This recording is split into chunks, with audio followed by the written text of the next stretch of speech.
Welcome home, gamer.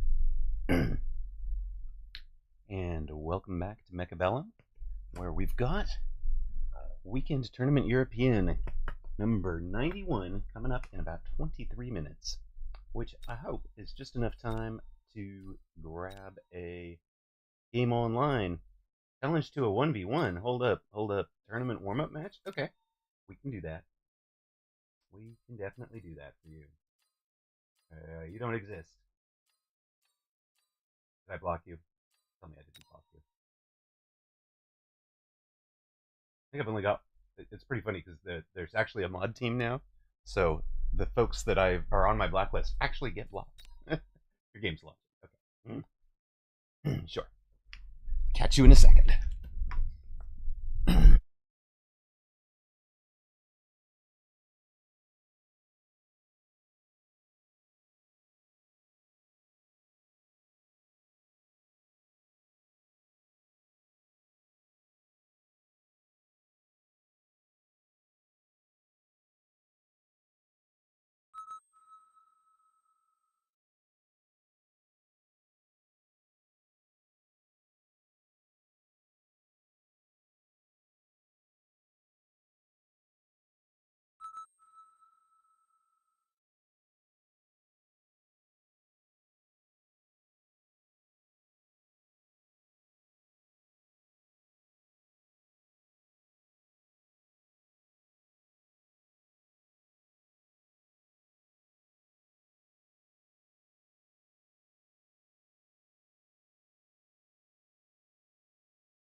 Game seems to have froze. What's going on?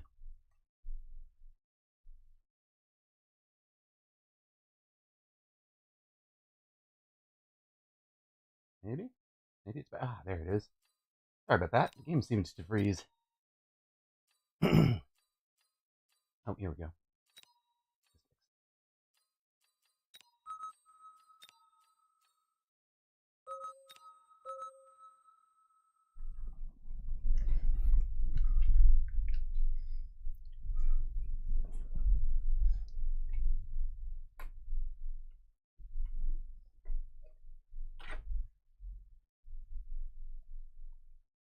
That was very odd. You said the stream froze too? That was odd. Hey, Blue Hair Critic, welcome in. We'll put up predictions for this.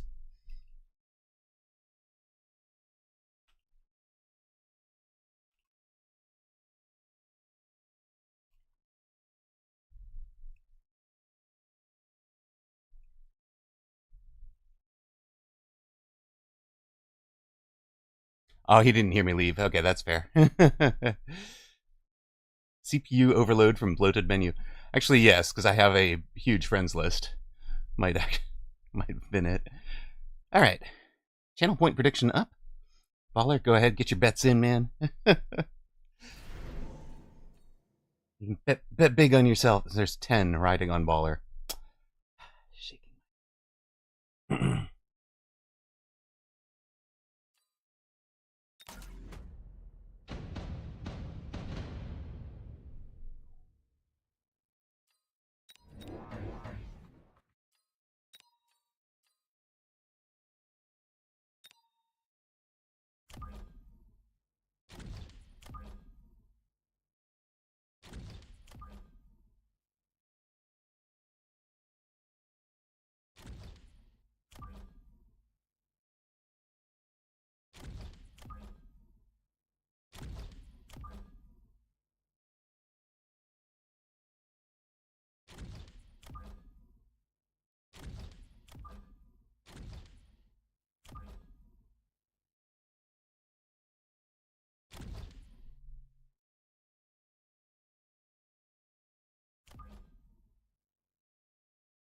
Bad luck, no fun.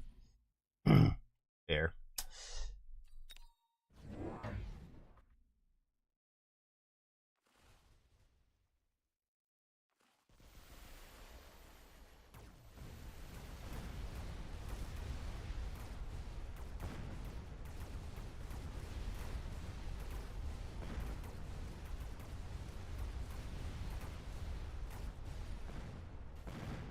So we came out aggro on Baller's right.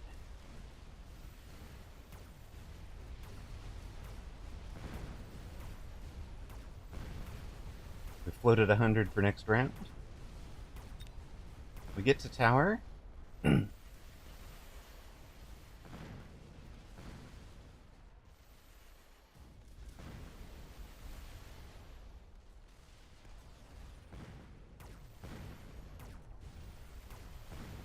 And off we go. High stakes betting on this one. 20 on Baller, 10 on Amaroq. Everybody is convinced that this is going to be a high determination match. Tourney soon, exactly, Tab Target. Welcome in. How you doing, Tab? All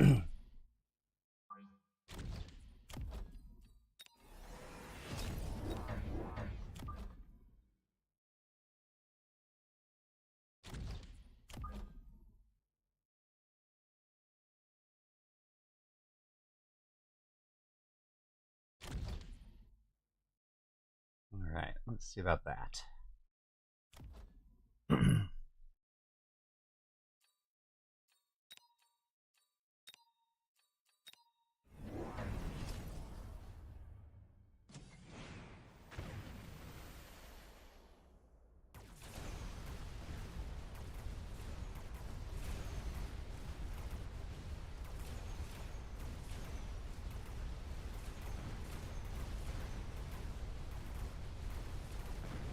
Arclight's stuck on tanks while the crawlers run in and distract the Phoenix.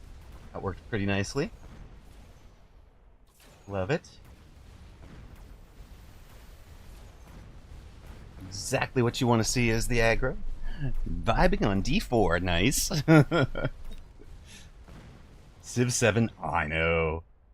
I am, yes. I've loved Civ for many, many years.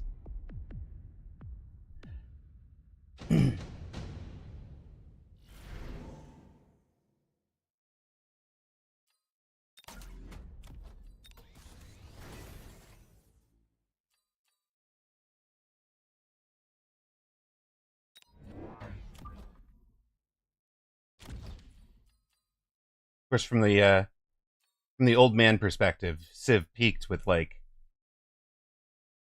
Civ 2 or something.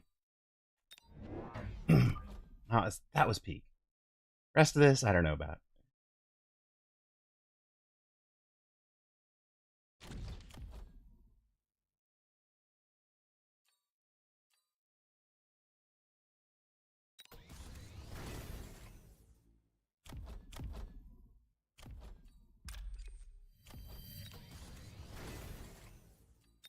All right, Tourney Reg is open, folks. If you are registering, you can close out of your temporary game and go click Reg.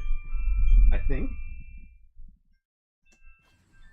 that's the way it works. Doesn't seem to like the word hell. All right.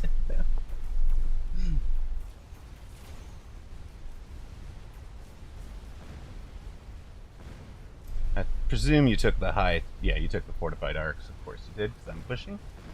Makes good sense.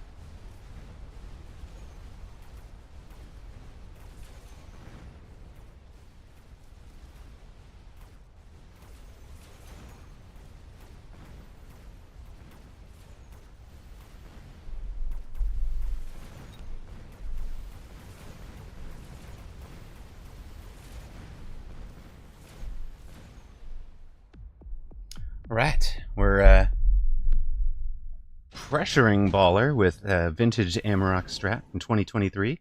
Love it. You love to see it.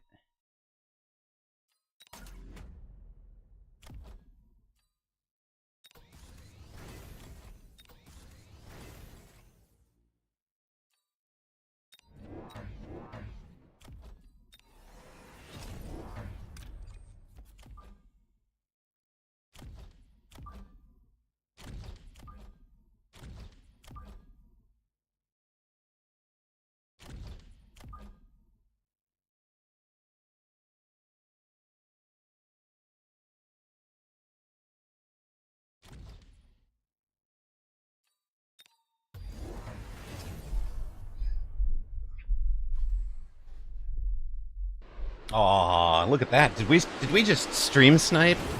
Did we just stream snipe Baller accidentally? Jump to the wrong side of the map to attack him from? He throws down oil on the wrong side. I mean, as far as he could tell, it looked like the right side. But, you know.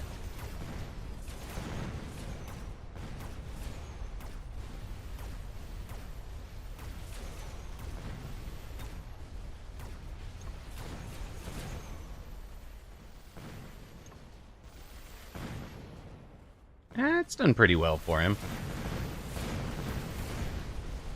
Yeah, that's reasonable for him, for sure.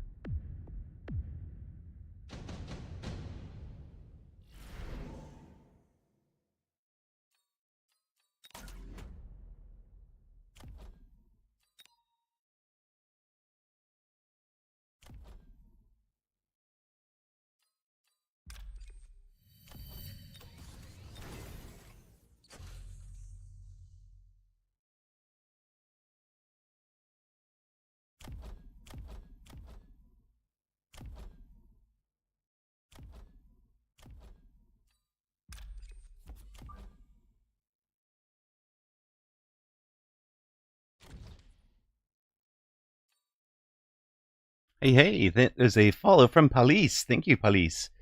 You guys have about 10, 11 minutes to get yourselves to registered fraternity. Thank you, Police. Much appreciated. Yeah, reminding me not to forget the underground for sure.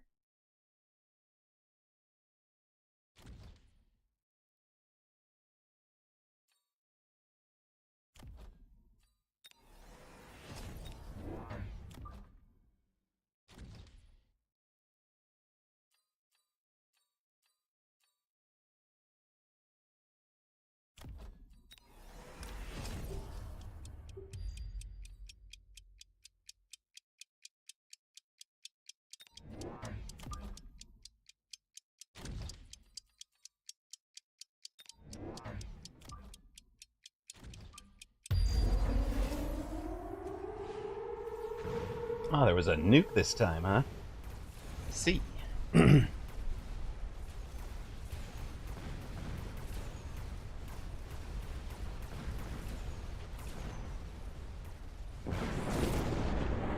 Does do pretty well for him.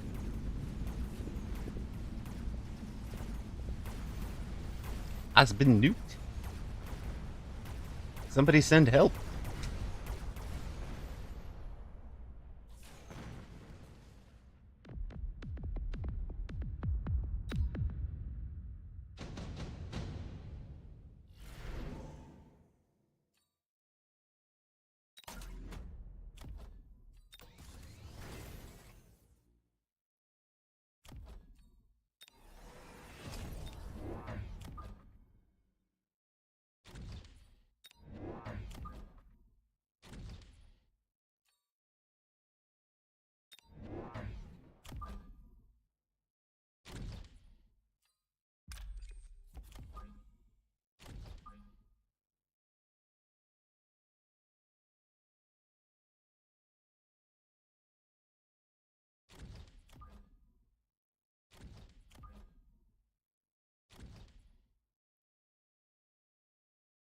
All right, what else? With that. That.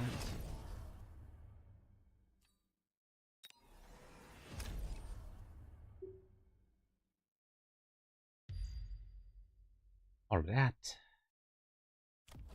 Take that.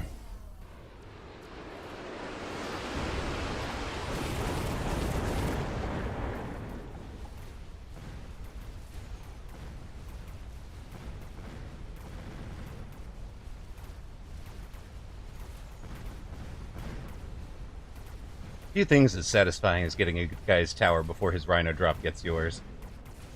I mean, getting both of his towers before his Rhino drop gets yours.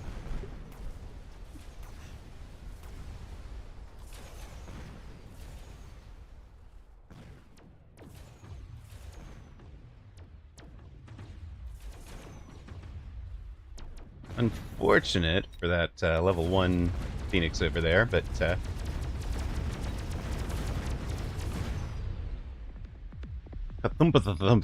thumps. Alright, we got 7 minutes till tourney. If you're going to be in a tourney, this would be the time.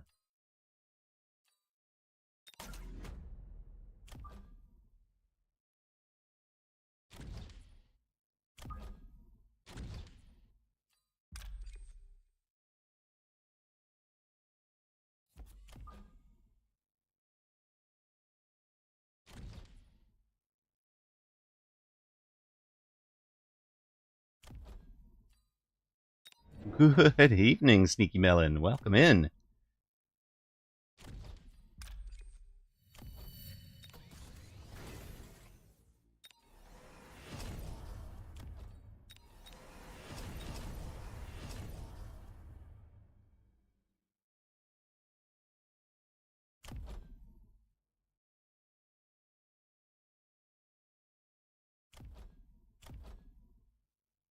That's all about the same, right?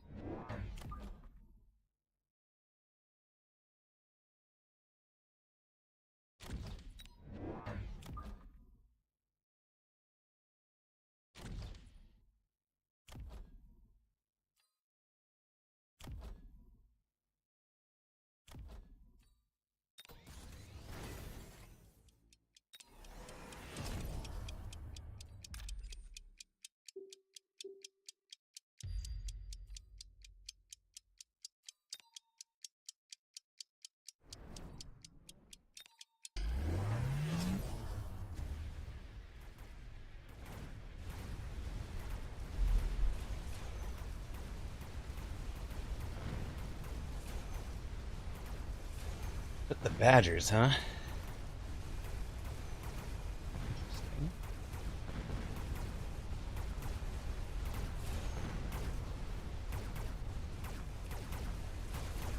Level 2 Phoenix seems to take care of it.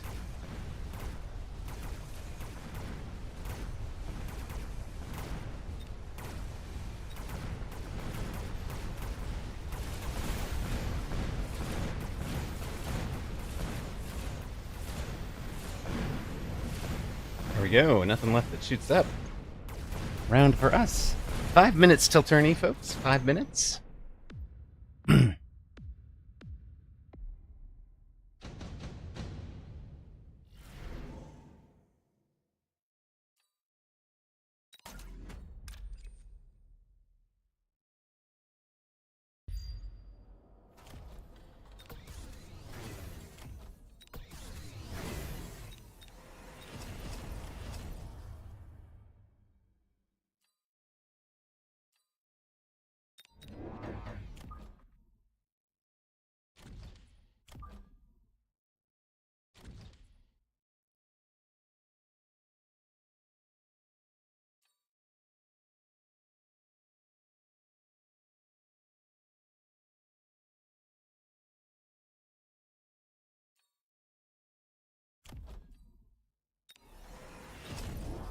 I think it's that, honestly.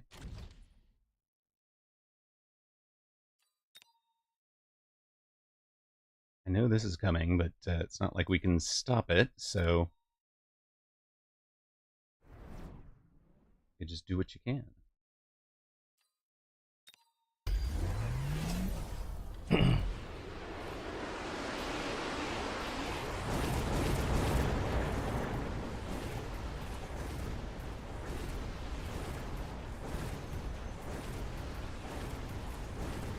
When the Badgers don't even light the oil on fire, but it's actually good for your opponent.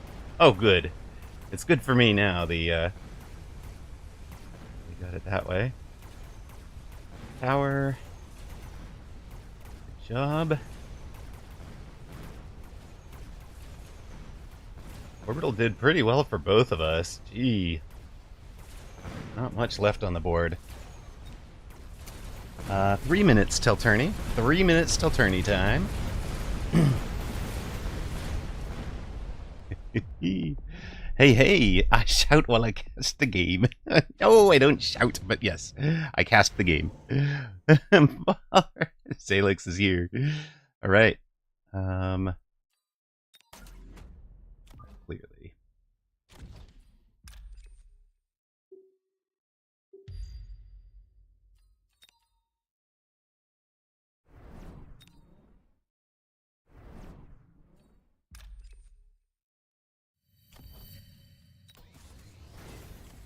All right, hold on.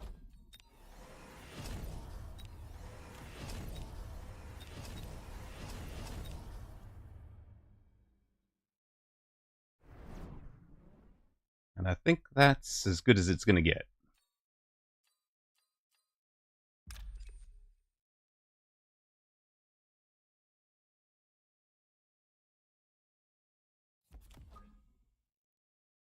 Plausibly that. You're in high school in 84. Why? Dang it. Why? Well.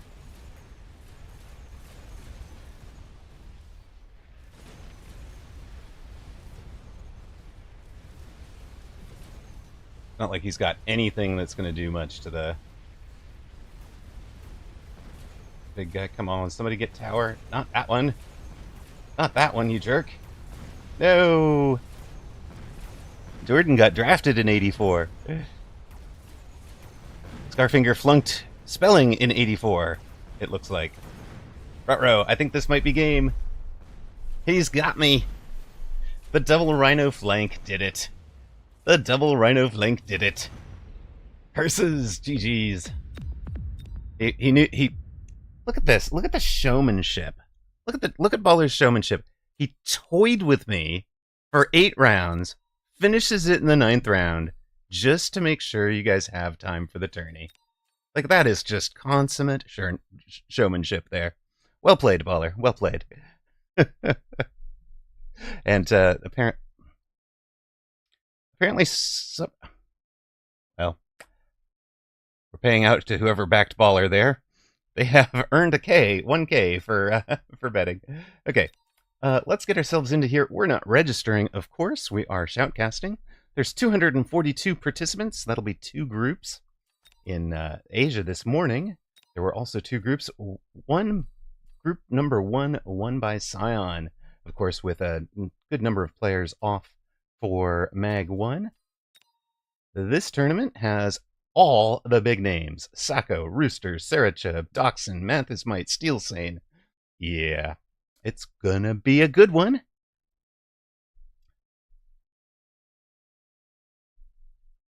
Ladies and gentlemen, start your mechs. Don't forget to ready up, because, you know, you got your... you have to ready up, otherwise you're not getting it. Oh, there's an Icy D v Baller in round 1.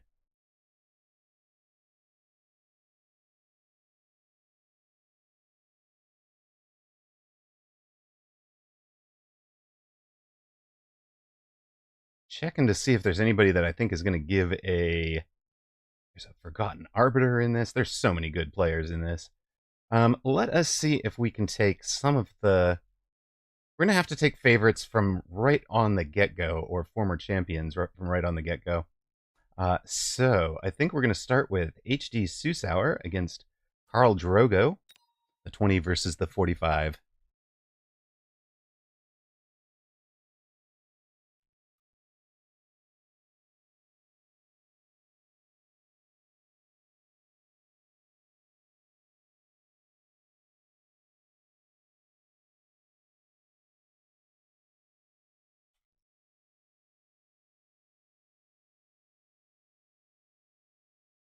Godslayer says, uh-oh, I think I'm at the very bottom of advanced. Yeah. This is a pretty stacked tourney. All right. Channel point predictions are up for Karl Drogo versus HD Susauer. Sneaky Melon says, I'm gonna get whooped. Well, yeah, I mean, we're not expecting you to go 3-0 or 7-0, Sneaky Melon, but get yourself to 4-3 and get a top 20 finish.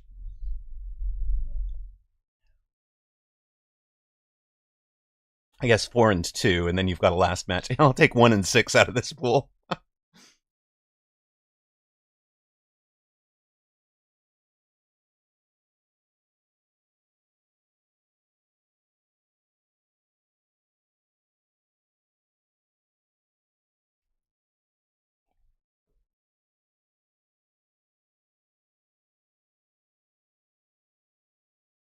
Welcome back to those of you that saw ads. We have our first match set up. It is number 45 seed Karl Drogo against a number 20 seed HD Susauer. HD Susauer, of course, wearing a Champions badge from last weekend, I believe. Having come runner-up in 2 tournaments the previous weekend. In week 89, HD Susauer won a tournament in week 90. Here he is starting off European weekend tournament number 91. Karl Drogo, near side, is the blue player, missile specialist, starting with the Sabertooth Arclight start that I think is preferred at the moment in the meta. HD Susauer has the Quick Supply or the Giant to choose from. Quick Supply had the Sabers, Giant had the Crawler and the Sledge start. He took the Giant. We're going to turn that off, but you know, I kind of agree there, sir. Kind of agree.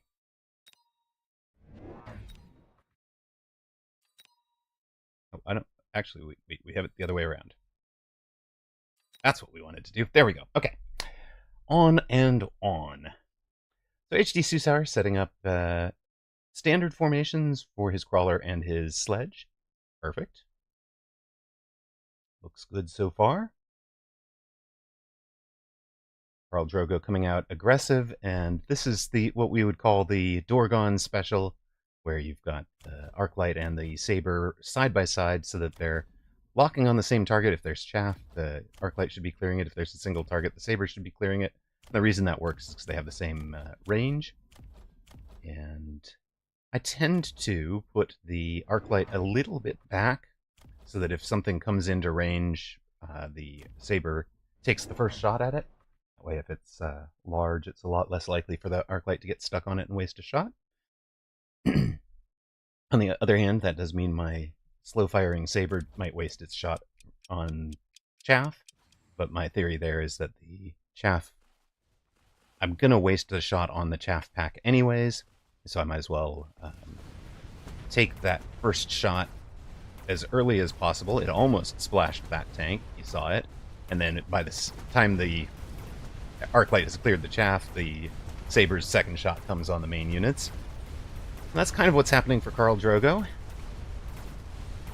I guess it worked that way anyways, because the Sabers have the 95-meter range and the Arclight has the 93-meter range.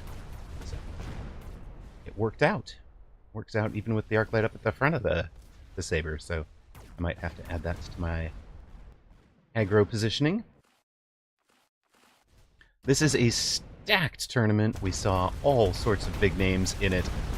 Math is Might, Forgotten Arbiter, Steel Sane. Let's see. Who else? The list was really, really impressive. Of course, we've got, the Roosters, the Dachshund, folks like that as well. All the big names.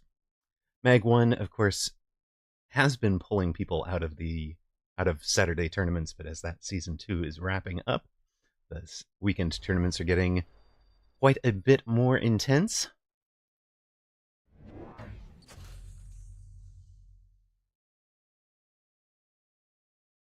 Local betting odds put HD Susauer at a 2.6 to 1 favorite, or Karl Drogo's the 2.67 to 1 underdog, if you will.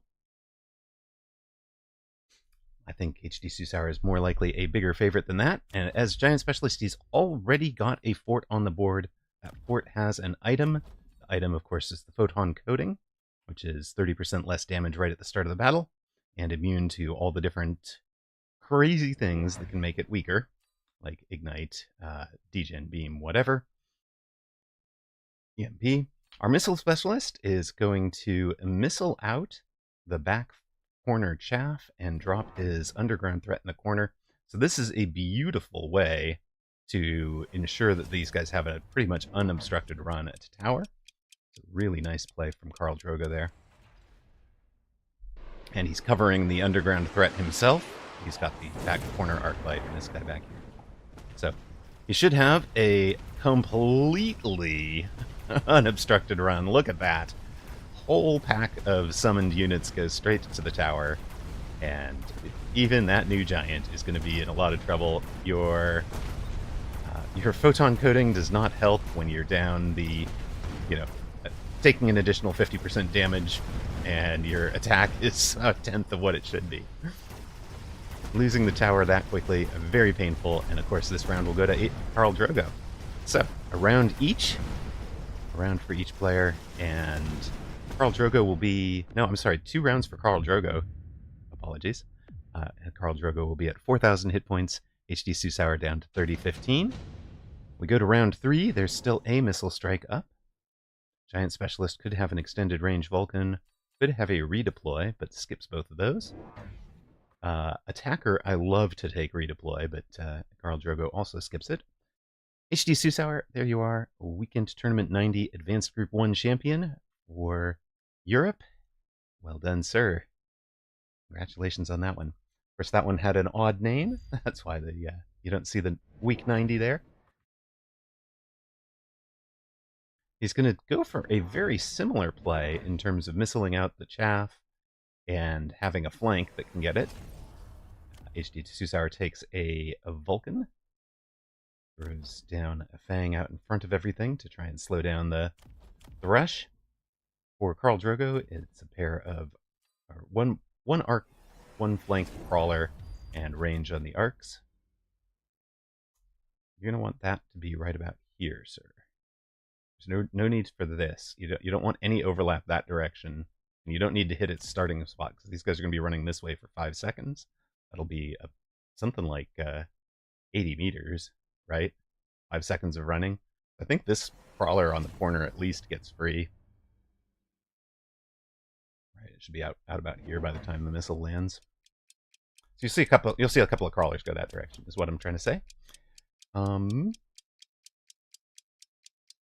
And we get one more Fang on that side as well. That's what I mean, right? That missile should have taken out that entire pack, but he put it too far to the right. That's just an experience, an hours in-game thing. You just don't need to cover where the pack is. You need to cover where the pack is going to be in 5 seconds. All call-ins come in on the 5th second of the match. So 80 meters for a 16 meter per second thing. And that's 8 squares, right? Each square in the game is 10 meters. So an 80 meter running time gets you a ways out. You can see how good the fort is. It takes out the charging saber, but will eventually go down. Arclight's not the best at clearing a fort. In fact, a fort is often considered the counter to Arclight carry, but that fort was in so much pain that the Arclights are able to win the round. 3 of them survive. That drops HD Susauer to 2715. One of the sabers has leveled, and we get our unit reinforcement drop. We knew we were going to get that, because you'll always get a unit reinforcement drop in rounds 2, 3, or 4. Since we had one in round 2 or 3, we knew we were going to get it in round 4. Khal Drogo takes the Farseer. For me, out of this group, I love the Farseer and the Typhoon. HD Susauer takes the Typhoon, but sells it. I'm a giant spec. I don't need your Typhoon, but I will... Now, crucially, I will take it, unlock it, so I can play them later if I have to, and blocks Khal Drogo from taking it, ever, because he's taking the Farseer. The Typhoon isn't going to show up in the drops again. Sabertooth and Arclight are the adds for Khal Drogo. They'll be right up on the line on the right side, where there is not much happening. Not much defense over there. And these sledges are still pulled to the Fangs, apparently. HD Susauer adds a Vulcan behind to try and handle the flank, and a fort. That would be very lucky if he put it there, but no, he puts it over here, just defending the attack he knows about, and he'll go ahead and level this tower to level 2. So leveling the tower, it's not going to help against a saber. Double shot saber was going to do 14,000 damage. This thing has 23,000, so it's only going to take this thing 2 shots, 4 seconds after it's in range. Tower will go down, but it does change the debuff from 9 seconds to 7 seconds every level you take. Every level you take, destroy, knocks 2 seconds off the timing it takes that you're debuffed for, down to a minimum of 1 second at level 5. Oil on the ground lights up the entire attack, and boy, the chaff over here has done enough to delay this attack until the main force is dead. Yeah, you can get my tower, but it's a bit late now, sir.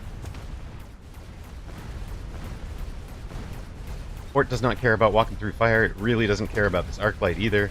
It does care about a double tap saber. Ouch.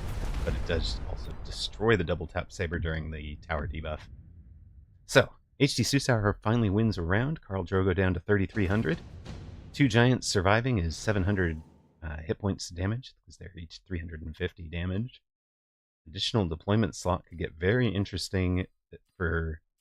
Well, they take the underground, or HD Susauer takes the underground, but I was thinking it could have gotten interesting for HD Susauer as well, because he could start selling out of the sledges to buy more forts, and just doom forts across the line here. Instead, he'll pick up a fort in front of this tower, give them another fang in front. He's got his underground back here. We know he has seen the missile strike and underground threat trick before. Is he going to defend against it this round?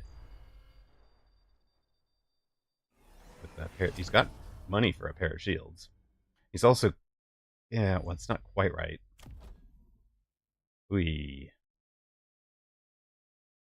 That's a bizarre choice.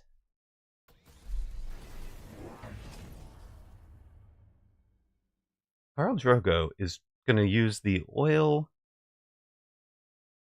and underground to try and get a Vulcan to light this whole back set of HD Susauer's chaff on fire. Really odd. I don't think I've ever seen that play before. But it'll work. But I mean, you're blowing up more than a pack for this, so I'm not sure I like it in particular. He's also going to use a mobile beacon to try and get in on target, but HD Susauer missiles them, so they're going to be getting on target very slowly over there.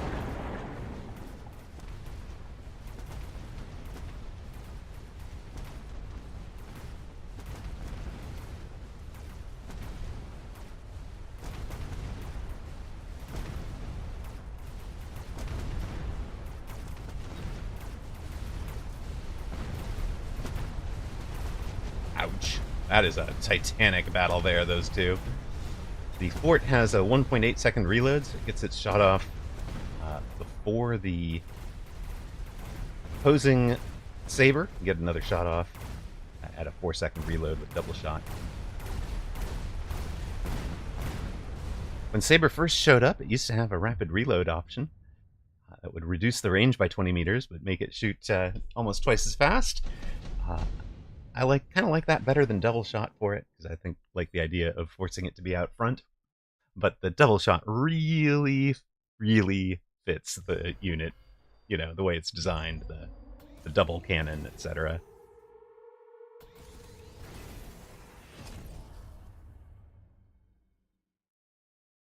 Nuke taken for Khal Drogo with HD Susauer at 2415, but importantly, HD Susauer saw that Nuke is up and could throw down shield barrier for 500 on his forts. If he plays it, it's not normally the right play into Saber, right? And now Khal Drogo is going for the missile and underground back here. I think these crawlers won't even engage with that. I think they're going to run straight up into the front, because they'll be aggroed on this fang, and they won't even notice these guys coming in behind them. So I think the missile only hits the fangs, and these guys have another unimpeded run. Last round, HD Susauer missiled out this saber pack. This time... Oh no. He skips the shield. He bought one normal shield to cover this side from this kind of play. And is going to be in front of the nuke, but with the double shot sabers, I think we'll be down by the time the nuke lands. It's almost down. Now it's down, yes. The nuke is going to be very powerful there. This guy can survive a nuke. He's got more than 70,000 hit points. And HD Susauer does get the tower. It's in on tower with a flank wasp. Defends against the call-in with the Vulcan. Very nicely done. Zalex, 1-0. Opponent didn't expect surprise triple tech crawlers. Nobody would have, sir. Nobody would have. Khal Drogo is winning from the side that he nuked on, of course. And if he had... Well, he has the upshoot in the Farseer, so level 3 Farseer carrying him. 6 rounds in, HD Susauer is down to 14-15. Is this... Did we pick the round 1 upset?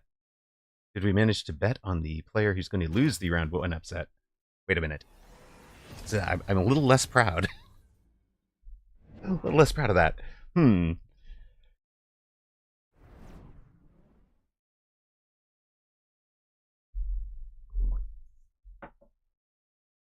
Both players take the Overlord from the round 7 drop. Again, we knew we were going to get a drop because rounds 2, 3, 4 have a drop. When we saw the drop in round 4, we knew we couldn't have it in round 5. That meant we needed to have one in 6 or 7. We didn't get it last round, so we knew we were going to get them this round. HD Susauer double techs those forts that are on the board.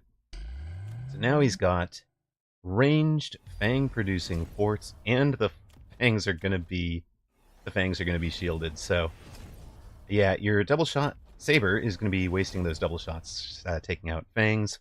And a lot of times it's going to be taking out a fang that was also targeted by an Arclight, right? So, you know, Arclight takes off the shield. This guy's second shot is pretty much wasted. On the plus side, he's got a Overlord, and there's no real upshoot single target on HD Susauer's board. He doesn't have Phoenix or anything like that. The Phoenix, of course, would have been really good into this comp anyways.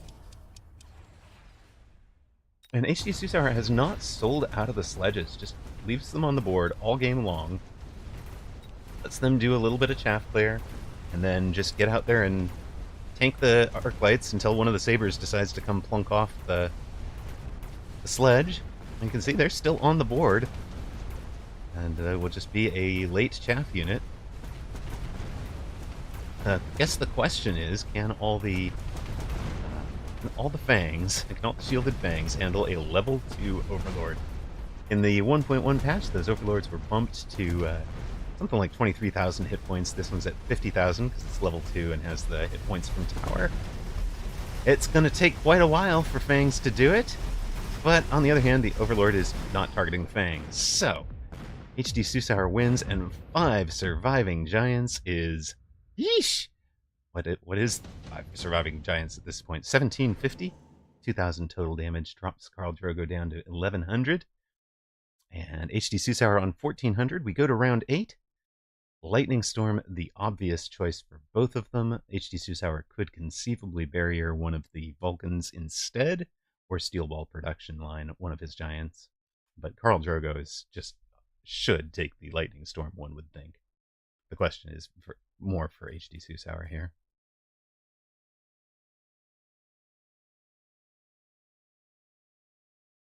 Lightning for HD Susauer and additional deployment for Khal Drogo. It's a bit late in the match for that. I mean, I think that's almost an auto pick early. It's a difficult pick late. Now, he could do something like sell out of something, Farseer 600, for example, sell out of something and triple deploy the Overlords here, boom, boom, boom, boom, or something. Triple deploy and tech them would have been a choice, right? Because he's got the, he could do 1,800. Well, it would be 1,700. And that would leave him only 200 for the tech. But if he loaned, he could get up to, like, chin gun, 4 chin gun boats, or something like that. Splash, even. Tough choice for him, but it's not what he's going to do. It's 1 boat into the Lightning Storm, no less. 1 boat for the other side. HD Susauer Giant Specialist, you know, you're going to go boats? That's fine. I will build a melter. It will build a melter for the boat I know about. Shield bubbles because the missile is up. Oil in front lights all the chaff on fire with the lightning storm as well. That is basically trying to ensure that this melter gets its lock on the boat, which it does. And melter does go down, so it's not going to be able to handle the other two boats. The other two boats are going to be handled by the Fangs, or not handled at all.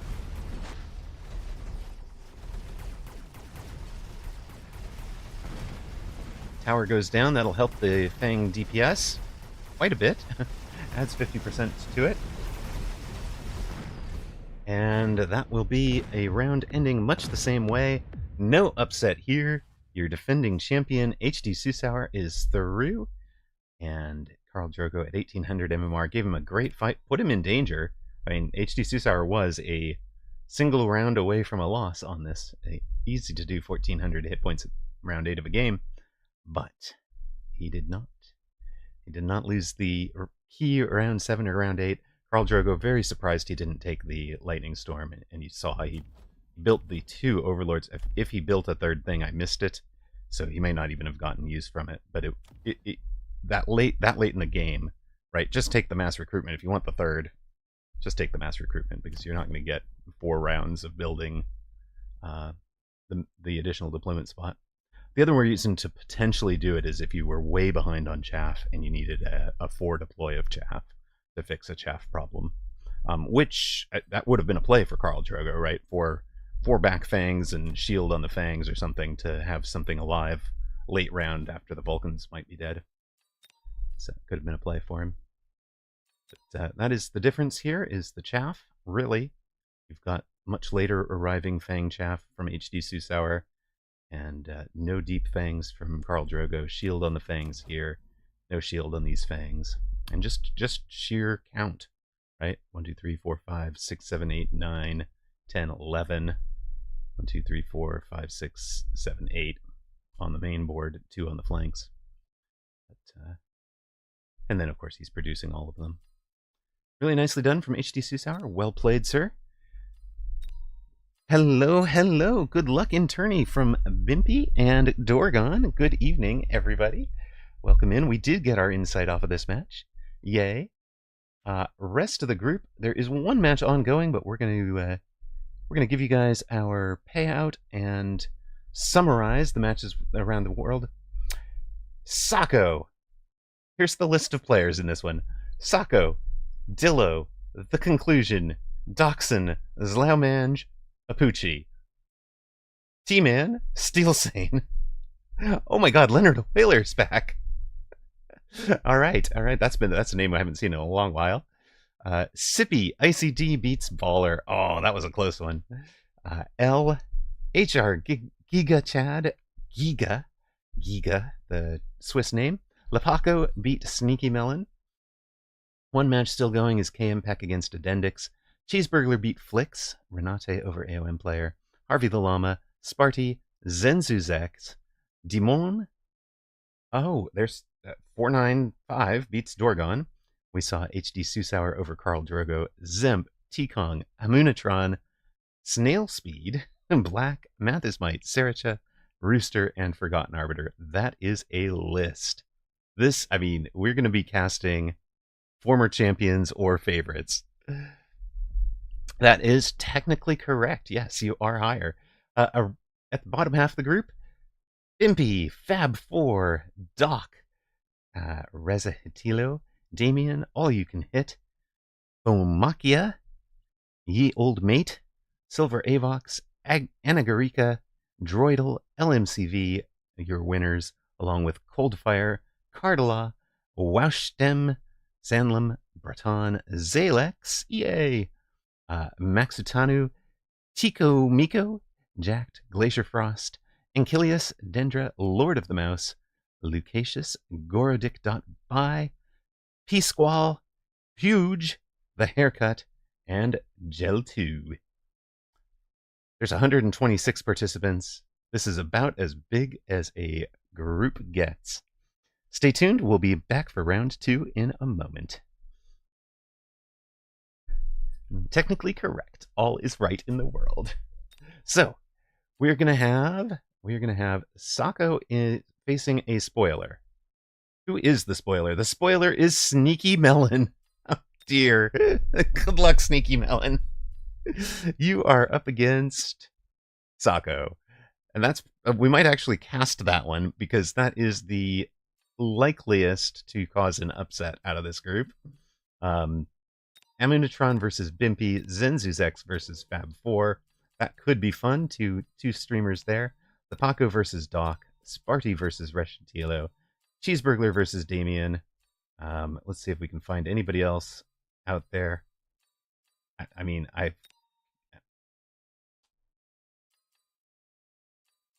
who is Zemp playing? 65? 48 something? Sanlam? Zalex, you're going to be facing the 15 seed. So that puts you against T-Kong.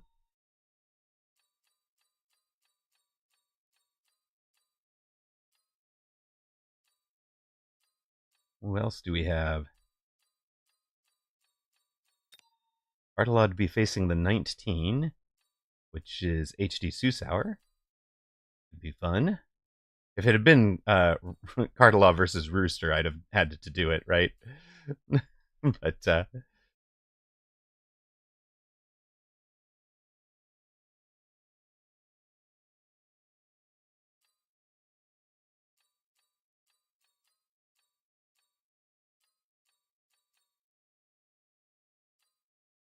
I think that does have to be where we go. The Sako versus Sneaky Melon. So, round 2.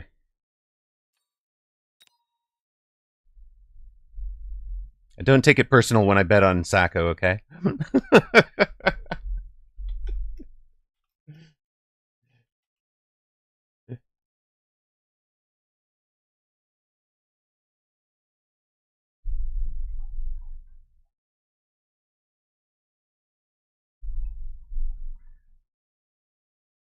Trust me, you can bet on him right here. I mean, honestly, you can throw down your channel points on Sako and throw down one insight on yourself. Yeah, one insight ticket on yourself. If you win, you get a huge insight payout. If you lose, you get the rocks. Obviously, the way to do it. There he is. Sneaky Melon bets in 500 on Sako. Or no, on himself. There you go. Stonks.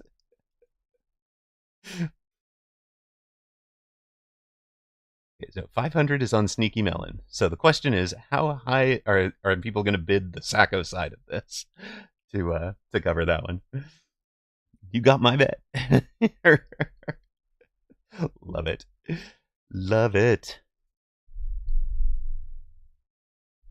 Welcome back to those of you that saw ads. We are going to be in our round 2 match, Sako versus Sneaky Melon. The channel point predictions are up, of course. Good luck, have fun. Don't forget to ready up, everybody. Why is Sneaky Melon the favorite in rock betting? I don't understand.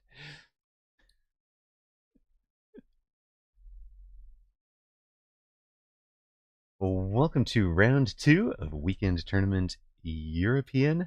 Number 91. 63 unbeatens remain. Sako is the number 1 seed. And near side in blue. Far side, Sneaky Melon is in red. Sneaky Melon is the 64th player, the highest seeded loss in round 1. And coming off of a bit of an upset loss, I believe, was the mini tournament Advanced Group 2 3rd place. So, can pull off a top 20 finish easily. We are, however, going to be betting on the favorite here.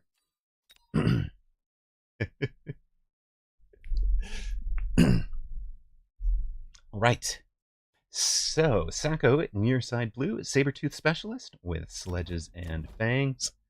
And prepping to come aggro, I would think. It's Sako. You don't expect to see him coming out deep. Sneaky Melon, Supply Specialist with Arcs and Storms. It's actually a pretty good start for what he's seeing. Everything that Sako has is slow. The Sabers will be slow. The Storms can do some damage. Sacco comes out so aggressive, right up on the line, doing horizontal things instead of vertical, because a horizontal Fang pack actually does take quite a few volleys from a Stormcaller to kill. In this case, it's going to be Storms aided by arcs for cleanups on the lucky arcs, the lucky Fangs that survive. And for Sacco, he's going to have Arc Lights supporting to ensure that crawlers don't just come in and eat these. But Sneaky Melon takes the Fangs as well. So crawlers are a possible drop. They remain a drop in this one. Love it. Sacco's so committed to aggro, he's the furthest back off the new line is like 30 meters for a Sacco formation. It is pretty amazing.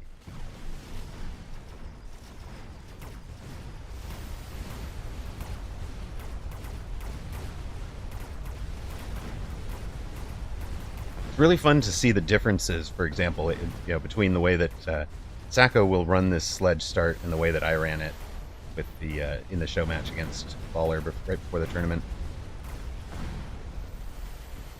Both of us got tower on round 1. That is expected. You get to choose which side you're coming at, and your opponent kind of had to defend both sides.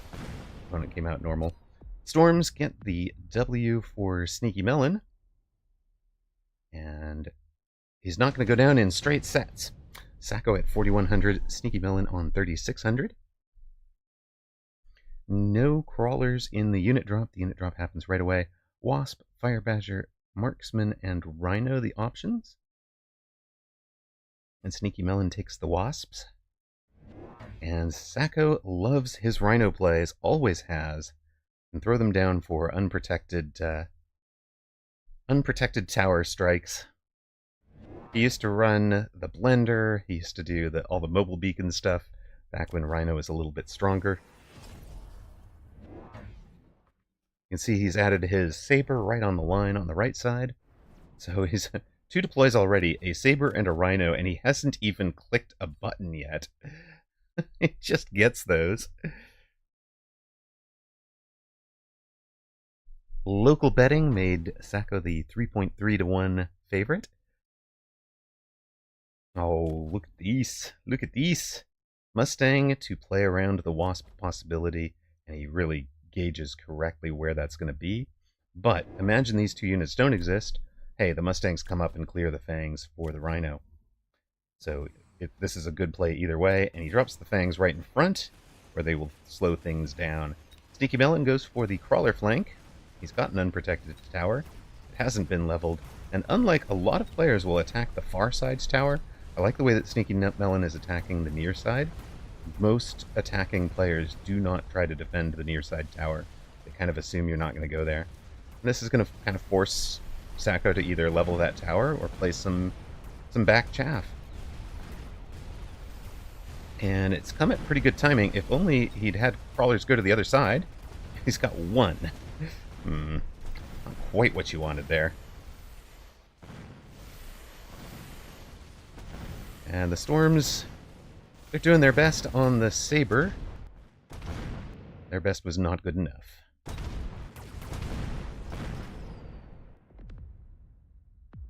Sacco wins round 2. Sneaky Melon on 33.64. Gorgeous art on that new model for the Sabertooth. Love it, and it is going to be level 2. Oh, Sacco, you can extended range the sledges. You know I love all of these. These are all 4 almost insta-take cards for me. Sacco goes for intensive. Okay, so you can have a level 3 if he wants it. Puts the arc light over here so that he can clean up these crawlers quicker. Sneaky Melon also took the intensive. For Sacco, the intensive is going on the Rhino. A level 2 Rhino with 38,000 hit points, pretty tough to kill. Sneaky Melon, look at you, with some steel balls. Steel balls in defense. These guys should get locks on the Saber and on the Rhino. That's the theory here. And he's kind of assuming that this Saber might be level 3 or the Rhino might be level 2, because Sneaky Melon doesn't know where the intensive might go. For Sacco, instead of leveling this tower, the defense back here is going to consist of a new Mustang pack. Mustang's not the greatest at clearing crawlers, but he's got the exact range that he wants to get to engage them immediately. This is about as good as a Mustang pack can do against a pack of crawlers without range. It wins. He knows exactly what he needs to get done down there. You can see the steel balls took care of the level 2 Rhino, took care of the Saber, and great use of steel ball in defense from Sneaky Melon for this round. It may not be enough. It really might not, because Mustangs are getting into tower. They've been good chaff clear, and they will be scaling for Sacco. This might just be turning into a fort aggro with Mustang support for Sacco. Could also be Saber aggro with Mustang support, but I think it's unlikely. The Saber's leveled, the Saber one-shots. Okay, he's gone for heavy armor. Subsidized steel ball. 1 round too late for Sneaky Melon. But he does get to level this fellow. There is a heavy armor Rhino going for the opposite side tower. And Sledge and Fang for Sacco, trying to delay the steel balls out here.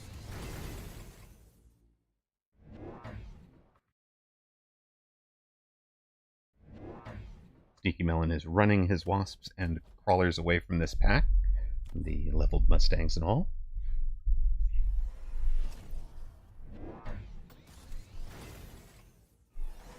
Third pack of Stangs for Sacco.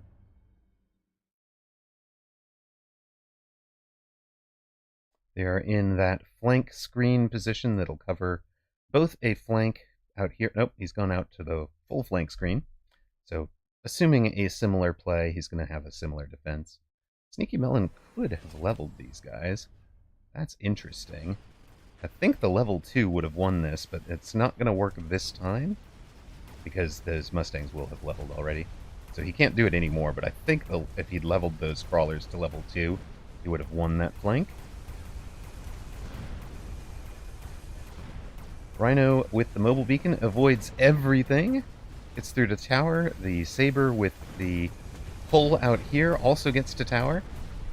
These guys couldn't be pulled because they were inside of tower, but to ensure that the steel balls blocked the Saber last round, Sneaky Melon had to put them outside of tower. You can see even the running away hasn't worked. Running away, rarely the solution ever. It can be if you distract packs of critical units out into the right places. But so Sneaky Melon won round 1, and since then it has been all Sacco. Orbital bombardment onto stationary defenses, always painful, and he's going to set it where it can hit both of the leveled Stormcallers. Both players have their intensive up. It looks like Sneaky Melon's still thinking about Rhino Assault, Photon Coating, or Assault Scorpion. Assault Scorpion with the reload might be a good choice, but Orbital, so strong, I don't think you can ignore it, and he's got a great spot for it because he knows these Mustangs are going to be up into that space as well. He's going to try the runaway again, this time with the Orbital to handle a lot of things. You could even probably put that Orbital deeper into your own territory.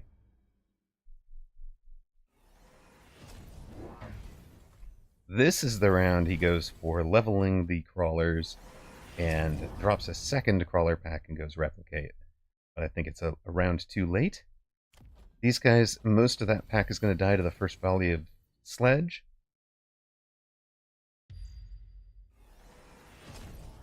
Rhino will be coming around to the other side at this tower this time, assuming there would be a steel ball positioned to defend it, which there is.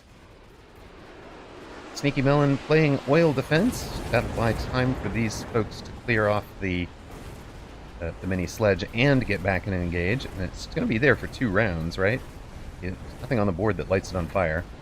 There's 0 chance of it getting lit.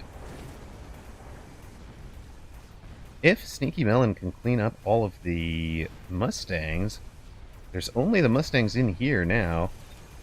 So that would let the Wasps carry the round. And they've leveled off of our friendly Rhino. If only the Arcs had range. They don't. The Mustangs don't either. But the Arcs, no range. Won't get much done. The Wasps have survived. Oh, goodness. It comes down to some fangs in oil against 3 Stormcallers. Those are the guys that survived round 1. They are the ones that survived round 5. Sneaky Melon wins a second round. Sacco at 39.50. That was with oil and orbital. Now you get your unit drop. What is the right answer? Scorpions for Sacco. That's the cell answer. There was a 4 marksman, 4 level 2 marksman drop there. That if you felt like you were winning the Chaff War, that would have been the one to take. For Sacco, he's ranged the Stangs. Sneaky Melon has taken the Vulcan and ranged it.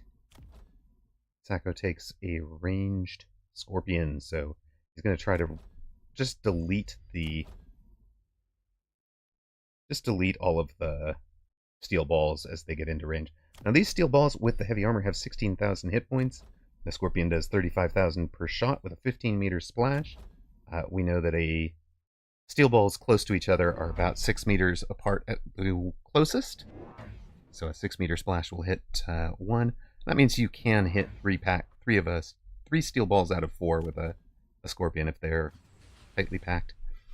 Third Rhino will light the world on fire, and a mobile beacon to ensure that some of the steel balls come up this way into the fire, right? Trying to get them locked on the Saber.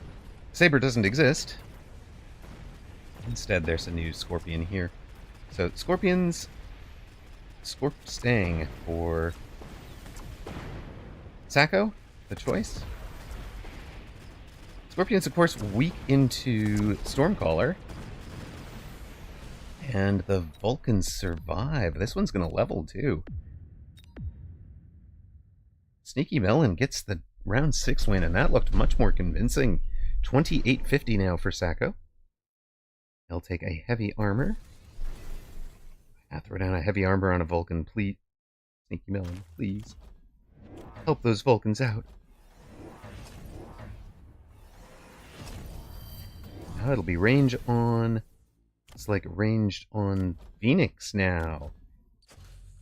So, of course, Phoenix vulnerable to a late-game giant pivot, but Sneaky Melon doesn't think you're going to see a commitment to fort from Sacco on this board.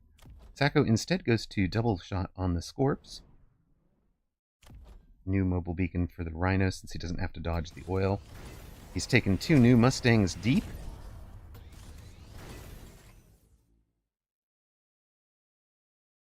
Interesting. I don't think I've seen Sacco take deep Mustangs like this before. Usually, the Mustangs are all up like this. And the reason you do that, by the way, is so that the Mustangs are engaged on the chaff right from the beginning and at maximum range. But what Sacco's worried about is this, right? Where they are almost getting deleted by the early Vulcan engagements. So he's allowed the later arriving Mustangs to show up and get the job done. He's also thrown down some anti-missile. The Storms, of course, have been so valuable. They're never going to be valuable again. And as long as Sacco wins rounds, these are never going to go down. So they're not just a temporary investment. They are a long-term permanent investment. They both survive. It's almost enough to win this outright. Drop Sneaky Melon to 209. And Sneaky Melon absolutely has to sell those leveled Storms right now. And Sacco gets the fort drop if he wants to throw down anti-air barrage to handle the Phoenix. He's got that right now. So that should be GG, I would think. Sneaky Melon trying the Farseer. Sacco does not go for the fort finish. In fact, goes for the fire Fire Badger flank. We'll, level 2 Fire Badger on the flank will take some time to kill. It does need a protective something in front of it.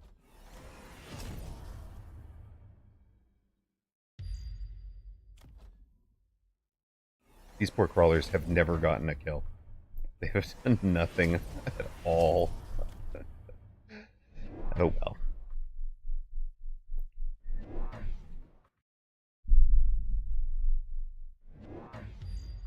You can see Sako is using these cast style take the move and unselect it to with a mobile beacon just to control where things are angled. So, for example, he's got the Scorpion angled forward and rather than back, so it should go forward. Thank you so much. We have a long-time supporter, JustNashXYZ, gifting 10 subs. Gift subs to Ice Rogue, Nomits, Mad Martigan, Happy Express, Caboodle Schmidt, Dry Mind, Unbrot, Moya Lopez, Asmodia Duh, and Kevin GPKT. Thank you so much for the support, Nash. How have you been, brother? Welcome in. Just Nash XYZ, for those that don't know, is the OG sub. The original, the longest, the dean of my subscribers. And without folks like him, we would not have a channel at all. So thank you so much. Really appreciate you. He says, I'm doing well. How are you doing? Well, we were here for our round 2 match, where Sako 2444 MMR. That is stunning. And Sneaky Melon at 1946 was the best shot at upsetting him, the best shot at an upset in round 2. Gave him some work, had some good round wins. But in the end, Sako does close out. Congrats to those that supported him. I am doing well, thanks. Really, just in a good mood overall. With yeah, no, life is good right now. Let's step into this Cheeseburglar versus Damien. Was a good game. Really should have sold the Storms. Yeah, yeah. You had 300 available as value out of that. As soon as he went to the anti-missiles, cost me 3 full MMR point. Oh noes, exactly. The risk reward was very low. Yeah, so Nash, we're in California, so just to clarify for anybody out there, we're nowhere near the fires. We were never in any particular danger. There was a small fire locally that we did get a order to pack for evacuation if needed, but we were never actually threatened by it in any way. Wind was never blowing towards us from it. It was just precautionary if the wind shifted, sort of thing.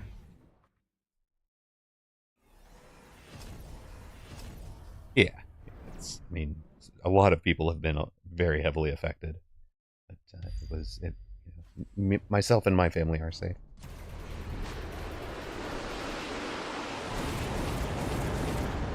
Thank you, appreciate it.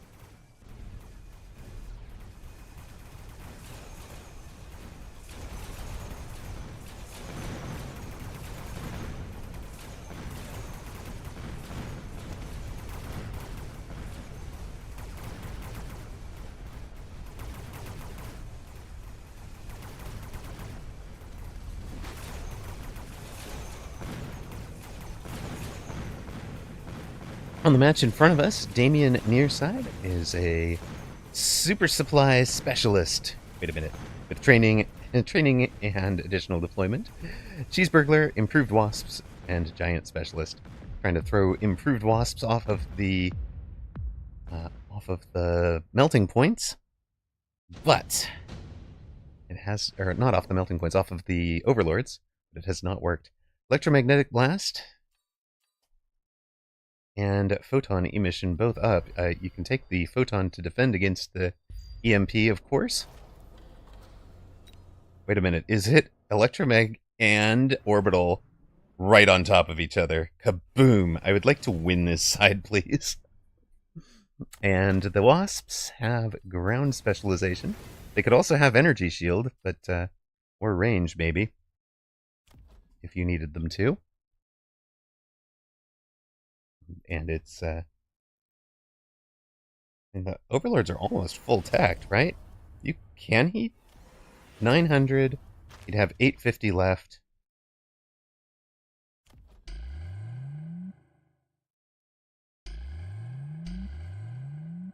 It would be one more overlord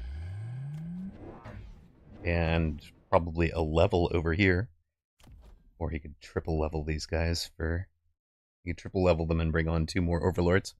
Would be the other way to go.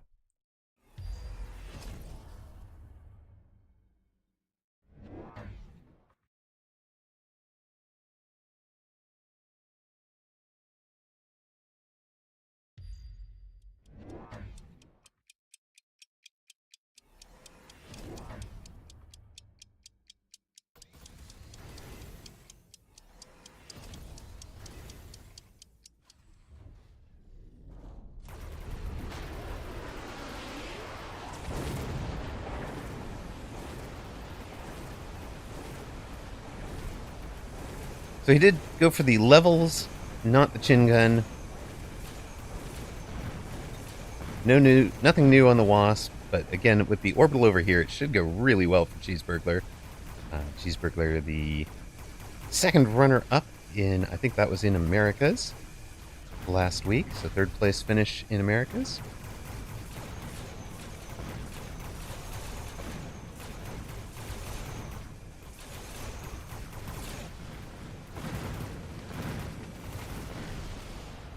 And gets a big round win here with these guys doing 400 apiece.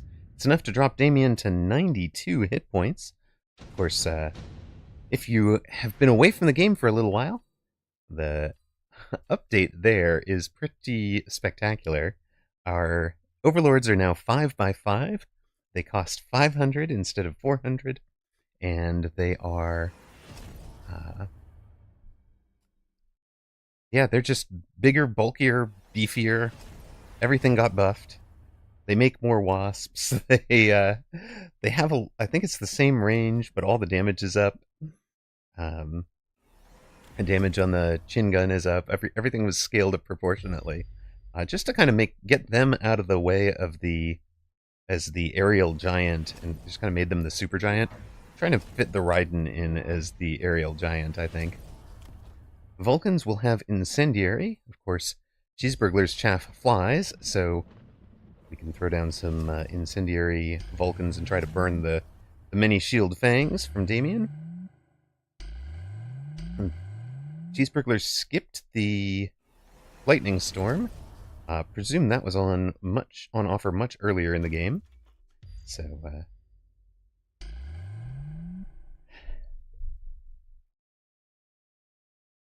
Damien puts these shields pretty far back, which is going to let the oil land in front of them. No need for them to be this far back, I think. I think you want them further forward. And you do worry about having them so far forward that they get engaged immediately, but you don't want to let the oil land like this and then have your chaff walking into the oil all game. Also, lucky for Cheeseburglar that the oil is on the same side as the lightning storm. Both sides are chaff deprived there. On the other side, he's getting through to tower. And Cheeseburglar will get to that tower eventually here.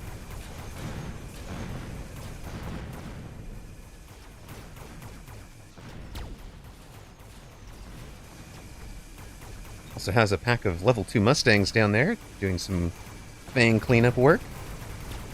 This beast over here, by the way, is a level 5 absorption module energy diffraction melter. There's your raid boss. Is it enough? It is not, because it got stuck on... Yes, multi-beam melter still has a 20 meter per meter range penalty. 30 meter range penalty, even.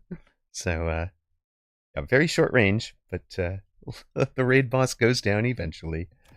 The level 4 over here with no item didn't have as good of a time. Do appreciate all of you being here with us for Tourneycast. We're trying to get up to partner, so every viewer helps. Currently at 74.37 average viewers out of 75 needed.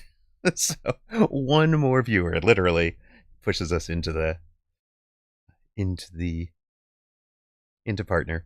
Okay, around the league, we've completed our round 2 matches. So Sacco beats Sneaky Melon. You're going to see the favorites usually winning in round 2. So Dillo, The Conclusion, Dachshund, Zlaumange, Apucci, T-Man, all with the wins. T-Kong does beat Zalex. Zemp, HD Susauer with wins. 49 beats LMCV.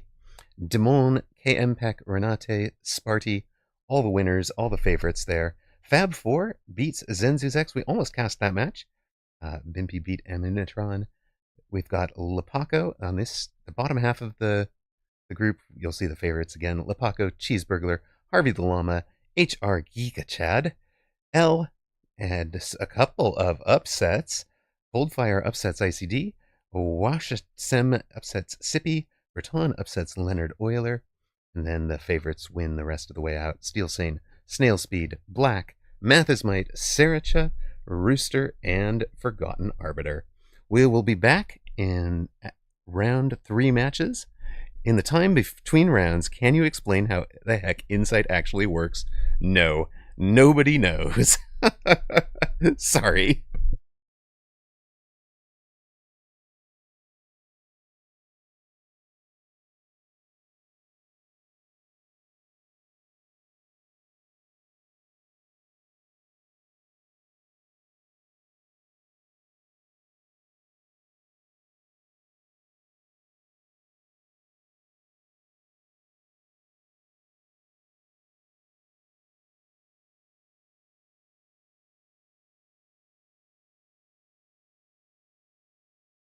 Let's see. So Insight, how the heck does Insight work?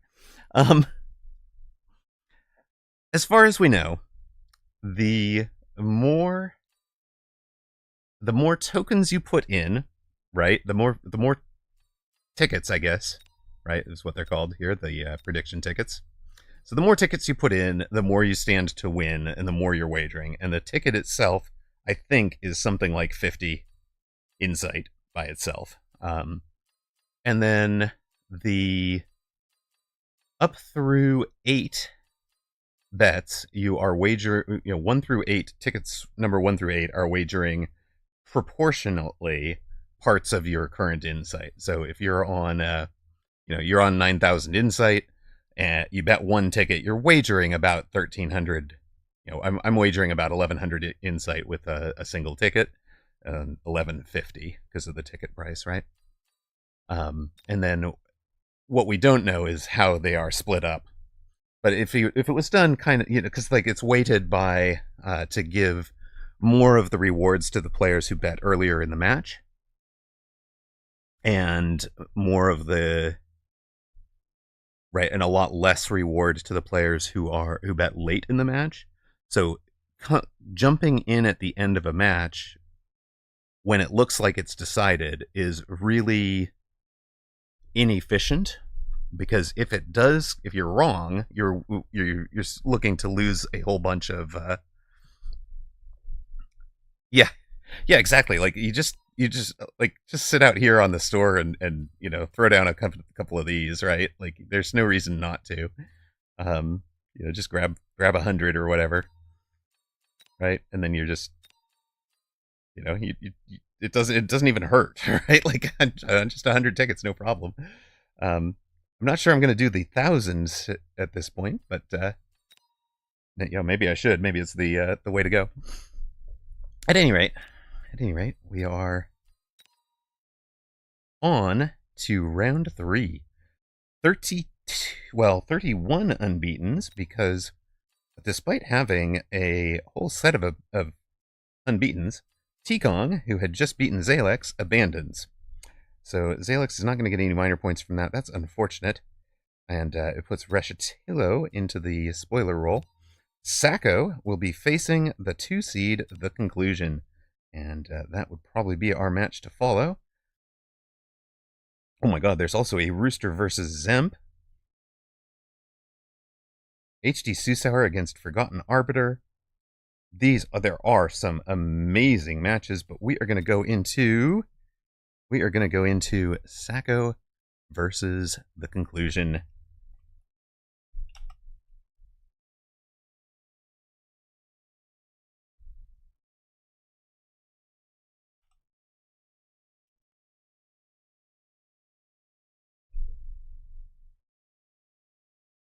Welcome to round 3, Weekend Tournament European number 91. We are following Sacco, apparently. There are some great matches happening right now. Some really good matches happening. But this one looks like the highlight of them to me. Sacco against the Conclusion. Sacco was the number 1 seed. Conclusion was the number 3 seed. But Sacco, by playing a spoiler role Sneaky Melon, got drumped from 1 to 31. And that puts him facing the number 2 seed in this round, which is now the Conclusion, because Sacco is no longer the number 1. Let's just put our monies in. Sacco, a Rhino Specialist. The Conclusion, the Giant Specialist. The Conclusion had a Arclight and Steel Ball start and is just going to start out aggro up front. Sacco looks at that and says, well, you know, I love to play aggro, but I'm not going to try to aggro into a Steel Ball Arclight start with Storms and Crawlers. So, he has set himself up defensively. I love this. This is something you guys can do as well. We've gone vertical Storms, and everything is at least 4 pixels, 4 squares in from the tower. So whichever side the Conclusion is aggroing on, all of these units are going to go play with it. Nothing is going straight onto the tower, right? All of Sacco's units are going to get involved in the defense. He's going to pull these steel balls across the formation. They're going to have the worst possible way to engage with all the storms. And this round should actually go to Sacco, I think. Depends how quickly the Conclusion can get through the storms there. He's got 1 Arclight on the tower. One of the steel balls goes to the tower. Oh, unlucky. That last steel ball, goodness, gets the tower. The Conclusion wins round 1. Sacco on 3750. The Conclusion at 5100. Welcome in, Hexton III. How you doing? We've got Elite Hacker, Photon Coating, Improved Phoenix, and Assault Melter. Assault Melter can actually be interesting in defense. I hate giving up the 15 range, and Sacco is not interested in that play. Improved Phoenix also really interesting in defense because you get 250% more hit points, so it's a lot harder to kill them.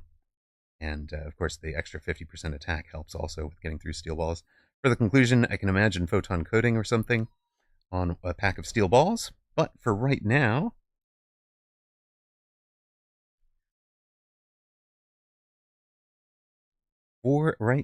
it's going to be Phoenix on the line for Sacco. Yeah, I'm just right here. No problem. Don't buy Mustangs. Please don't buy Mustangs. Oh, dear. Oh, dear. Please don't buy 2 packs of Mustang. Okay. At least it's only 1 pack. It's still pretty rough for Sacco. That is not, I guarantee, that is not the unlock he wanted to see from the Conclusion. But it is. This is why you do it, by the way. Absolutely why you go for the Mustangs. But what is Sacco going to get, even if the Mustangs destroy the Phoenix? These Phoenix are going to one-shot those Arclights right off the rip. Boom, first engagement, done. Now there's no chaff clear other than the Mustangs. The Mustangs are terrible at clearing the Crawlers, and in fact, if you look at this, they wind up on the Crawlers instead of on the second pack of Phoenix. So it has taken them forever. The Conclusion does have a flank over here that has gotten to tower, gets the tower, and that should win him the round anyways, despite the defense. Really good positioning from Sacco. to one-shot those arcs like that. And then now that he's seen the Mustangs, he's won the round with this, right? No he hasn't. Shoot! Quit eating my artillery, sir. Oh, goodness. Yes, in tears for sure. Stop eating my artillery. Yes, that's right. I will outrun it. No, now I will not outrun it. Oh dear. Love the emoji conversation too. Oh yeah, that is a hero crawler. One surviving crawler gets the round win for the conclusion, and he could get some subsidized steel ball or some subsidized crawler at this point, both of which can be useful in this attack.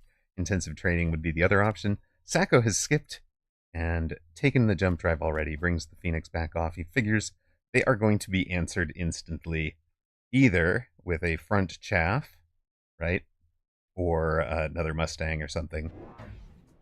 So he jump drives them away. Fair enough. I will find a different way to punish you with them later. Alright, it'll be a level 2 Mustang for the conclusion. Got to assume... he doesn't put them right up on top. He puts them a little further back.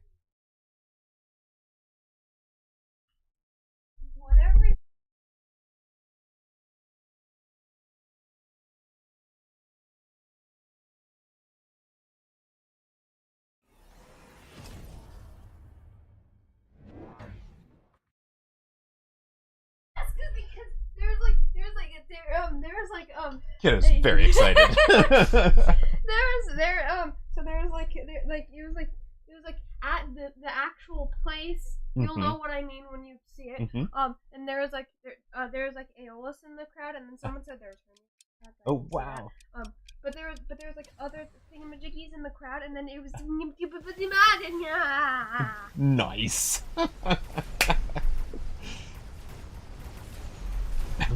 Bounce. That is an excited, happy kiddo. Yay. It started off with 769. It ended with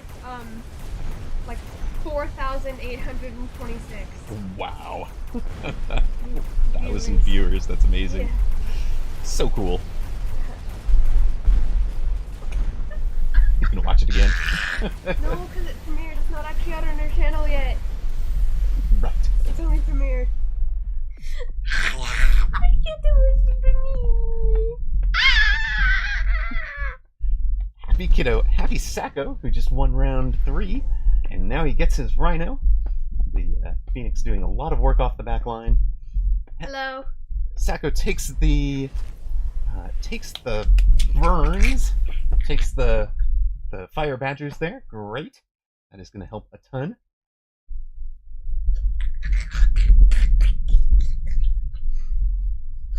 And has a rhino for, of course, the unprotected tower over here. You kind of have to see that coming if you are the conclusion. I think you have to see that coming almost enough to put a steel ball over there. Sacco has now that he has the fire badger, takes the oil, slaps it down. The conclusion is the fellow who really popularized aggro fort with fang production. So that is a huge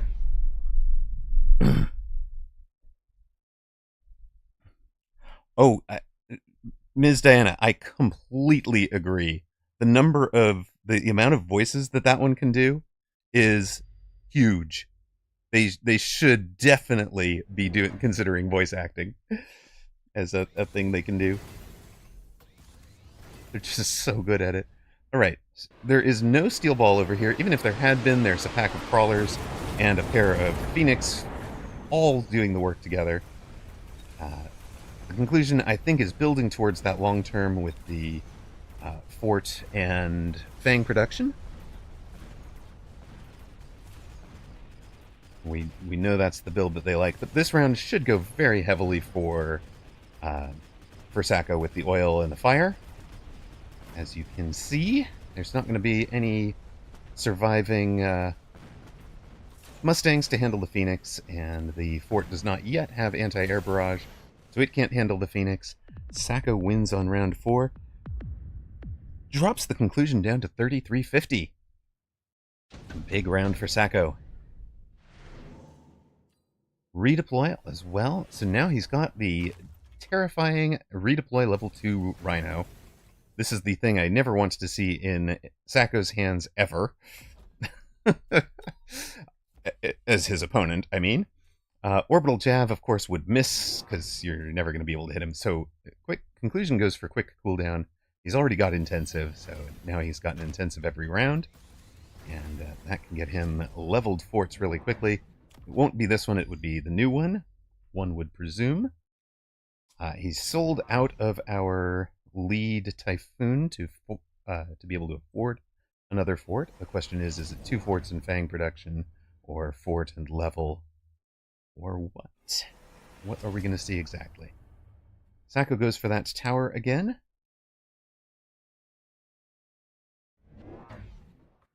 It is a second fort. We kind of knew that. Second fort is going to be defending that level 2 tower.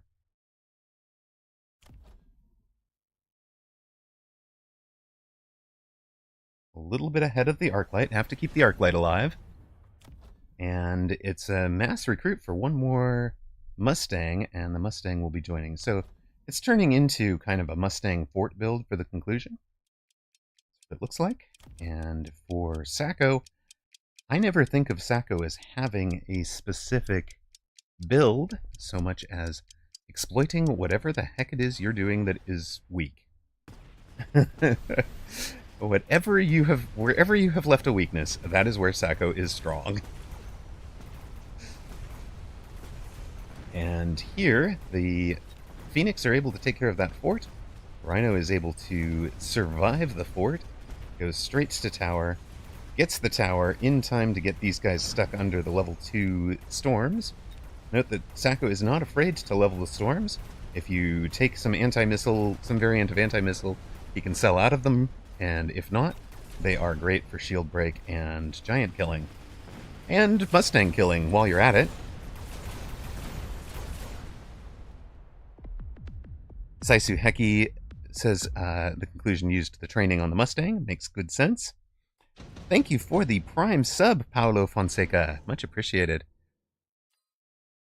Improved firepower, the obvious choice for the Mustang player. No, he's taken the laser sights and levels, intensives those guys right away. Level 4. Hello, Sapphire Iris. I'm just here to make number go up. Thank you. I appreciate it.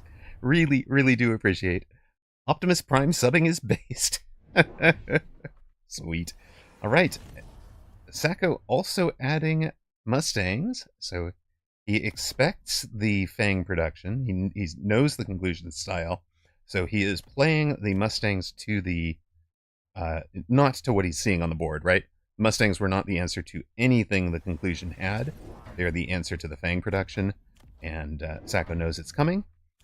Good read, playing ahead of opponent's tempo, and takes 3 packs of Mustangs to handle the chaff clear from the 3 forts that he knows about. Also, look at this baller play. Hey, he's redeployed the level 2 Storm from right to left and goes for the level 3 Storm with improved firepower control. Holy smokes. Yeah, I'm just going to bomb the heck out of your stupid forts. You have no anti-missile yet. This is all but going to force the conclusion to take some kind of anti-missile, and then he sells out of it and puts the item on the Mustangs. I blinked when I saw him take the Mustang item. I was like, okay, I can see it, but I'm not sure where he's going with it yet. And no anti-air yet on the forts either. Our Phoenix will get some work done. There's also a flank Arclight that's going to annoy flank Arclight, flank Crawler to just to get that tower debuff. That'll take down these last 2 forts. Sacco winning again. Not huge damage, but the storms are surviving. And this is part of the reason you don't sell out of the storms too preemptively, just because you don't like the storms, you don't want to rely on them. Make your opponent counter them, because if they survive a round, they're 400 damage on the bar. And those storms being part of Sacco's round wins are a huge part of why the conclusion is down to 1400 already. Sacco goes for a level 6 Saber. I presume that was the sound of Saber Cash we just heard. Other options, yeah, I don't even see a Saber, so he's already sold it. And it looks like it'll be sledges for the conclusion. Sledge. Ooh. This is a set of trickies. So, Sacco takes the Jump Drive Phoenix and puts it back there, figuring you're going to counter it with something like a Rhino or a Sledge. Also goes to Armored Healing Wraiths, and this is preemptive to the anti-air barrage off the forts, but also shuts down the Fangs and the Mustangs. The Fangs will stop and be shooting the Wraiths while the forts walk underneath them and get exposed to everything that's on the back line. So there's the anti-missile, as expected. You kind of needed to take something to shut down this level 3 storm with an item. And we can just expect Sacco to sell out of that now that he's forced the investment. And he thought about putting the Rhino out on this flank, but decides not to pay the flank summoning. I like not paying the flank summoning. That's a good choice. He'll be coming in from here. Also, shield on the Fangs will slow things down quite a bit in terms of how quickly chaff gets cleared and all of that for Sacco. But again, you can see there's just no damage being dealt to those Wraiths. There's nothing on the board that will kill them. They will heal more. The blocking, the damage blocking is reducing these guys down to 45 damage per shot, and everything else on the board is down to 1 damage per shot. So, the things that could kill the Phoenix are never going to shoot anything other than a Wraith. The Wraiths are healing faster than the damage dealt, and that'll be 600. With the surviving Phoenix, that'll be 800, 1,000, 1,200, and 1 surviving pack of storms would have been enough to win this. Sacco, great finish, puts the conclusion into mortal peril without the Wraiths, and just goes for, here is the thing that will finish. And if he tries the anti-air barrage, it's not going to help because I've got the healing. Otherwise, the armor would have been enough by itself. So Sacco playing, again, we talked about he played ahead of the Fang summoning with the Mustangs with range. He played ahead of the things that the conclusion could do to stop his board. So he's not playing to improve. He's not playing to double down on beating what you're already doing. He's not reacting to what the conclusion's doing. He's anticipating what the conclusion's moves are going to be and countering them in advance. Brilliant work from Sacco. And congrats to everybody who bet on him. Congrats to him for the win. The conclusion, the first of the big names knocked out of this one. So you can see, like we talked about, we put down about 1,000. We put down about 1,100 in a wager. We made back about 1,100 on that bet. So let us. Oh, I wanted to see this one. Anyways, we've got HD Susauer and Forgotten Arbiter still ongoing. HD Susauer, the defending champ. Forgotten Arbiter, one of the Mag 1 greats. One of the greats of Mechabellum. Farside, Red. They've both just taken an absorption module. Forgotten Arbiter has 2 absorb module melters. How unfair is that? 2 fast absorb module melters that are level 3 and level 2 with range and EMP. On HD Susauer's side of the board, it is forts with Fang production, range, and anti-air barrage. So forts, a huge dominant part of the meta right now, as you saw from the conclusion, as you're seeing from HD Susauer. And there's the Fang shield. Is his go-to. And a pair of shields. Just, I imagine there was a spell up because both players did shield around the spell.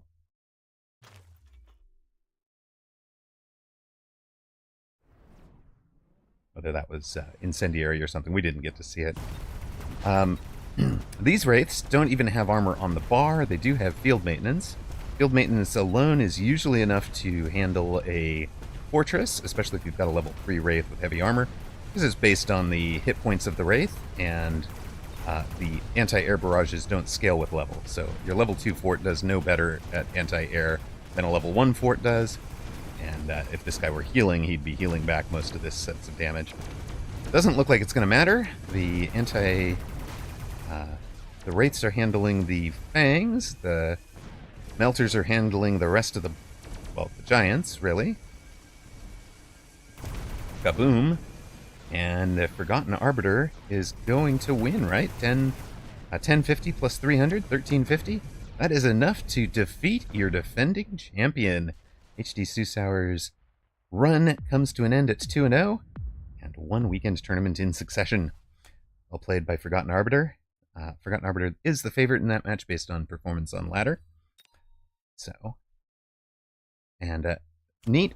This is very much a classic Fang and Melter versus Mustang Melter versus Fort and Fang is one of the builds you would have seen all the way back in 2023 when the game first released. So it's great to see the meta balanced in a way that some of these signature units and signature boards are still viable at the highest level. Very nice. Harvey the Llama, do you literally have 1 hit point, sir? Can we see the 1 hit point victory?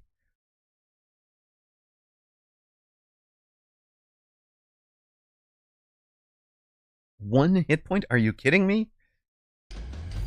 Harvey the Llama, near side, 1 hit point and a dream. And wait, does this board look familiar?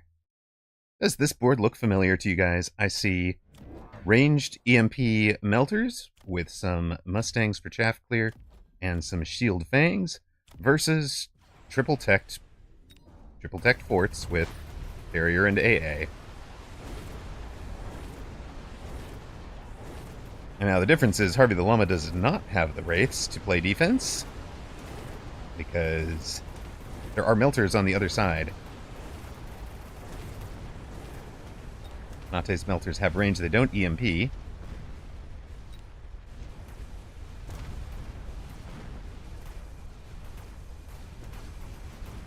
Harvey the Llama, 1 hit point and a dream, but if 5 Giants survive, he will actually win this. Can he bring... Nope, it's down to 4 Giants, so he's not winning this on this round at least. Power goes down, it unfortunately for him. Fire's out. I know, 1 hit point. Exactly 1 hit point. Let's go.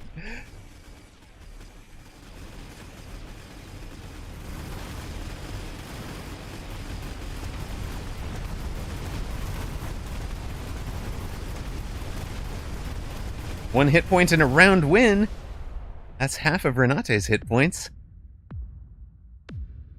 393. He's got plot armor exactly on 1 hit point. He's got to make the comeback. Hold on. Did we see this? Did we get one of those? No, we did not get one of those bugs. Renate's, somebody's computer is just slow. Oh no. Don't let this match end in a nuke. It has to end in a nuke, doesn't it? It pretty much does. I mean, the other option is Harvey the Llama just throws down 35,000 hit points on electromagnetic instead of 70,000 hit points on the shields or on the nuke, but yeah, the nuke is better. And if the nuke is here... Oh, the nuke is going to be here on the weak side.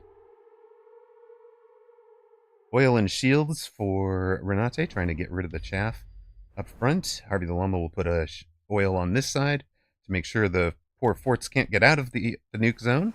I'm going to stop you in this spot. Don't leave. You just stay where you are, and I'll throw down this guy for some energy absorb and shield break to try and at least kill one of these forts. That fort back there has the laser sights. Now, if Renate leveled that and ranged it, it would be pretty scary. Shield that can survive the nuke and outranging all of the other forts that hangs out behind them. Well, that's an unfortunate place for a melter, sir. but it does guarantee that the shields don't get locked.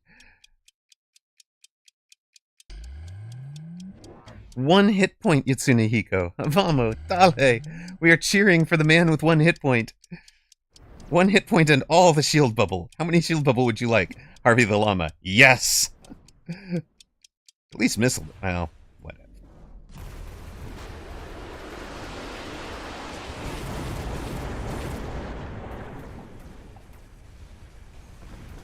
Everything is going to be stuck in that. One of those shields is down. The other 2 are down, but not much gets destroyed by the nuke, but the shields. I guess the one fort does. That's actually the ranged fort, right? So the range enhanced fort is down. The Mustangs all burn in the flames. Fangs all burn in the flames. It comes down to Melter v Melter. 1 hit point. A dream. And a round win for Harvey the Llama. 1 hit point and he gets it done. Plot armor for the win.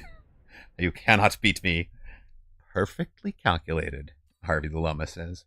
Had it all the way, man. Never in doubt. Deserved, KM Peck says. Indeed. All right, that is all of our 1 hit point is all you need. Exactly, Wonder Hamster. All right, let's see who else has their W's. Dillo beat Reshetilo in the spoiler role. Doxson, who, by the way, Doxson's been added to the QA, the testing team, not the official QA team, but the community test program. So congrats to Dox on that. Has had his chance to go look at the Hound on a beta test. Doxson beat Raton. Steelsane over Fab4. Fab4 streaming as well at the moment. Dimon beat Cheeseburglar, so Cheeseburglar down. KM Peck with the win over Sparty. Tough opponent. Nicely done, KM Peck. 49 beats Coldfire. Zemp over Rooster. There is one of your big names knocked out. Zemp with the win here. Mathis Might beats Snail Speed. Apuchi beats Black. T-Man over Saracha. That's a huge win, T-Man. Well done. We saw Forgotten Arbiter beat HD Susauer. Bimpy upsets HR Giga Chad. Well done, sir. We saw Harvey the Llama on 1 hit point beat Renate. Lepaco over L. Zlaumanj beat Wusach Tme. And our signature match for this round was Sacco against the Conclusion. Sacco with the win. And that leaves us with... Are we finally on an even number? That leaves us with 16 unbeaten. We will have 7 rounds, unless somebody abandons. Be right back with our next round. I'm going to run a 3-minute ad. I'm going to go grab a coffee real quick, but I will be back for subscribers to chat. If you've got a question, ask a question. I hope it's something I can explain, unlike the question about Insight. But please, ask a question. Can't wait to play against Doxson. KM Peck, is that your match? Is that your match? Apuchi versus Dillo. Zemp versus Forgotten Arbiter. That's our match. Holy smokes. Harvey the Llama's 1 hit point dream continues against Demon. Sacco up against Steelsane. KM Peck. KM Peck against Bempy. KM Peck against Bimpy. It'll be T-Man against Doxson for right now. But here is our... Goodness. Wait a minute. Forgotten Arbiter against his... Oh, no, it's Zemp against... Wait a minute. Zemp... This just changed. This all just changed. What happened? Bimpy is now the #1 seed. Screenshot that, Bimpy, okay? Screenshot that. Really. Serious question. Draft beer or Pilsen beer? For me, it is darks. I like a good porter or a stout, Guinness, that sort of thing. And if it's a hot summer day, I like a very light German beer. I like the crisp, cold, very low hops that the Germans do so well. All right, 17. It's going to add up to 17. Poochie against Dillo, Mathis Might against Lamenge. We will be in Zemp against Forgotten Arbiter when we come right back.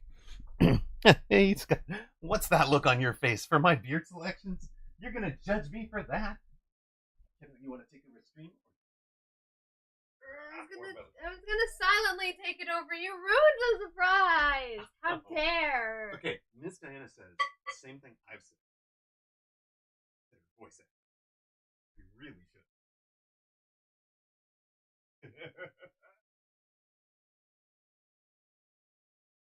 I think he actually knows a bunch of. I don't think he actually knows a bunch of my. Actually asked me to voice act in YouTube series that they're trying to make. I don't know if y'all could hear that, but I didn't want him to hear it, so I did quiet.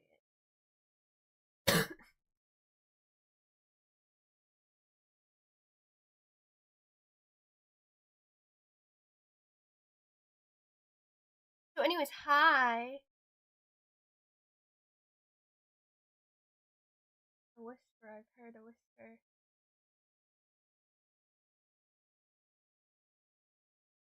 Hello.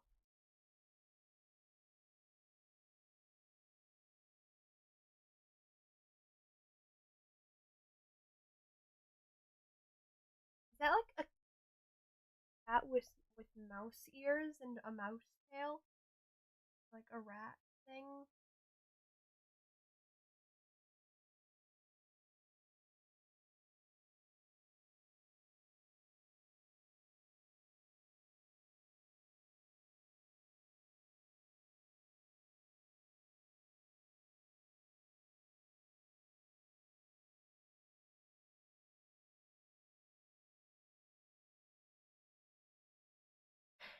Lord of the Mouse. We love Lord of the Mouse. Username.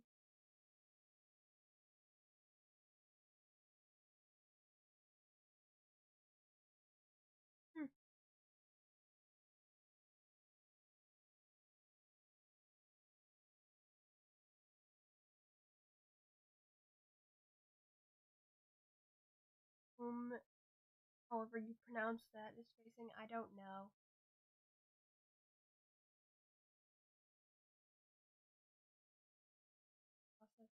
I still don't know.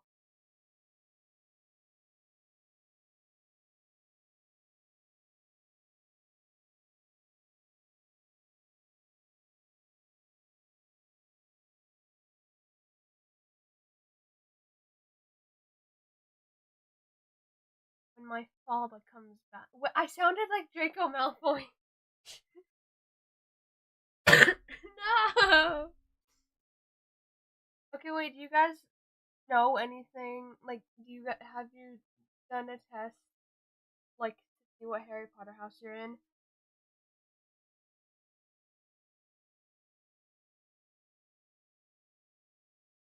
Anyone here done that? No, father. It's ready.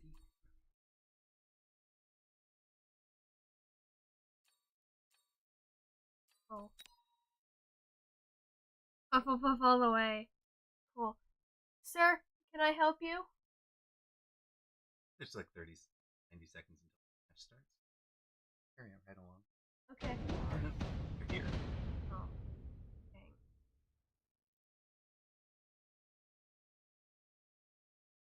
Yeah. Sorry, gotta go. My father will hear about this! Wait a minute. File complaints with the Department of Father. Okay. Welcome to round 4 of a weekend tournament, European number 91. Tremendous match. This one, we've got Zemp versus Forgotten Arbiter. Zemp, of course, the the Dev Pro tournament champion. Near side blue, Farseer specialist with Arclight and Steel Ball. Far side red, Forgotten Arbiter, speed specialist with Steel Ball and Fang. Still has his choices. Hasn't made his deployment or his unlock yet. He's got 30 seconds left.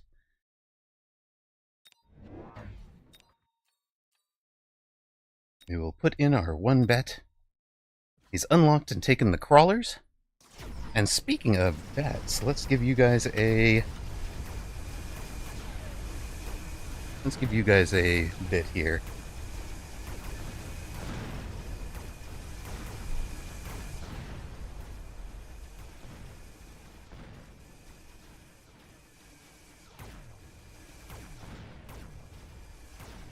Forgotten Arbiter has been having a tremendous run in the Mag 1 season. One of the top-seeded players in the pros at the moment. Down here playing in the amateur tournaments.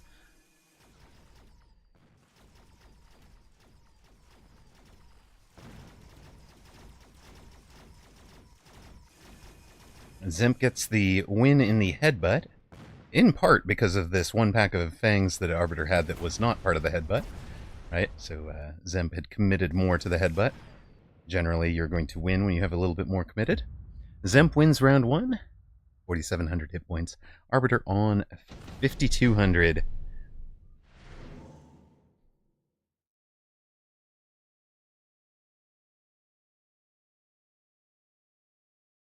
Round 2, we get the reinforcement pack. It will include Wasps for Zemp. Marksman, the 2 deploy option. Phantom Ray and Wasp, the air options. Of course, Phantom Ray countered by the Marksman, basically.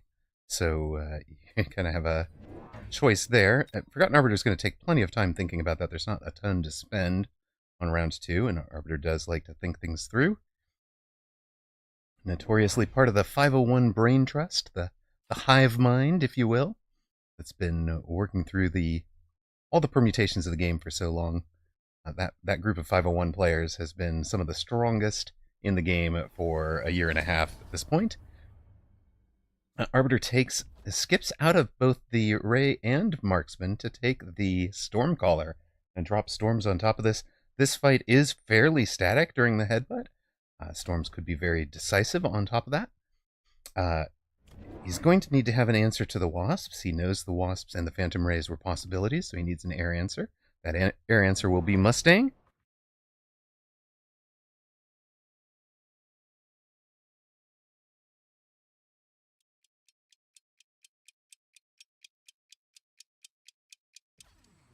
And we have a flank Fang over there to try and distract for a moment, it looks like.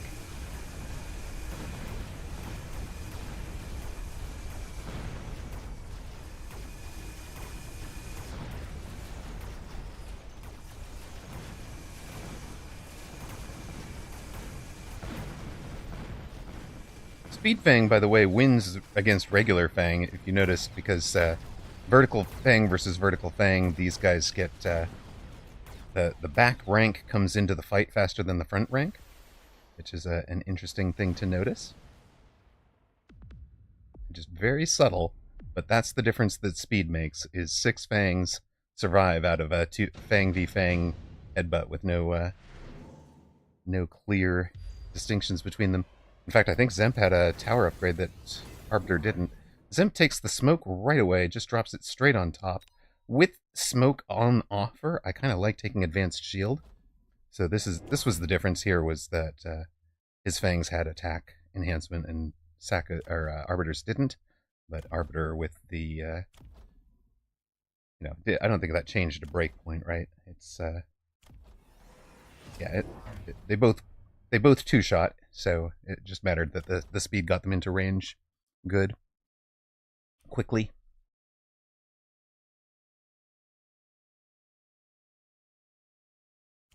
Zemp with a flank crawler. Ms. Diana does have a good point. Our advanced shield is good, but it's not great against steel balls. It's true.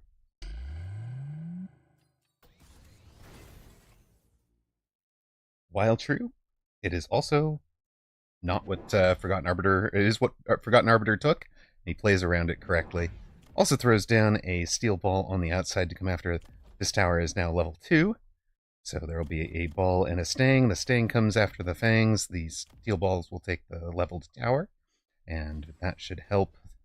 Over here, there's also going to be Well, as long as we killed these guys before they bring the shield down. But the shield lasts long enough, right, to block the smoke, which was the important thing here.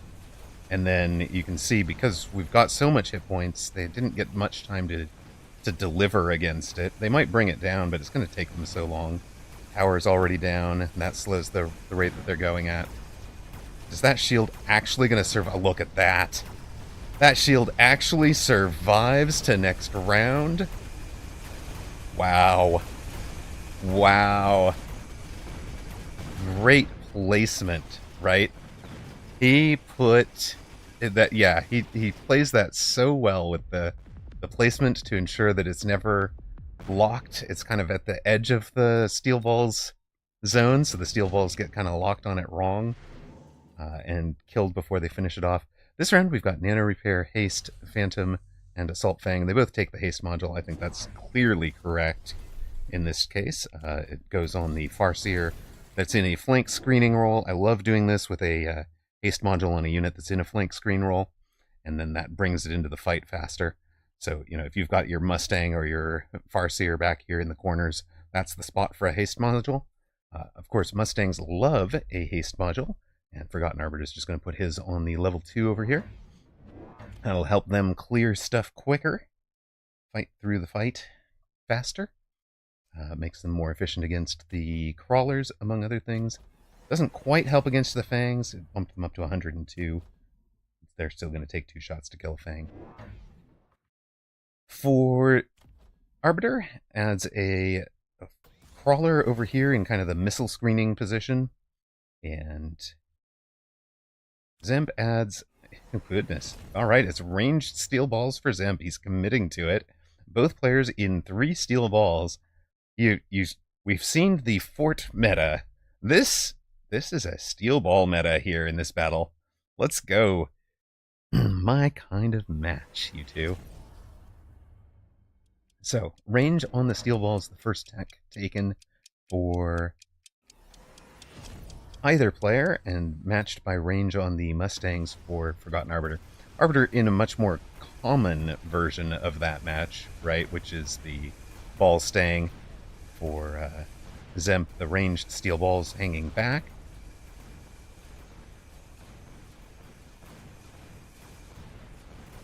In theory, it's an advantage against Arbiter's steel balls, and he is going to win this right side pretty handily, and does clean up against those steel balls as well at the end of the round.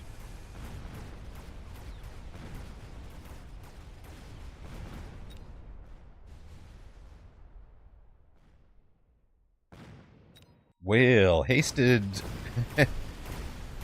Farseer had a good round, but doesn't get the job done. Arbiter wins round 4. Zemp is down to 3064. Arbiter on 5200 still. Lost round 1, but never since. You got options, including an electromagnetic blast that could put some hurt on that shield. Zemp goes for a Rhino Assault. Acid Blast on top of those stationary steel balls could also work for percentage damage. I don't think Arbiter takes that, but it would be an interesting way to punish the ranged steel balls if Zemp doesn't think of shielding it.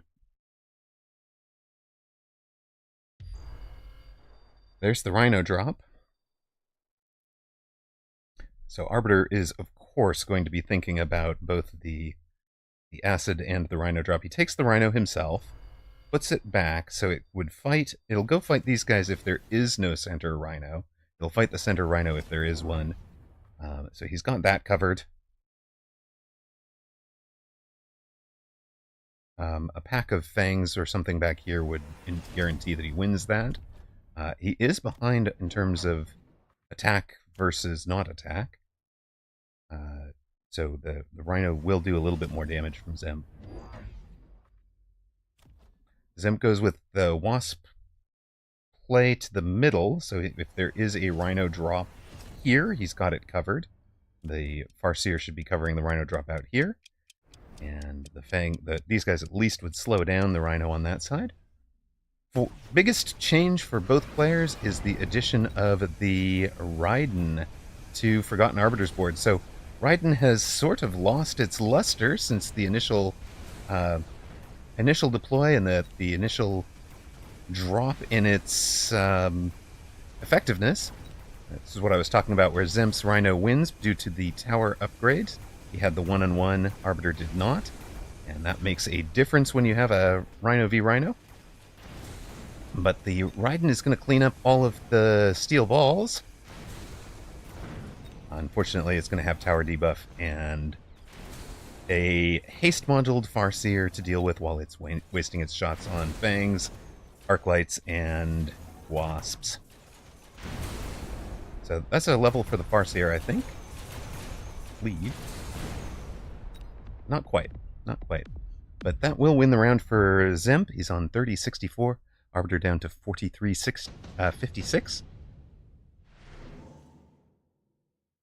We've got additional deployment, photon, tank production, and portable shield. Now, I talked about how valuable additional deployment can be. And that is the choice for Zemp, especially in this case, right? One of the things Zemp wants to do to counter the Raiden, he may want to wait until there is tech on the Raiden. Now there is, and another one. But he might want to slap down 4 Fangs and throw armor onto them. I had a board where I had no Fangs at all, and opponent was in Raidens. I saved the replay, and the winning play for me was literally buy 3 Fangs and Fang Shield. 850 wins the round. I didn't even have to spend the rest of my money. I think I did temp range, temp speed or something. But, it was like just that change alone is stymies the Raidens so hard that it was sufficient.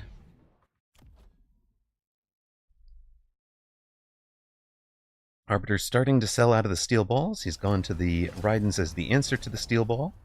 His Mustangs are now level 3. Zemp has belatedly added the Stangs to the Mustang steel ball comp. And those Stangs, I think, are supposed to be the answer to the Raiden.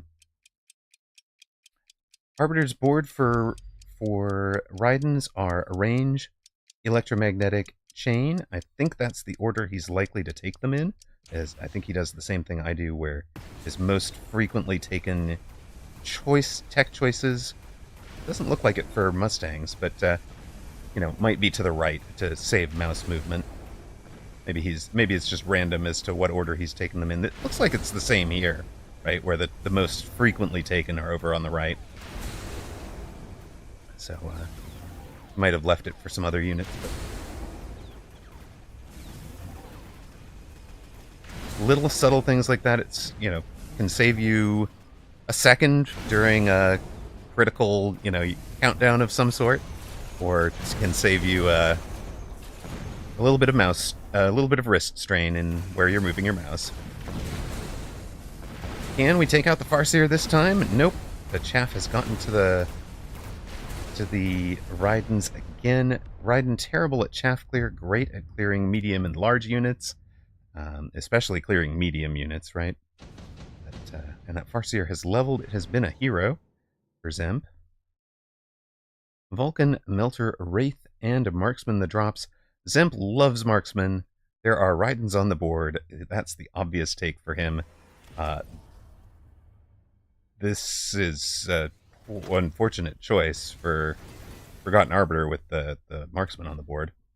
Now, Zemp is not running anti-air on the Marksman. He's got EMP instead, with Shooting Squad and Elite Marksman.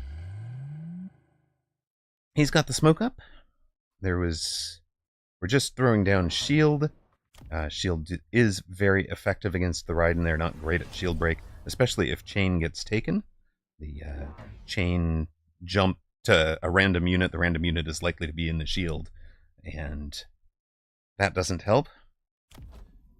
Arbiter takes a range on the Wraiths, so the Wraiths are in front of the Raidens and trying to clear the chaff there.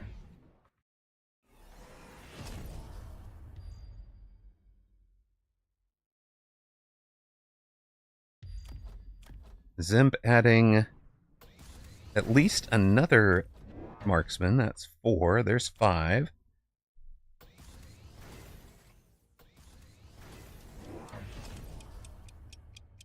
And we've got oil for Arbiter in front of Zemp's sort of winning side, if you will. Just going to slow that whole group down.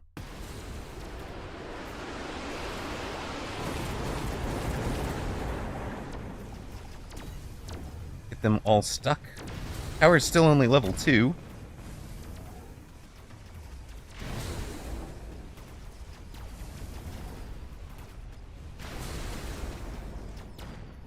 Marksmen have taken down one of the Wraiths, but you can see what a difference the chaff clear made. So this was legit just taking the Wraith for chaff clear, and it made a huge difference. That has allowed Arbiter to win on that side and come around. Takes out the Farseer for a change, and with everything stuck in the oil. So really making good use of the oil as a timing piece, and the Wraiths as the chaff clear. Despite the Marksmen, I thought the Marksmen were going to be really good, but seeing that they don't have anti-air makes that make much more sense. Shield airdrop for Zemp. You could efficient giant and just slap out more Rydens at this point, if that's the end game comp for Forgotten Arbiter. But it might be close enough to the game that that's a trap, right? You would need to buy 4 giants for that to turn a profit, 3 giants for it to break even, and this game could end quicker than that, so hard to say. Also need to be aware of the missile strike and shield airdrop. So yeah, shield airdrop is good, right? You're always going to take a shield for 100 late game, and a shield airdrop is 100 for a shield with more hit points that comes back later. There's, what, 4 more marksmen? Is that right? 4 elite recruited marksmen, I think, is the play. For Zemp, that is his bread and butter, and they get 1 more tech. Now they've got electromagnetic shot. And note, of course, that he's not just buying marksman, he is buying fangs, because he will be taking shooting squad and shield shortly, I would imagine. He does need to survive long enough.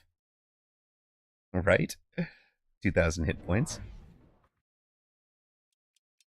And note that Arbiter is also not going ham on just spamming out the Giants and Wraiths. It's 1 more Wraith right now, and attack for the Giants. But more chaff is the right answer for him against those marksmen. He is selling out of the steel balls. There's 1 left. That's the armored steel ball over here. Plot armor steel ball. Now, chain is really good against that line of marksmen, because you'll hit, for example, you'll target one and then it will chain jump to the next one, or you'll target a chaff and it might chain jump to one behind it. So the Raiden's doing great work at clearing through the marksman. That is the build they're supposed to be good at, is being the counter to backline marksman. And as we said, it would have been a trap to take the giant specialist. Forgotten Arbiter did not need to just slam down more Rydens. He slammed down more chaff, ensures that the marksmen don't get to kill the Rydens he had. The Rydens he had were sufficient, and he wins out. Zemp knocked down in 8 rounds on round 4 of this tournament.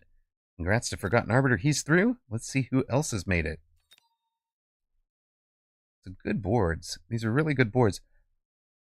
Do like it. I love the way that Arbiter, this is something that maybe you want to think about in your builds later, but both players got themselves up to level 2 towers on every side. So this was a really good match. You're welcome, Van. You're welcome. This is a good one. A lot of neat, intricate play.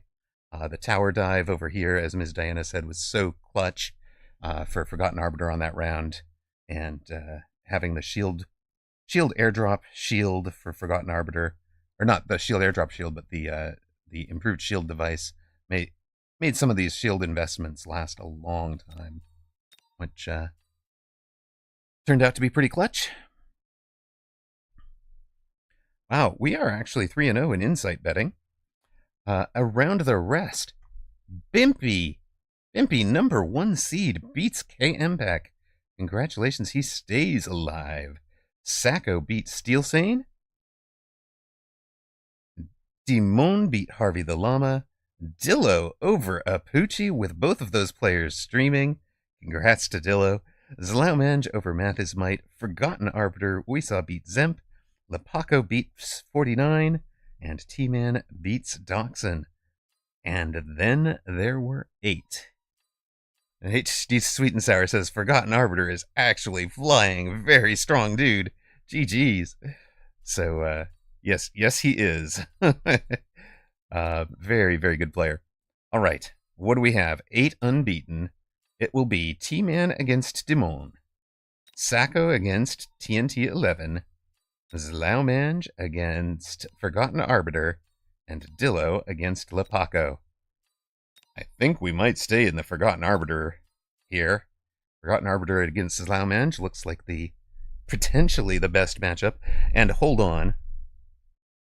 KMPEC says, Bimpy used 4 sledges in the first round against me while I tried to rush him with steel balls. That's a good call. Steel ball, sledge, very good at slowing steel ball down. Yep. You got this. You got this, Bimpy. This is amazing. You're having a great run. You beat Giga Chad, you beat KMPEC. These are some good names, man. Those are some good players. Nobody left who hasn't had a good round win. So T-Man beats Saracha and Dachshund. Sacco beats The Conclusion and Steel Sane. Zlaumange beat Math is Might. Dillo beats Apucci. Lepaco, probably the weakest set of victories there. And our final matches are set. It'll be T-Man against Dimon, Sacco against TNT 11, Dillo against Arbiter. That'll be our match for sure. Lepaco against Zlaumange. So what do we have? We were talking about who they had beaten. Dillo's win over Apucci Lepaco as probably the weakest so far. We saw Zlaumange beat Math is Might. Forgotten Arbiter with wins over HD Susauer and Zemp. Bimpy's wins are over HR Giga Chad and KMPEC. And Dimon's wins over Cheeseburglar and Harvey the Llama. Harvey the Llama's 1 hit point dream denied.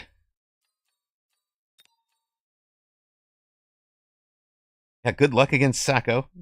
Let's go, Bimpy. You got this. Lucked out with my favorite quick supply quad sledge from the good old days. I just love that build. I really do. All right, we'll get our predictions up while you guys have a moment. Our match will be Arbiter against Dillo with Arbiter on the blue side.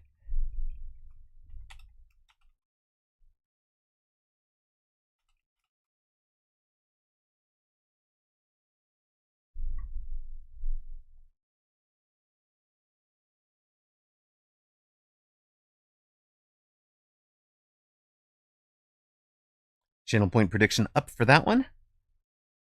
Quick Supply Sledge is such a great start. KMPEC, I've actually been playing it recently as 1 sledge and 1 more chaff, so it's 4 chaff, 3 sledge with my Quick Supply Sledge start. And it seems to do very, very well. It stops a whole lot of different starting comps from opponent, whoever they might be. And then I've got round 2, I can either mech rage them or sell out of them, or sledge plus 2 sledge and be on 5 sledges, whatever it is that I need to do. All right, channel point prediction is up for Forgotten Arbiter against Dillo. All right, I'm gonna go fill the coffee because I made the pot of coffee last week.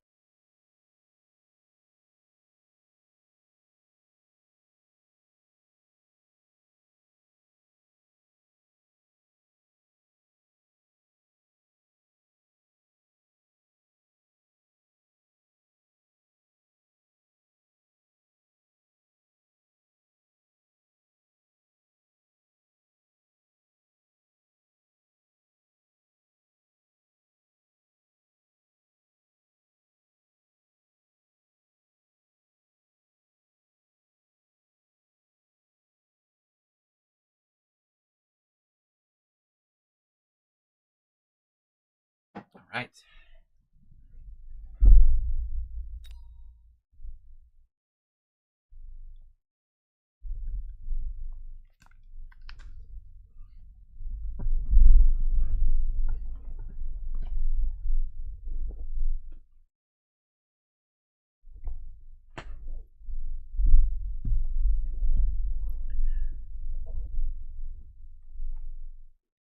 Buckle your seatbelts, everybody. We're down to 8.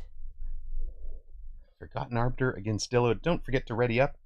For those of you that need to do it, Bimpy, I'm talking to you.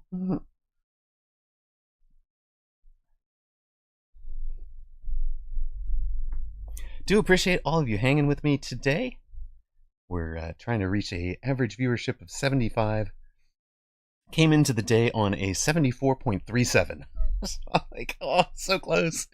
So close. And tourney days are one of the weaker, ironically, one of the weaker performing days for me, despite how much I love doing them, because, there's so many other players streaming, right? Like, Apuchi's streaming, Rooster's streaming, Dillo's streaming, there's so many other options. I know you guys have plenty of channels to go to, so I really appreciate you guys being here for this. This supporting channel on over the next month or two is it's what I need to get over that hump. It's so close. It's so close, Yatsunehiko. And I know it's one of those, like, it's actually less raids, Yatsunehiko, because the raids don't count. So it's my average is well above that. But my average for the last 30 days is 82, but the 10% of those that come from raids don't count. So it's like 82 times 0.89 is the average over the last few days. Welcome to the quarterfinals of Weekend Tournament European number 91.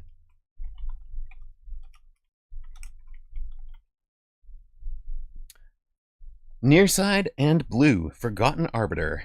Far side, red, Dillo. Two of the longtime greats. Dillo from, I believe, from Australia. Forgotten Arbiter from the United States. USA. There we go. We have so far bet correctly on every match we've bet for. Paulo Fonseca asked, why do we want to reach a average viewership of 75, and that is to qualify for Twitch Partner. Have to average 75 viewers over a 60-day window. Well, over a 30-day window, 75 viewers that are not from a raid. And then have 2 30-day windows where you have 8 or more streams that are above 75 viewers that don't come from raids. So we clearly and consistently hit that. It's just the getting the overall average up.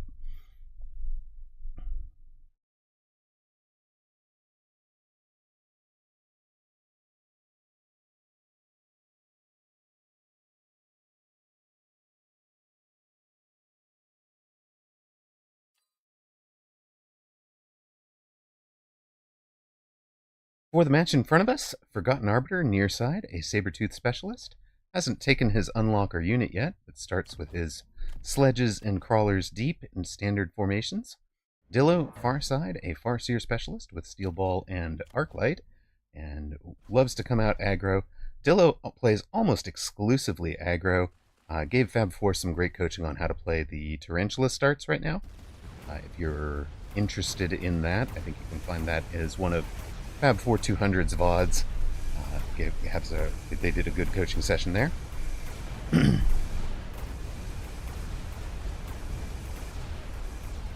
Arbiter added a pair of fangs, and he's just really slowing down this whole push. He did not. A lot of people say to put the steel balls, the sledges, vertical into steel balls. Arbiter did not. He just played a standard formation. I'll let you come out. If you're working from right to left because you've gotten a tower, I'm going to be vertical on you anyways, and you'll be fine. So Dillo does win round 1. 3 steel balls, 2 arclights, drops Arbiter to 3546. Dillo's on 4700. Shield airdrop, mass-produced overlord, assault fang, and extended range war factory the options. I know Arbiter likes shield airdrop. This seems early for it. Dillo takes it. I can't imagine he's thinking about the other ones. Mass-produced Overlord could be interesting. Shouldn't it decrease the recruitment cost by 125 now? And wouldn't that be interesting to go into some 25 cost things, you know, so that there's just a little bit more interesting decisions. Looks like Arbiter skips, takes a Crawler on the flank. Crawler on the flank is to pull parts of the attack, and on a future turn he will mobile beacon it back and across, and that will pull parts of the attack. So unless Dillo invests in his own mobile beacon, he's going to have units that are, yeah, it's basically Forgotten Arbiter is going to split the fight, not letting Dillo get the advantage of having his whole army together in one spot. Dillo putting the shield airdrop on a flank that he doesn't even have a unit in, right? He may or may not flank with the Crawler, but by putting it on a spot... Okay, he is going to have a flank Crawler there. But I was going to say, by putting it on a spot where there's no units, you can, you know, later drop a flank into that spot if the shield is up. Here it's not going to matter, there's not enough over there playing defense, so Fangs can break their teeth on the shield. Guarantees that Dillo's Crawlers have a fair fight.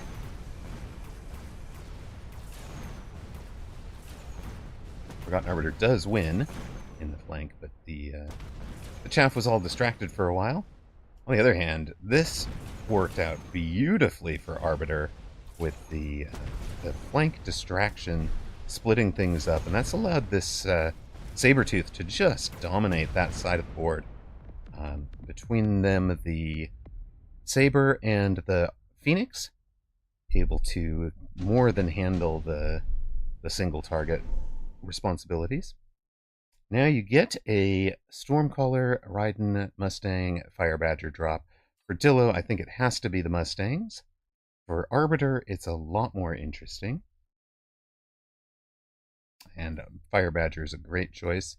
There is the Mustangs, 2 packs, level 1 on round 3, and it just fits perfectly with your steel balls already. Oh no. Oh no. Arbiter is so cruel. So everybody and their brother at this level expects the mobile beacon down to the corner and run across. And we all know that the answer to that is a Mustang. It can keep up with them and it can shoot them. And Petroleum Crusader. Welcome, welcome.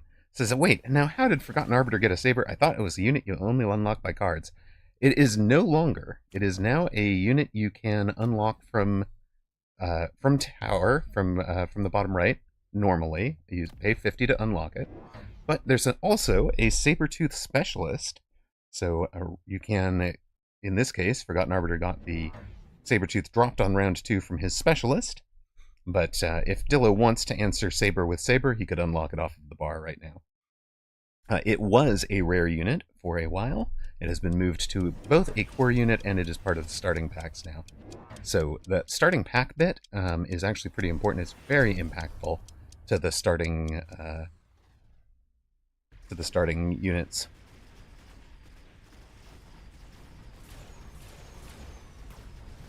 Yeah, it's a level 1 that drops on round 2 instead of a level 2 that drops on round 3.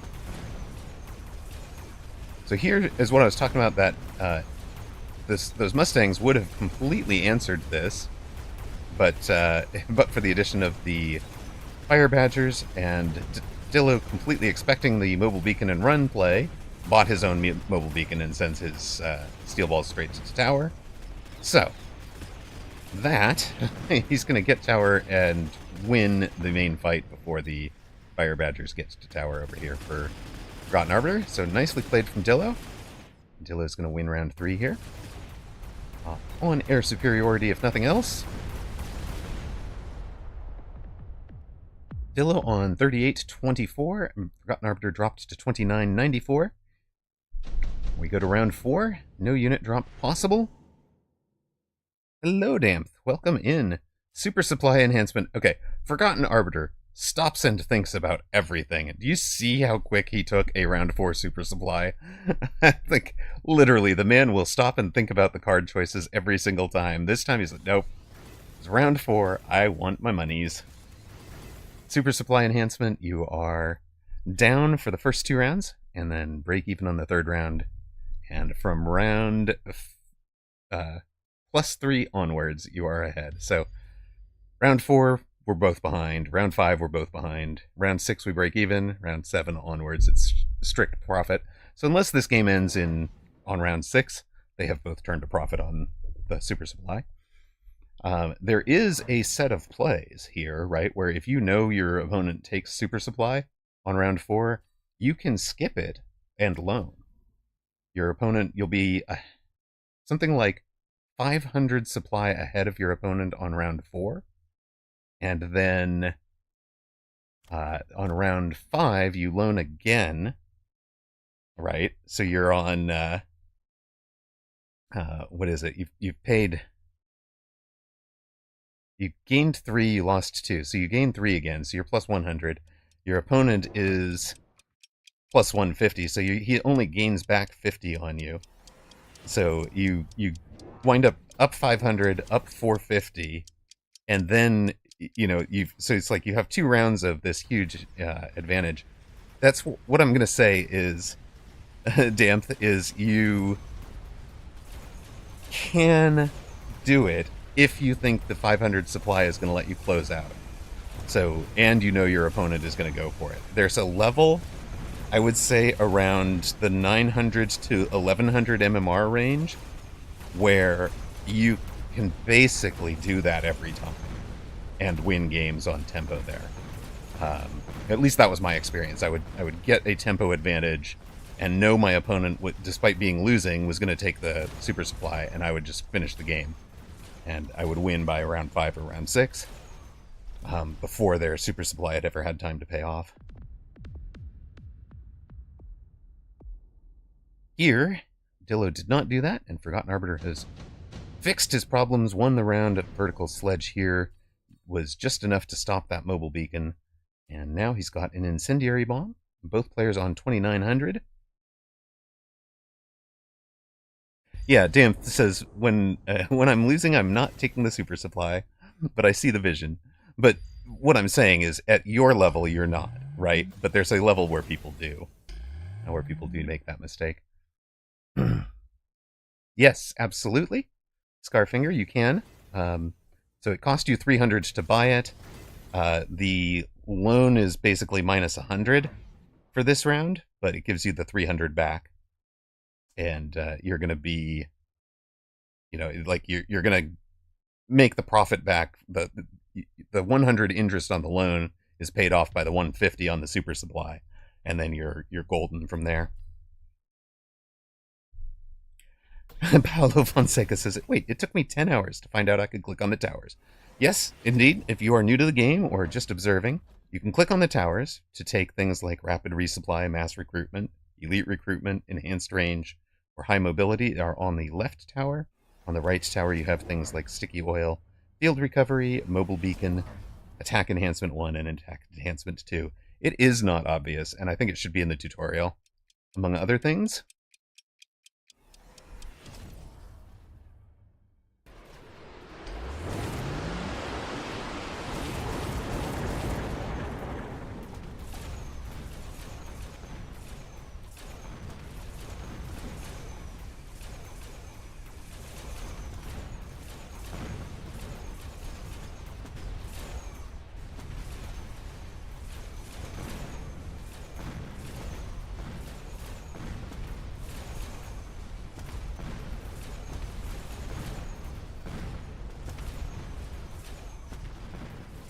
Okay, you can see how well the vertical tanks are doing over here. They slowed a whole bunch of stuff down, but the shield blocking the fire has left Forgotten Arbiter a little bit behind in terms of chaff to clear this round.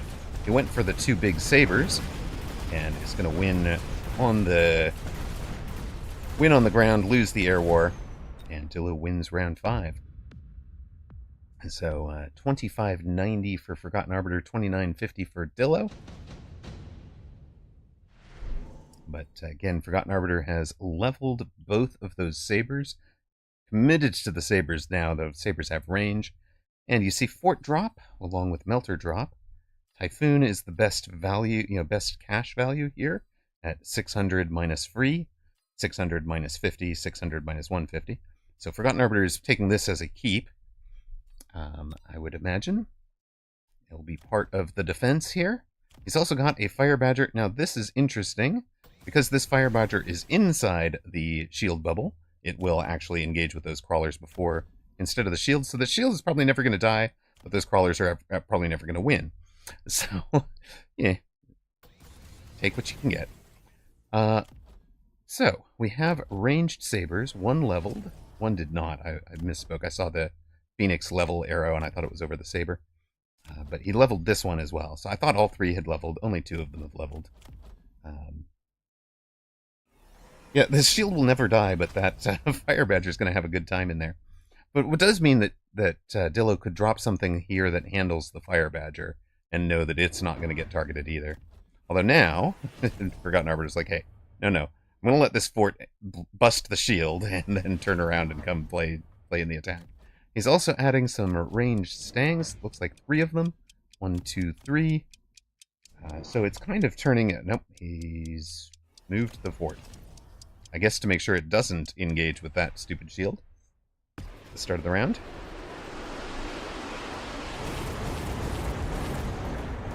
Dillo oils the far side, trying to make sure that the tower doesn't go down there.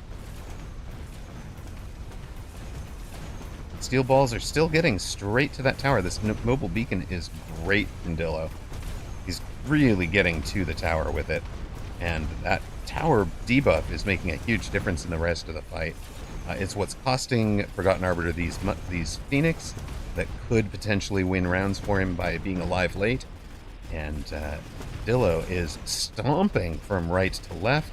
The oil on the far left, huge for just stopping that whole force and getting them totally wrecked. Forgotten Arbiter down to 495 hit points. Dillo at 2958. On his way. Is there a way for Arbiter to turn this around? If somebody is going to, Arbiter's the guy to do it. And he's going to take Mobilized Battleship. Now, Mobilized Battleship on the back line, there's nothing back there. He has it aimed at the level 2 tower instead of at the level 1. The level 1 has the fangs. So, you might want a unit out here to pull any trailing fangs. But that is the reason this is on the level 2 tower.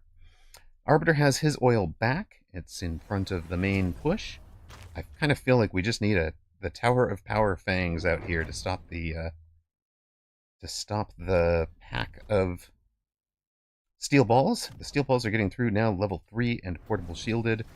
These guys are anti-air barrage forts, trying to handle the Phoenix with the AA barrage.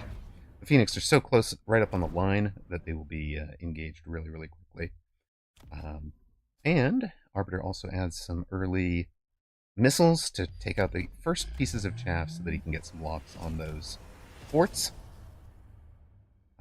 Dillo switching it up, goes for a mobile beaconed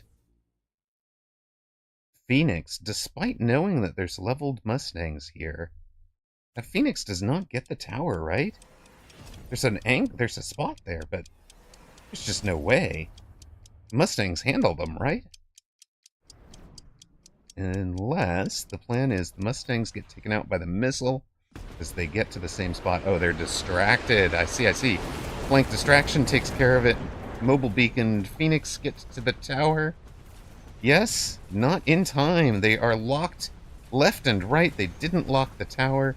And Arbiter's deep Overlord gets the job done. The Overlord call in. The missile goes off to the wrong spot. The oil gets lit on fire by the Fire Badgers. You asked if there was a way that Arbiter could win this. There is. There is, and he has done it.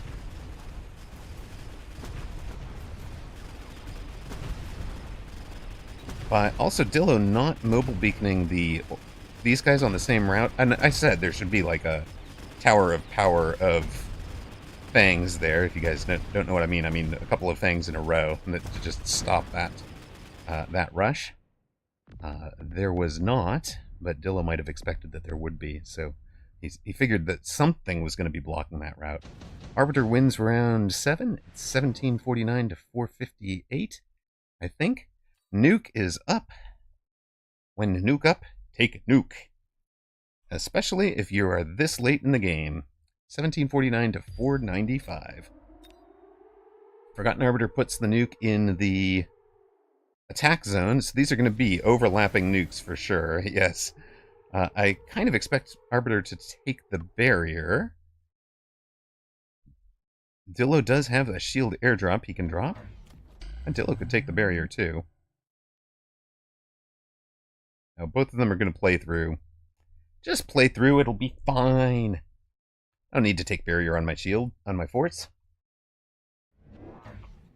I'm really confused by the Wraith, unless the Wraith is over here.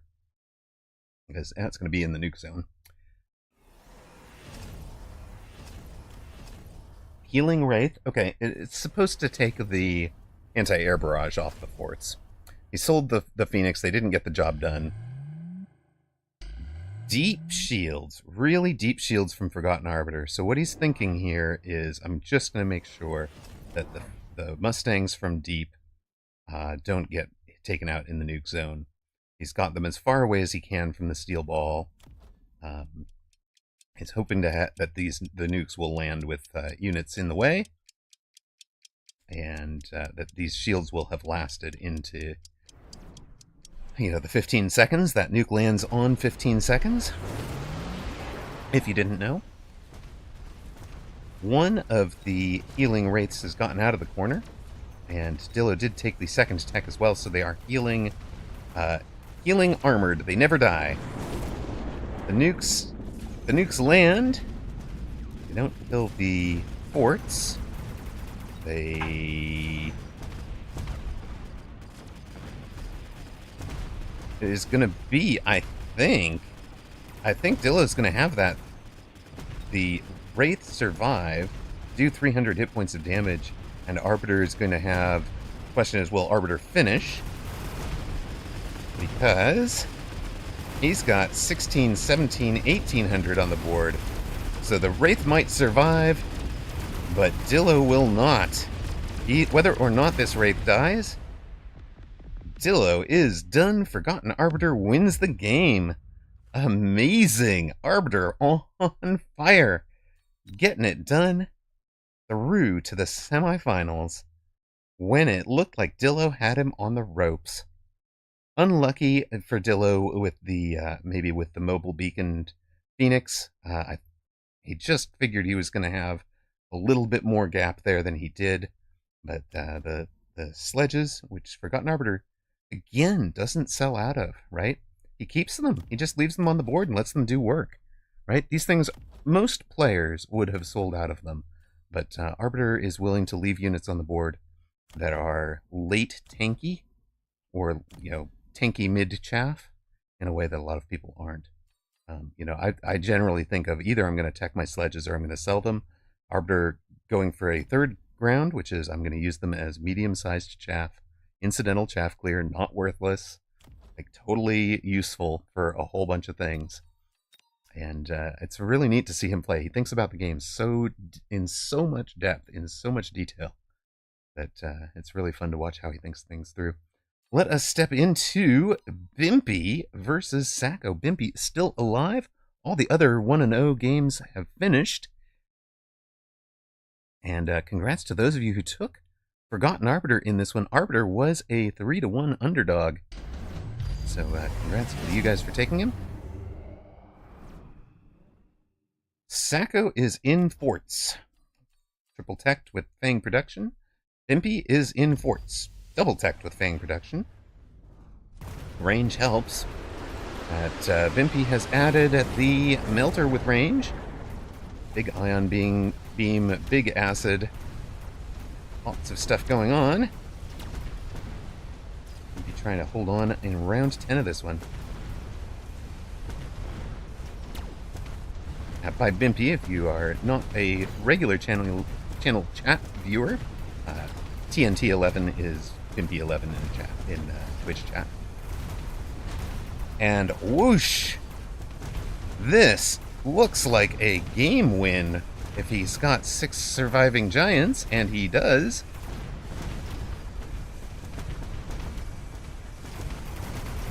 Might not be 6 at the end, though. 5 giants left is not going to win the game, but it's going to be a round win. The Ion Beam did very well.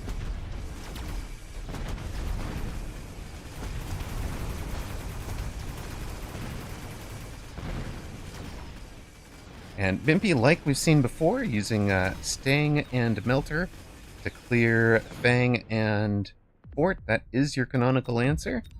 That is the right answer, if you will. We go to around 11 of this one, 1160 to 630. There is now oil on the acid for Arbiter, or for Sacco. Sorry, I just cast the Arbiter game.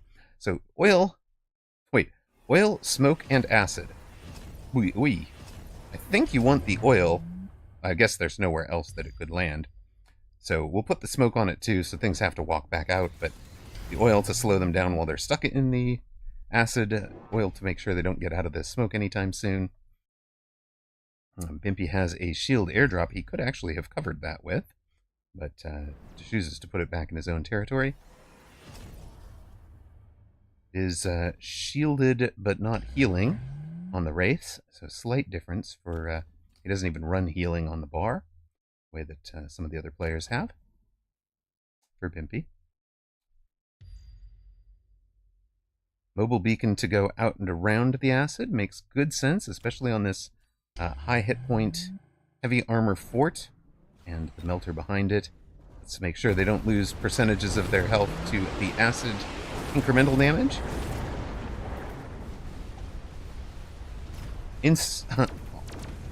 Possibly luckily, that is also going to keep them out of the oil and the smoke. For Sacco, it is a huge fort line. Look at this beastly fort line. And we're just all crammed together. We've got all of our shields working together. Even if you take down one fort's shield, the fort will be under somebody else's shield. I love it. Tower down. That's helping Bimpy, but there's so many fangs. So many fangs. Can't clear them all. I'm out of Mustangs. And Sacco has won. It is the fort. The fort is a dominant meta contender right now. And Bimpy, what a run to go 4-0, make it to the quarters. What a player to lose to. Playing way above 1800 MMR, sir. To take Sacco to around 11. That is brilliant. Well done, man. And good luck the rest of the tourney. I hope you get a zillion minor points. So you wind up in a top 5. That was great. Good job, man. So yeah, Damth asked, wait, isn't Melter Stang just the solution to Fort Fang? So yes, it is. But if we look at Bimpy's board, he's only got the 3 Mustangs with range, right? And that is not enough. And in this particular instance, what was happening is Sacco has brought the shields down, and his shields are still up, so the Mustangs are stuck on shields. Like we saw that the way that these became one kind of integrated line. It was, yeah, you needed more deploys, and this is why in a really long game, extra deploy is such, that extra deploy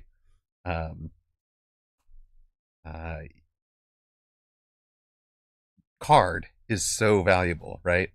Because you want to get to a point in the late game where you almost always want to be doing a mass recruit for one of your cheaper units, a 100 or 200 cost unit every round, to have, like for Bimpy, for example, there is a missing chaff piece here, which is he could have had some fangs this deep, right?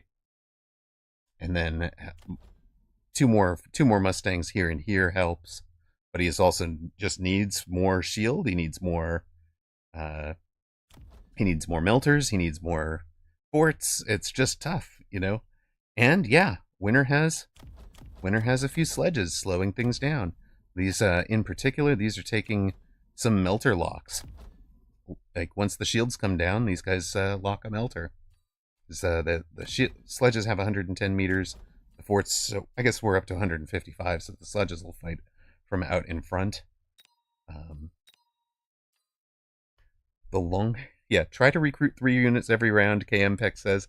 The longer the game takes, the better. Alright, that is our quarterfinals done. T-Man beats Demon. Forgotten Arbiter beats Dillo. Zalaumange beats Lepaco. Sacco beats TNT 11.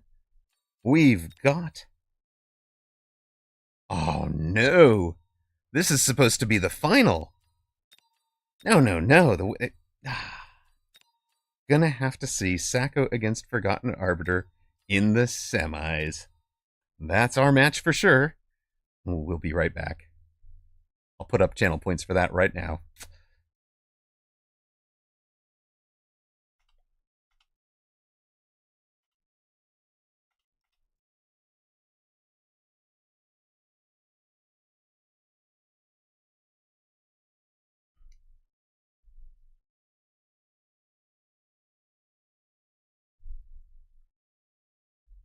Okay, as you guys know, these two are good friends. They are both part of the 501 Hive Mind.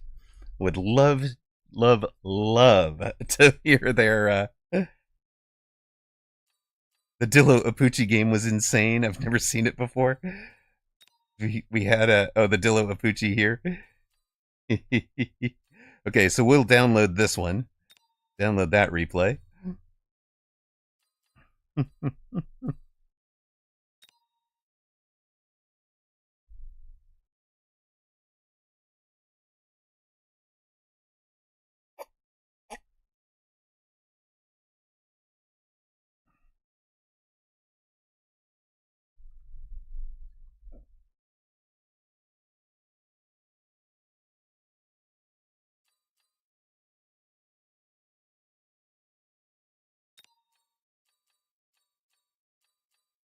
You only saw the last round and you were like, ow. Excellent.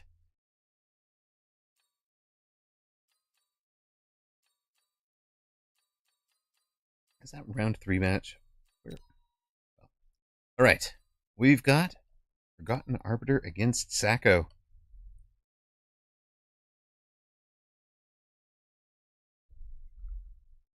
These two should be finalists. They are meeting in the semifinals.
We need like a little mini game for this screen. Pew pew pew. Pew pew pew. Take down the Vulcan. Well, welcome back to those of you that saw ads. Appreciate you guys supporting with sitting through. And believe it or not, we are over 75 viewers right now. No raids. Hitting that average number that we need for Twitch Partner. I really appreciate each and every one of you being here. I know there are so many channels streaming tournament action right now. I really appreciate you guys choosing to be here. Love you all. Much appreciated.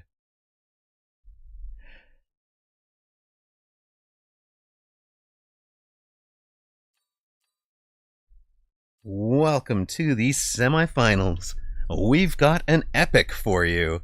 Forgotten Arbiter versus Sacco. Let's go. These two, if there were any justice in this story, these two would be meeting for the tournament title. I can't help but feel that the winner of this one will be the ultimate winner of the tournament. I'm not even going to predict. These two have been amazing all tournament long.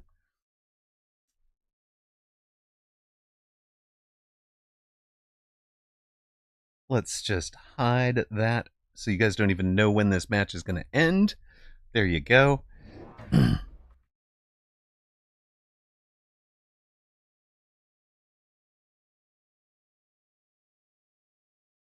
Near side, blue. Forgotten Arbiter is a quick supply specialist with Steel Ball and Crawler. Far side, red. Sacco is a Farseer specialist with Steel Ball and Arclight. So, let's come out and headbutt each other, shall we? Let's do it.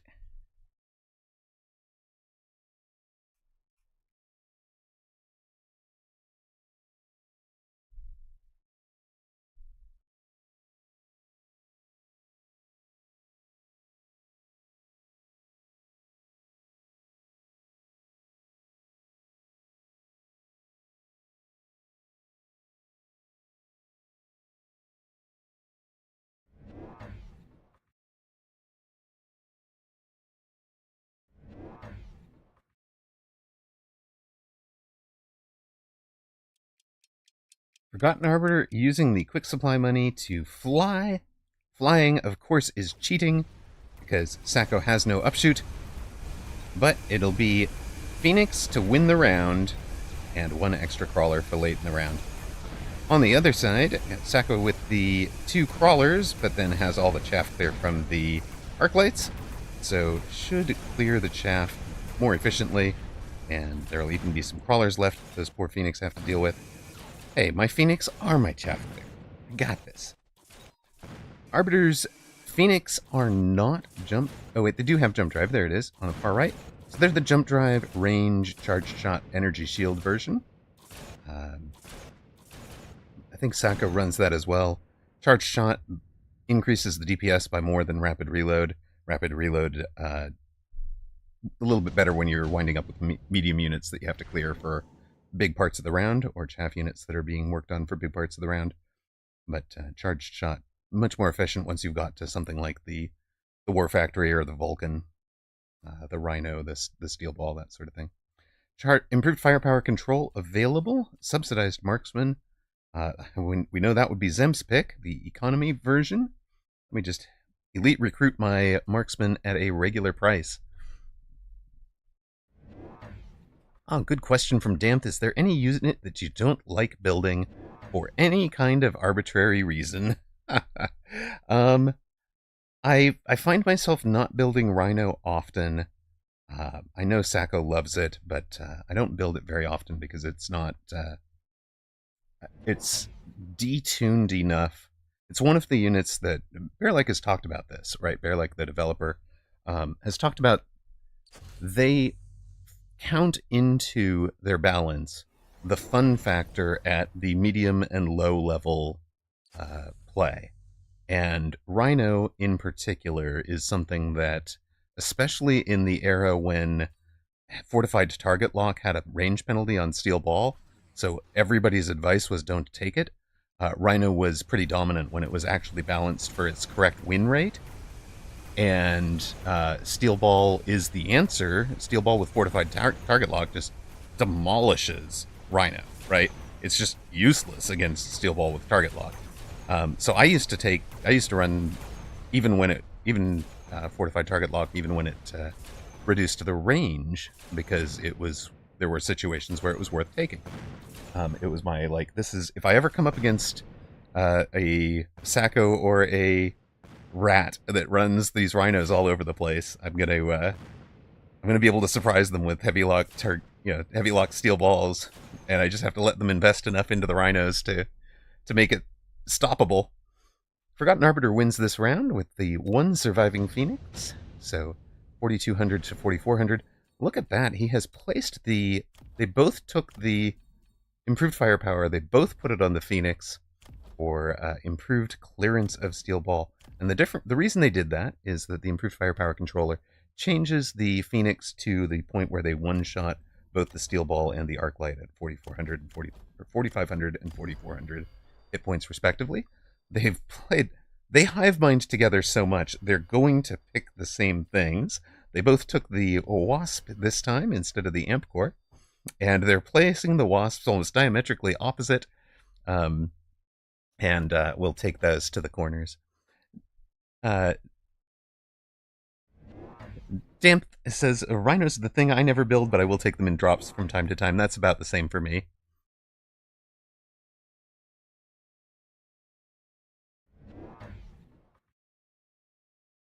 You can see how early Sacco has leveled the towers. We talked about that earlier in the tournament as something you might want to do. Add to your game if you're in the medium to low MMRs. That 100 on tower levels can be really impactful. Here, Sacco is using it to defend against the Wasp drop instead of placing units behind tower. That's letting him be highly committed into the attack, where I probably would have tried to defend that with the Fangs back there. Right now, Fang and Wasp are not balanced perfectly, so that Fang actually loses to this Wasp call-in. A single pack of Fang now loses. You need a pack of Fangs and a pack of Crawlers. The Crawlers distract the Wasps while the work gets done. Here, so Arbiter's Wasps eventually get to that tower. Over here, Arbiter defended, instead of by leveling the towers, had the Crawlers, and those distracted the Wasps into the main fight. But unfortunately, that put the Wasps on his Phoenix and cost him his Phoenix. So it's going to come down to, four Phoenix as Wasp and Crawler clear for Sacco. I'm sure that's how he drew it up. And he wins the round. Arbiter down to 3540. Sacco on 4,400.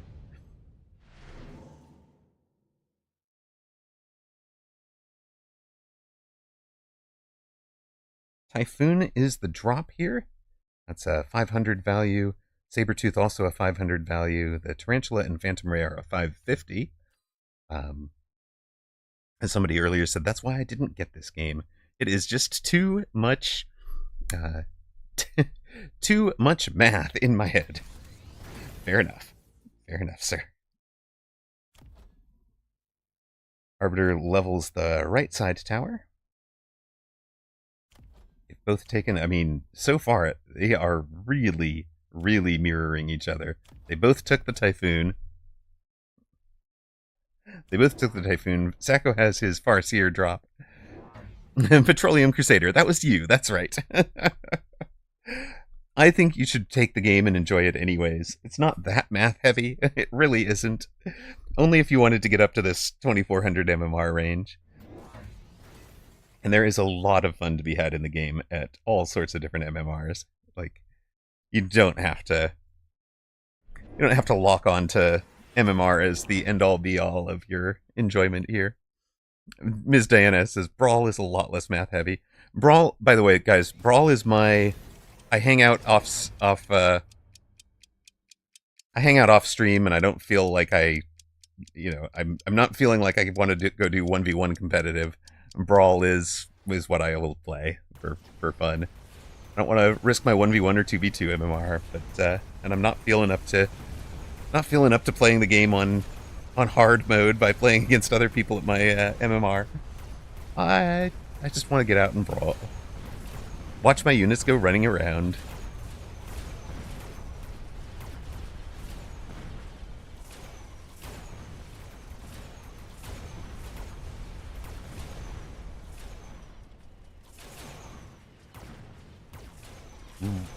Round in front of us has again gone to the Phoenix.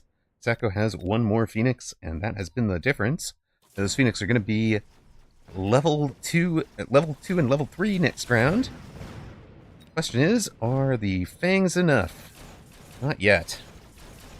Not yet.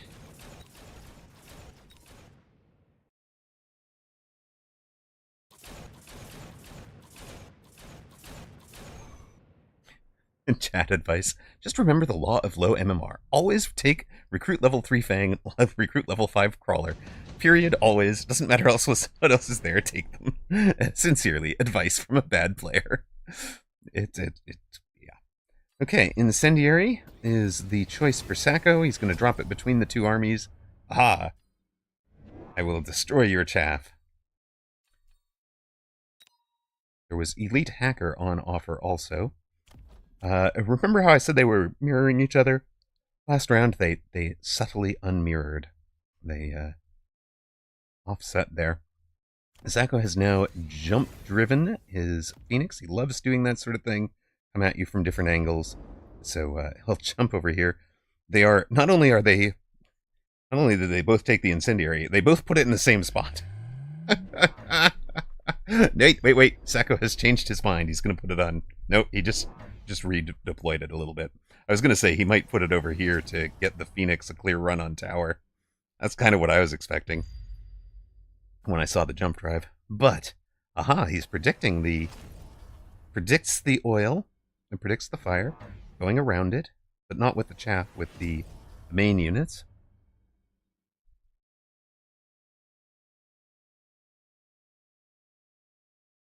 Yeah, Crusader, that's about right. He says, I've watched so many streamers that I feel like I would just destroy low MMRs and then quickly drop off once I face people that know what they're doing. Exactly. But that's where you should be, right? Like, you have some basic knowledge of the fundamentals of the game, some of the fundamental positionings, some of the fundamental counters.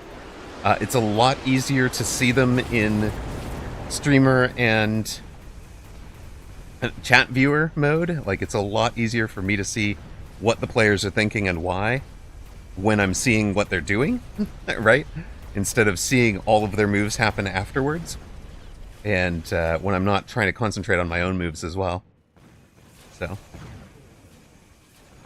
yeah, Sacco's beacon was really sweet. Get everything out of the fight and make sure that they're alive at the end of the battle. It doesn't run them into the oil. Note that they weren't any of the chaff. All the chaff ran into the fire. It was just the main units. But the Typhoons, of course, have big hit point damage if they survive to the end of the round. The leveled Phoenix are going to carry. And Sacco wins again on the back of these Phoenix. Arbiter down to 2490.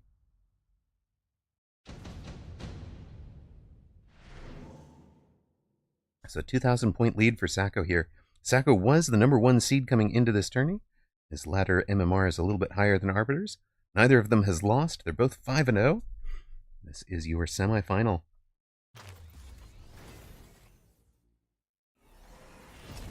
Level 5 Rhino from Forgotten Arbiter.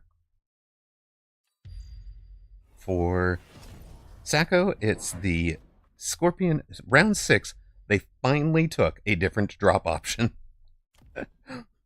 Round 5, or level 5 Rhino with a mobile beacon to go on the level 2 tower there. And then the Scorpion, level 3 Scorpion.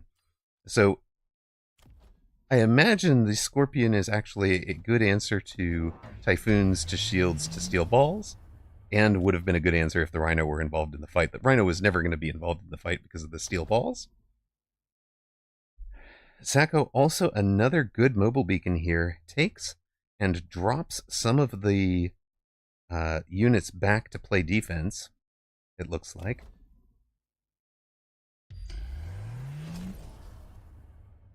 Try and back them off of the front line here. And a missile. So he's actually playing around to that Rhino right now. So this answer, I think, is Sacco's thinking this might be the play. And the play could be the Rhino here as well, right? So that's why the Steel Balls are right there, right? I'm going to have an instant lock if your Rhino was here going at tower. And then I'm going to mobile beacon some of them backwards if you're coming at the tower from this way. So that they're engaging with that Rhino no matter whether it's coming from flank, from corner, from middle. And now the Rhino's not there at all. It's moved back onto this side, where it gets deleted by the level 3 Scorpion. And I think that Scorpion is going to be back-breaking. In fact, there are 2 of them now. But I think it wouldn't have worked on this side anyways. I think those Steel Balls were well played. to stop it. Maybe level 1s aren't quite strong enough, but yet again, Sacco winning round. Now into what looks like a Typhoon, Scorpion, Phoenix comp. Typhoon for the chaff clear, Scorpion for the big single target damage, and Phoenix for big single target against your Overlord or Raiden. Wasp Swarm Missile Strike, improved Overlord, or extra hit points. They both take the Wasp Swarm again. So it's double Wasp Swarm round, which, that's fascinating. They're both playing on offense.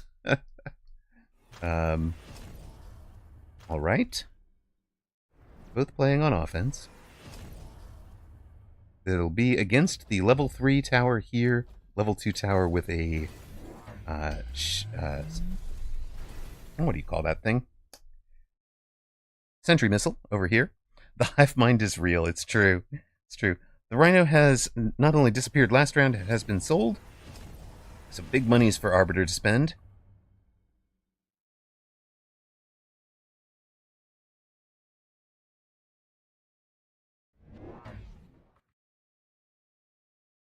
Yeah, Diana calls this out as a mistake from Sacco. She says the wasps will follow the crawlers. That is one of the reasons you do this deep crawler.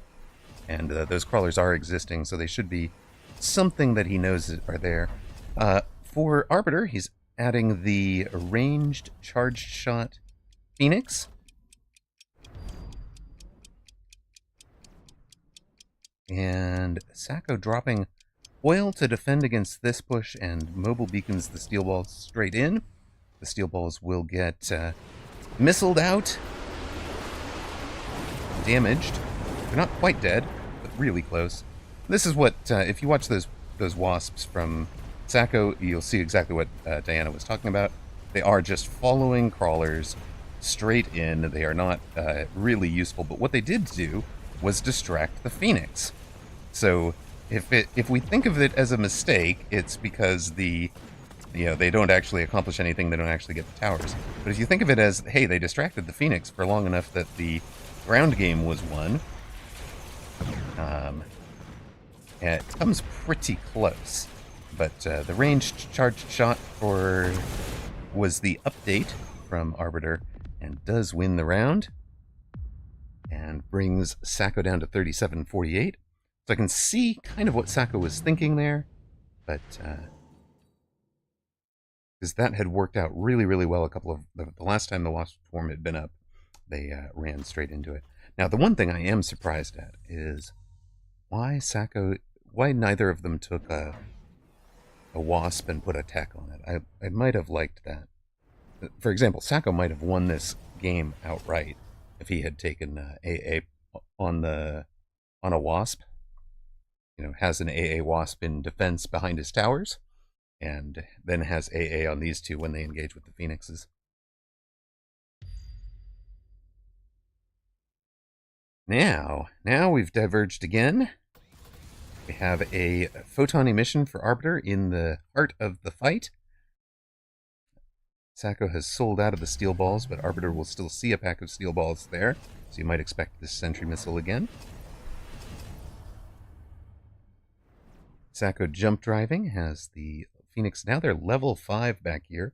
He's got 100 left that he can level them with if he wants a level 6 Phoenix. Do you need a level 6 Phoenix for anything? It's 2,700 hit points at this point. 2,700 in shots. Taking the level might actually delete the level 3 Typhoon in a single shot. So there is a value to it.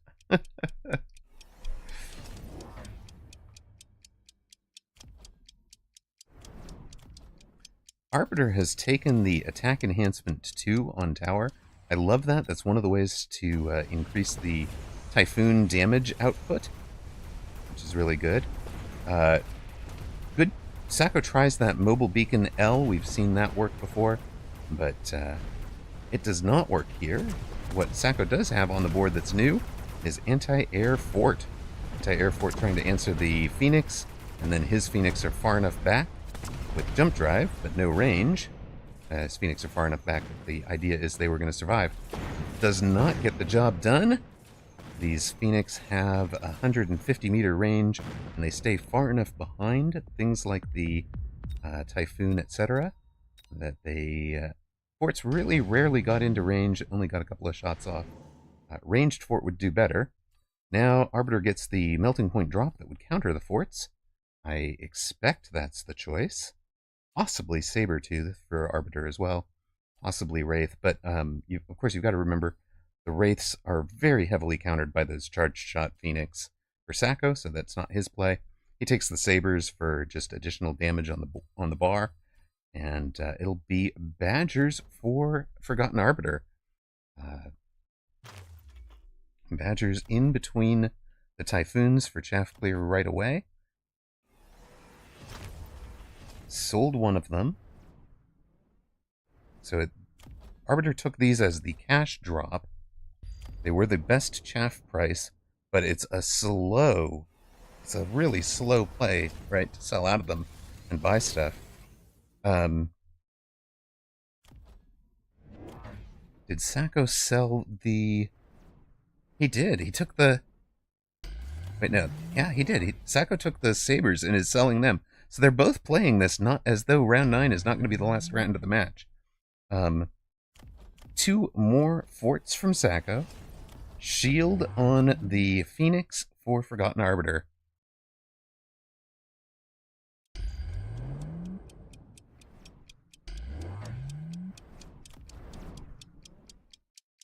And so shields to survive the forts. 1 fort joins this group. The Jump Drive Phoenix are back over there. That fight's going to be really interesting. This fight is going to be chaffless after all the chaff in the middle burns. I think that favors Sacco quite heavily when all the chaff dies over there.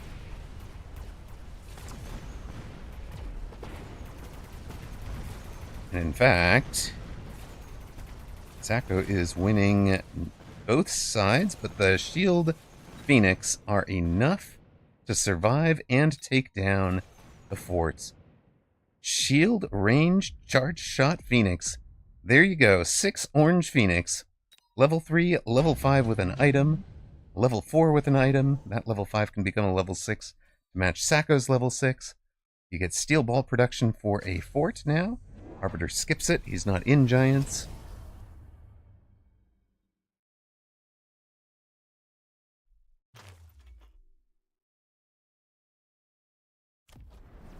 Bang production on the mini fort for Sacco. And 1 more fort, 2 more forts back here. So Sacco is steadily building out that fort wall. Great wall of fort that we've seen him use to victory against Bimpy.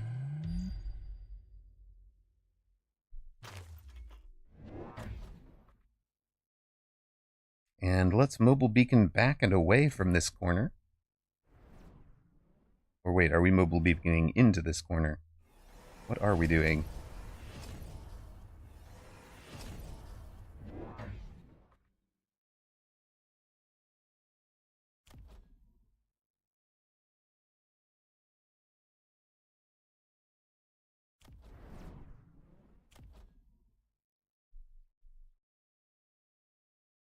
We've each sold out of our temporaries.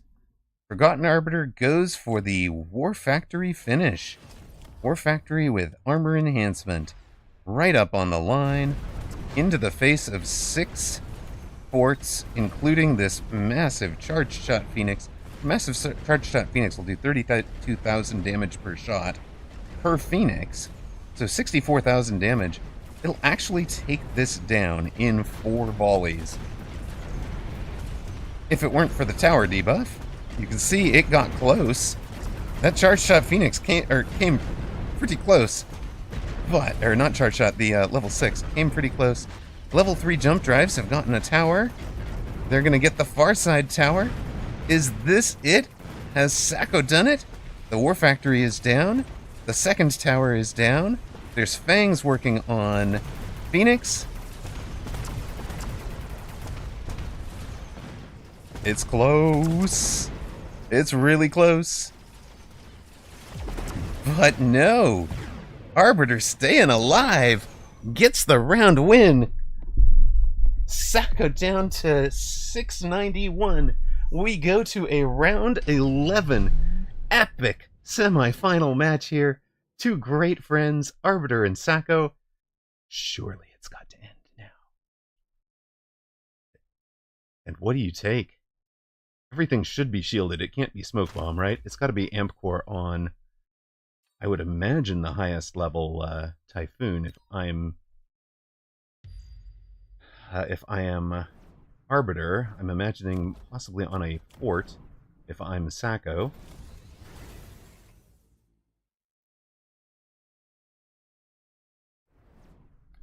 Yes, Saishu Heki asks if final round has a round limit still. Yes, it's 13 rounds. 13 rounds this will end.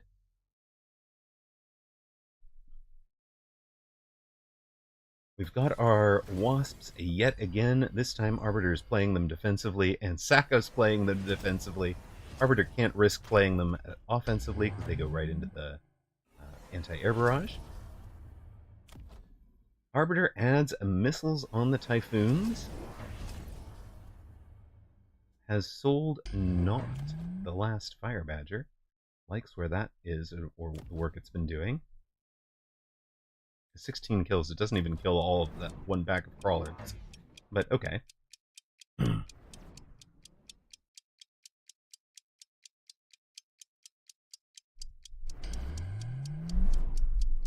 I think the missiles are the ground clearance for the Typhoons.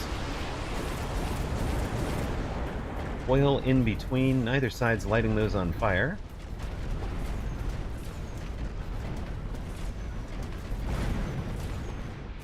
We get the Wasps out in front, taking some of the anti-air barrages.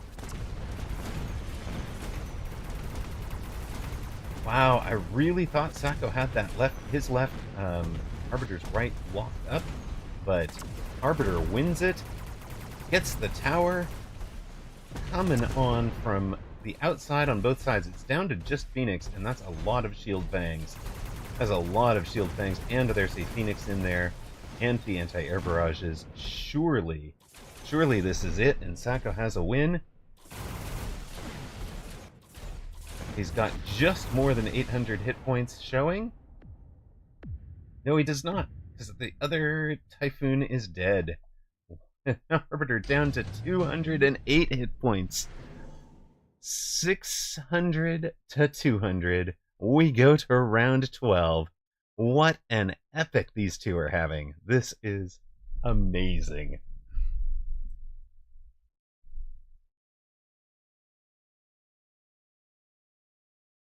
Wraith for Arbiter. We know he likes to throw down armored heal Wraith. We've seen it. We've seen it before. Sledges for Sacco. Remember, economically, Arbiter is slowly hemorrhaging to Sacco because of the presence of the War Factory, costing him 200 a round. He doesn't even run the efficient maintenance. He's done the math. He famously wrote a post about it that talks about, all the techs you're going to take that would cost more because you've had the efficient maintenance. Ironically, this is turning into the game where if he had the efficient and had taken armor enhancement, he'd come out ahead. A very rare case, though. It would prevent him from doing something like launcher overload, which seems likely. There are the heals, but no armor on the Wraith, just healing. No armor available. But healing level 5 Wraith to just try and tank all the AA barrages. Now, Sacco does have the armored, or the extra Phoenix, but he's guessed wrong as to which side the high-level healing Wraith is going to be on. And Arbiter has that Photon back, so it's giving this guy a lot more survivability than he had.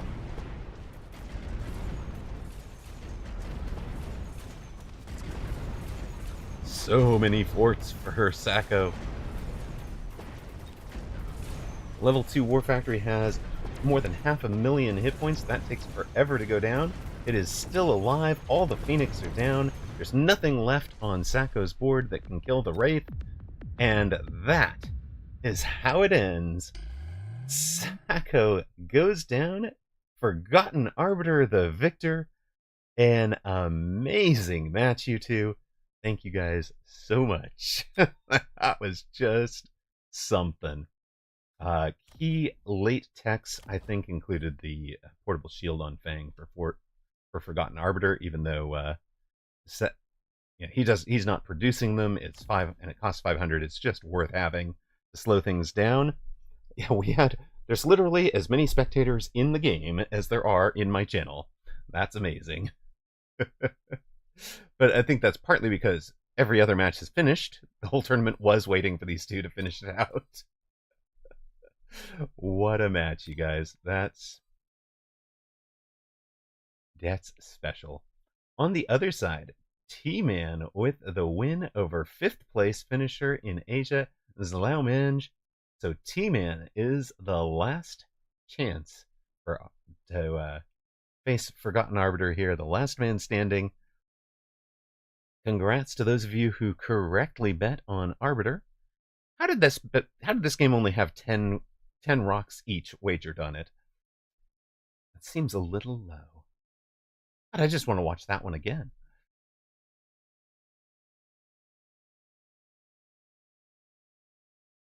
All right. Zlaumange and Sacco have both abandoned. Arbiter versus T-Man. You'll have the rest of these folks fighting for badges. Bimpy still alive. Got a win over Rooster. Way to go, Bimpy! Let's go! Let's go, man!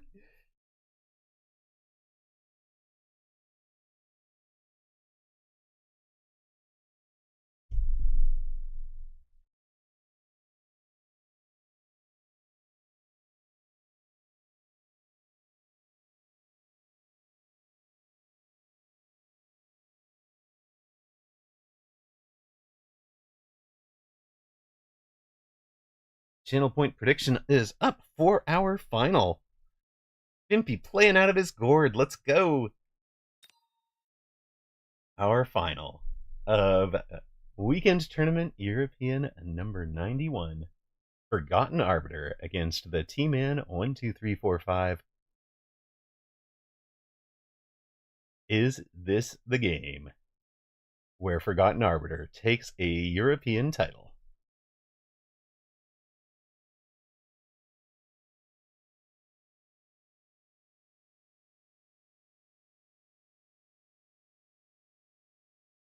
Channel point predictions are up, of course.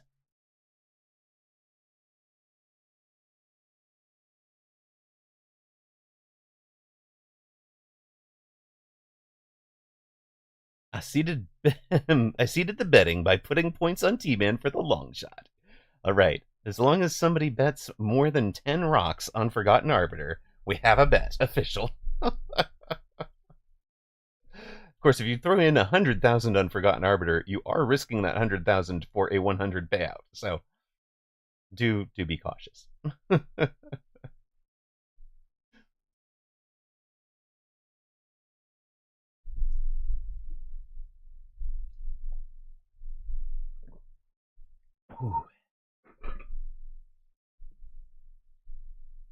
I only have 97k. Well, don't bet it all on T-Man. That's my advice. Although maybe do. Like, if you got... You'd get everybody betting on Arbiter. All right. Welcome back to those of you that saw ads. Appreciate you guys supporting by watching those.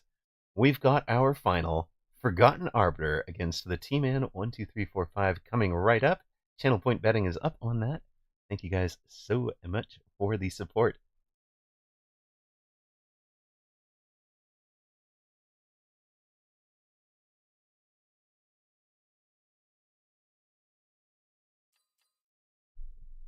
Welcome to our final Forgotten Arbiter. Near side blue.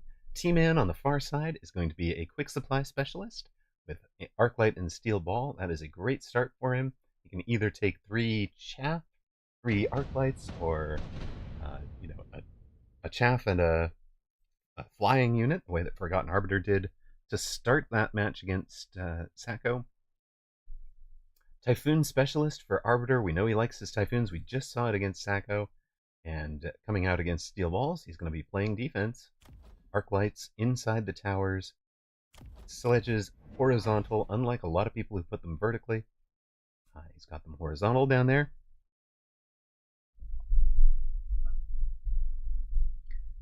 Quick Supply in 1v1. Is that for the unit combo, or is it a popular specialist? I actually think it's a pretty popular specialist. There was a point where it was my #1 take. And if you are playing a aggro tempo game, you're not planning on a 12-round match, right? So 200 supplies in the first round can get you an advantage, like having a 3rd steel ball, having a flying phoenix, whatever that advantage is. And that can create a huge early pressure, get some hit point damage done, and wind up with the opposing player in pain, even if they are supply specialist, where long-term gain, they're going to be done. It's terrible. Quick Supply is pretty bad if you're planning on sitting back in standard and not doing anything, to put tempo pressure on.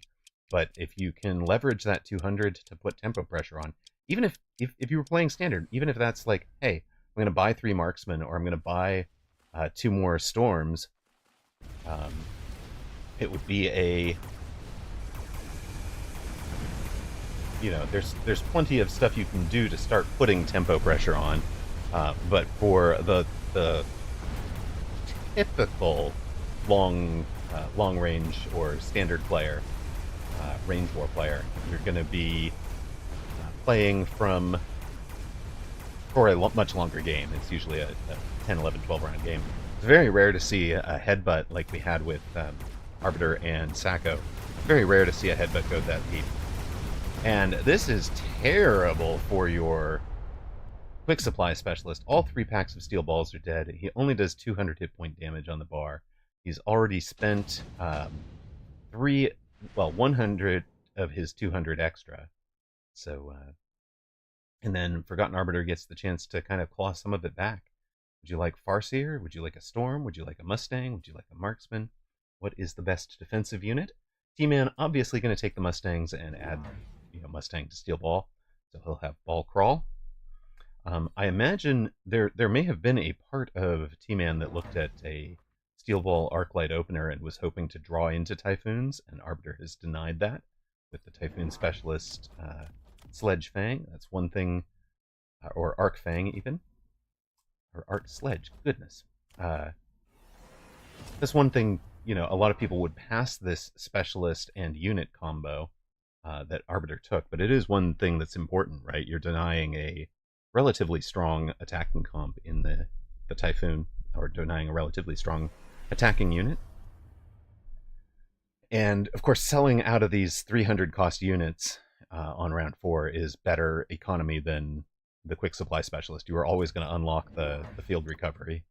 So it is better long-term economy, plus 300 versus the plus 200.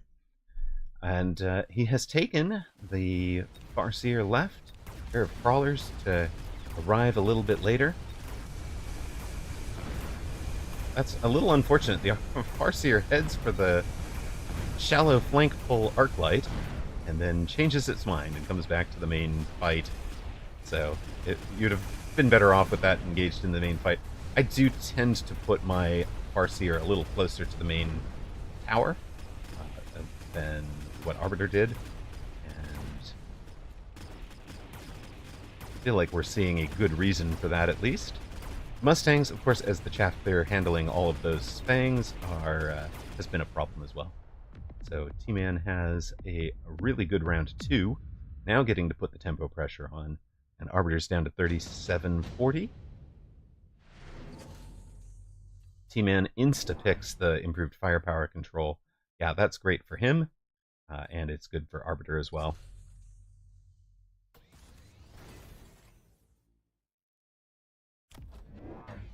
Mustang item on go on Mustang, indeed.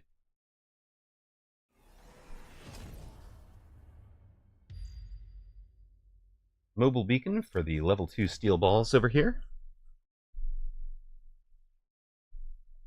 Yeah, my version of this position is basically the same distance back, but right about here, to try and keep it from herring off to this stuff. And from here, it's still going to play flank defense if needed. T-Man adds a 4th steel ball kind of up the middle. Going to get those engaged with the sledges.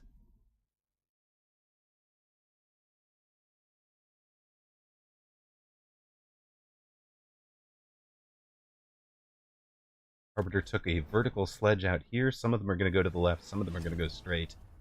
And is this a sentry missile from T-Man? Try and open things up. Arbiter goes straight to the oil. Now, you've got oil on tower. It no longer shows as a card in the drops. So this is the only way to get it. You might as well unlock it early if you're going to be playing defense. No need to wait for round 7. You take it now, you'll have it on round 3 and round 6, right? And he is testing the back line. Look at that. Shot Point calls it. Says, would it ever be worth it to test T-Man's back line? There it is. Flank crawler while slowing the attack. I'm also going to try to get to the tower before you get to mine.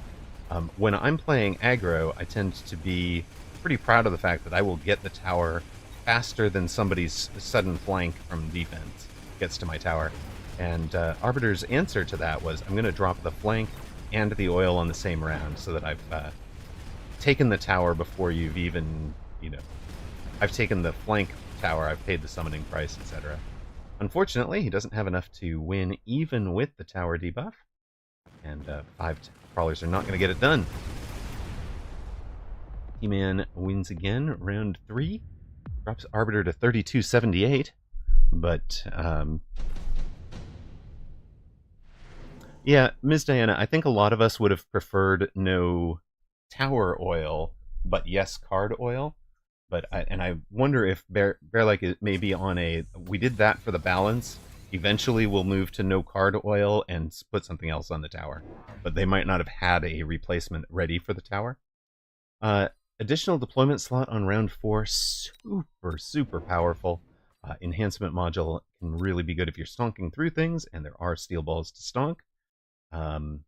For Arbiter, he skips those 2 and goes for missile striking the Mustangs. If you don't shield that, I've got a winning play. For T-Man, he has not unlocked Cell, so he's not doing stonk module shenanigans yet.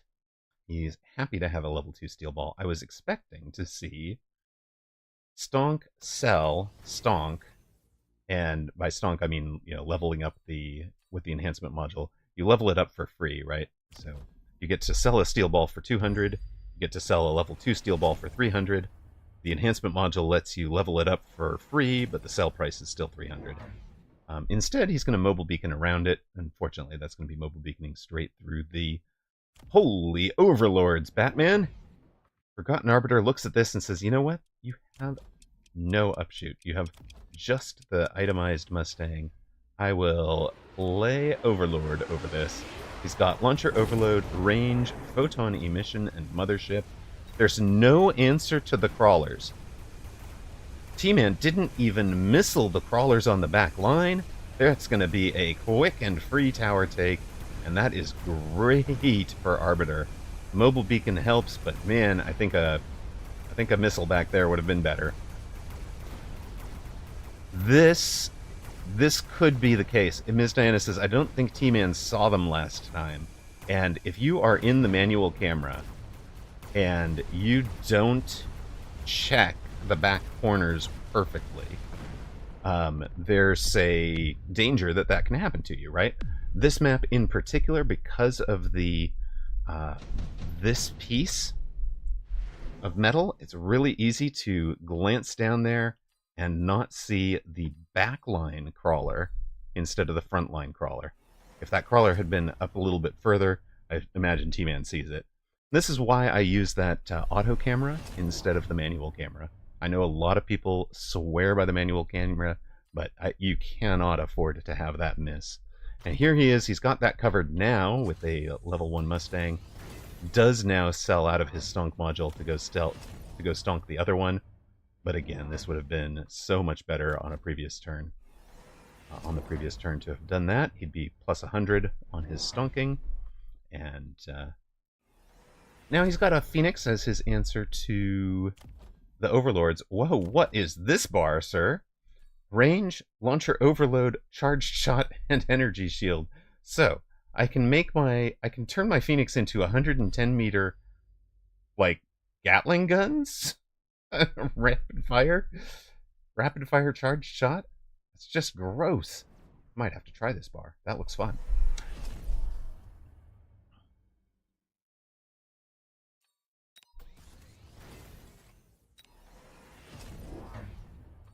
Sure. Leonard Euler has come in with 200 tickets on T-Man.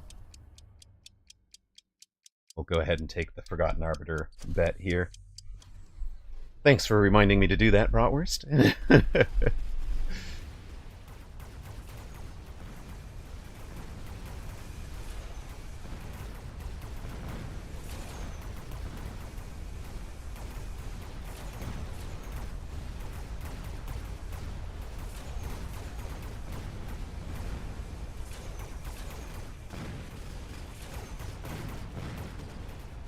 So the Mustangs are going to cover this round, I think, even against the launcher overload. The range launcher overloads are going to do great on the long term. That is my bet. I've played that boat. Only thing is, I wish Forgotten Arbiter had Splash. That is the boat's answer to Mustang. He's got Boton on the bar, so he's 3/4 of the way to carry boat, but not fully carry boat. Not committed to it. Well, it's so that he can take a boat drop late game and throw down Boton. So it's 3/4 of carry, 1/4 of utility. And a lot of people do that. So that's not horrible. He has got this guy leveled. It has the improved firepower control on it. So can level it and make it a little bit more survivey. Fire Badgers with range for Forgotten Arbiter. He's also leveled this outside sledge. I haven't seen him level a sledge before. He's usually just leaving them. But out here, he leveled it. It did 25,000 damage last round, so really did a lot to slow things down. We're selling out of the untacked arcs to commit to the Fire Badgers. Armor the sledges. That... No! He runs all the wrong techs for carry sledge, but he does run armor and field maintenance. That will shut your Mustangs down and leave Phoenix handling the sledges one at a time. And the sledges at 95 meters will be just out in front of the Fire Badgers, so they're the tank. For T-Man, drops a Fire Badger back here and a Phoenix back here, making sure that nothing weird happens, and he just wins that fight, and then all of this comes back into the main fight. For Arbiter, he covered against the possibility of a flank drop there with a Overlord in the corner that's already engaged in the main fight. Mobile Beacon, very nice from T-Man, gets straight in on tower. It is a level 3 tower, so even if it goes down, it's only a 5-second debuff, not a infinite debuff. But see, the Overlords also have the 95-meter range, the same as the sledges. That means they do sometimes get out in front of the sledge. That allowed these Phoenix to get locks and destroy them. The leveled Mustangs are not going to. But here, for example, the boat got out in front a bit and gets targeted by the Phoenix. So T-Man wins round 6 and drops Arbiter to 2207.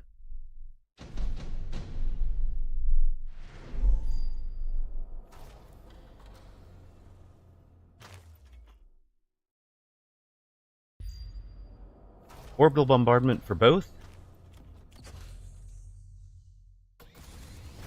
We have sold it. We sell an arc light? What did we sell? Oh, we sold the back crawler. Now that there's 3 things committed up there, that crawler is not serving a purpose. There's the range for the boats. So now they are ranged overload boats. They will be behind the sledgehammer forevermore. We'll never take range on the sledge. Now it's fixed. Oil to slow down that pack of steel balls.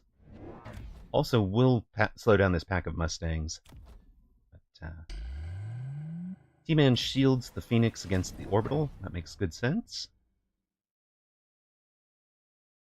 Arbiter presumably going to take one more overlord over here. Or even here, I would think. Tries to missile out the Mustangs. He knows even if he misses the Mustangs, he's going to hit the Phoenix. So it's still worth doing even if T-Man shields. Now he's rethinking it. He just repositions it to make sure it hits the Phoenix. Temp range, while T-Man is in range and speed. T-Man, of course, as the aggressor in speed. I actually wouldn't mind speed from Arbiter either. Just in terms of closing, because he's winning different fronts. Like here, he wins that front, and there's transit time trying to get back into the fight. Same here, right? There's transit time as where he's not engaged, and could use having some units out in front. Oil gets lit on fire by the fire badgers from the middle. But with the range, you can see now the overlords are never really getting targeted by the shield Phoenix. They're fine. These Mustangs are not clearing the Fangs. The Fangs are doing their job.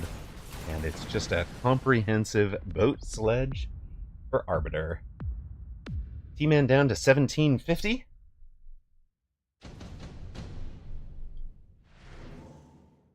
Orbital Javelin will take out one of those boats, I presume. Improved firepower control, also good. Arbiter can mobilize a battleship on the back line. I love that. For him, there's nothing back there. Go ahead and mobilize a battleship onto it. You've already got them teched. If you don't know, your summoned Overlord, of course, comes in with the techs on your Overlord, and this thing hasn't changed price to reflect the fact that the Overlord is even better. He brings it in back here. This is a spot where he might play a flank again just to draw these units off to the flank and make sure they come into the main fight. Of course, we're going to missile out the level 3 Overlord. Now, it has 76,000 hit points. Orbital Javelin only does 70,000, so that is why Arbiter ranged it and takes the tower health.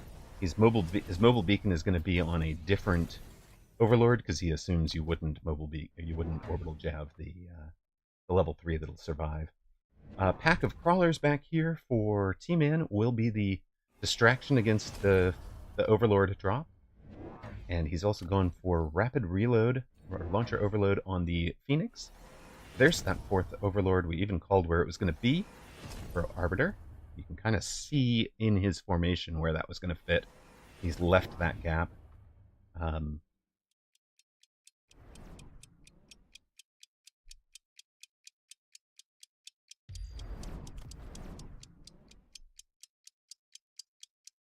Another Fire Badger on this side to handle the chaff clear duties. And those back Fire Badgers are gone. The new Phoenix back here does cover against that thing. Gets the job done for T-Man. So, the Call-In Overlord not effective. It could have been if T-Man had not played it so well. But the Call-In gets it done. Being down on only 6,000 hit points as soon as this guy got engaged by the Mustangs, he was in trouble. The Mustangs have taken aerial specialization, which is letting them shoot past the sledges if a sledge and boat are together. And of course, that orbital jav had taken out a key pack of sledges, this level 2 sledge, which allowed these level 2s to take down the level 3 with an item. Huge. Now, Nuke is very unfortunate for Arbiter because all of his units fly. And the one thing you can't get for an Overlord is shield. So I would expect a nuke. Yeah. He's going to nuke T-Man also. T-Man's units will have shield, the flying units. And the ground units T-Man will hope are underneath the shield. You notice T-Man instantly took range and speed. Arbiter has not done that yet. I find it easier to do this early in the round, and that way I don't forget about it. And I like what T-Man does, where it's range speed, and then I'll do the loan if I can think of something I want to spend it on. rather than just kind of automatically loaning. Though there are points super deep in a round where we're going to... What about a War Factory? Bratwurst asks. Yeah, War Factory's good, but it's not T-Man that's playing it, it's Forgotten Arbiter who puts it right up front, gives it the armor enhancement to get it up to 484,000 hit points. Thump!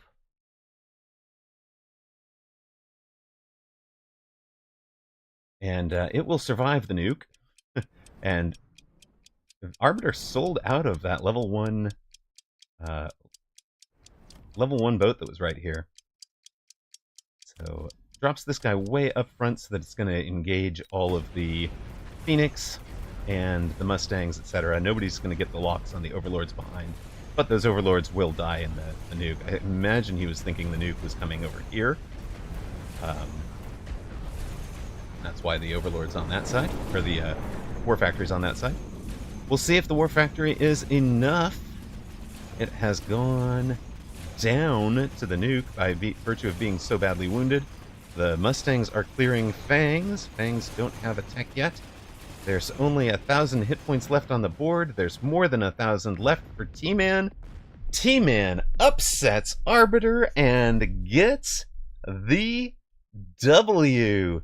T-Man, your champion, Forgotten Arbiter, after an epic against Sako, does not finish it out in the final.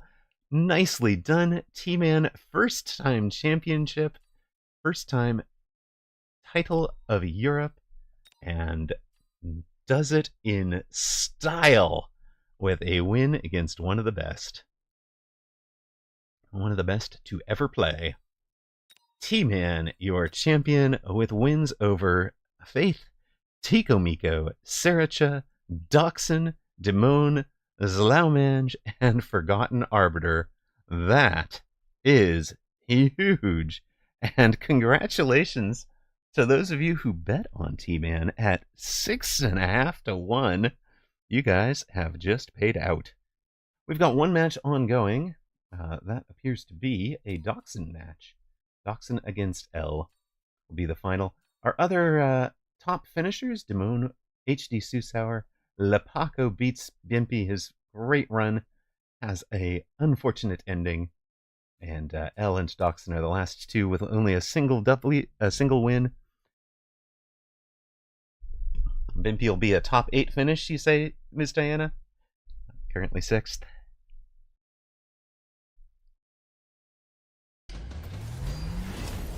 Very nice, very nice. Vulcans for both. Wow. Yeah, there's only the one remaining match, so if he's in 6th, I don't think there'll be enough minor point switches. There's a lot of... Yeah, he has a ton of minor points because of doing so well. And,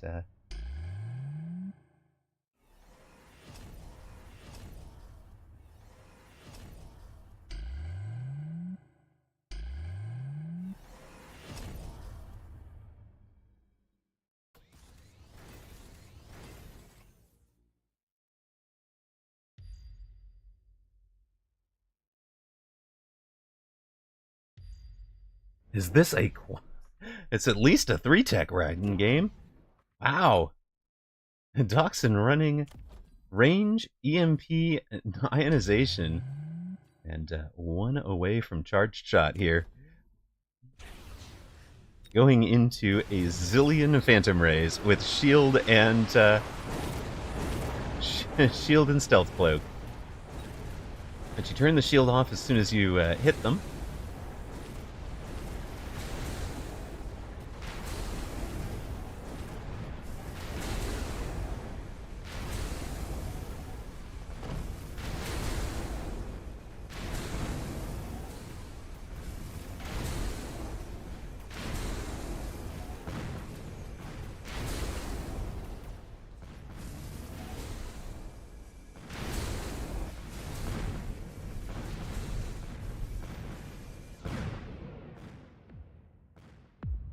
L gets the W, brings the tournament to an end. Doxson has lots of style. L has the final W of this tournament. here is our finals. T-Man, your champion. Simone second, Forgotten Arbiter third, HD Susauer fourth, Lapaco fifth, and L sixth. Dachshund, Bimpy, Cheeseburglar, and Dragonlord rounding out the top 10. Congratulations to all of you. Bimpy, well done. Top 8 finish, amazing. Dachshund, also a top 8 finish, well done. And congrats to Arbiter, a tremendous run. We'll show all the way out through 50th with a full field here for those of you who had great performances against a great field. Well done.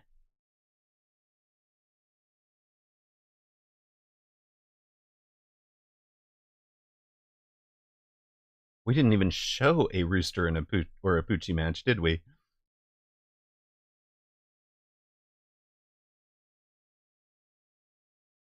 Oops, there we go. Something like that.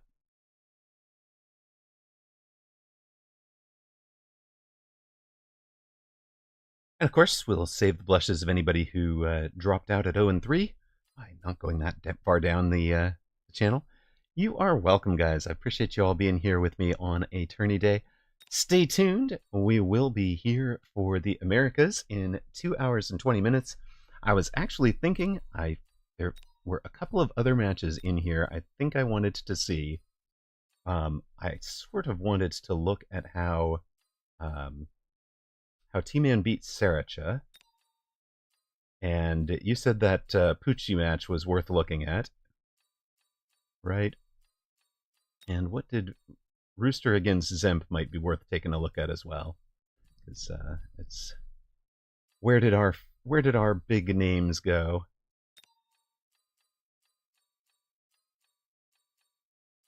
Round 3, we have T-Man against Saracha. We have Rooster against Zemp, and then we'll jump up to the round 5 match where was it who beat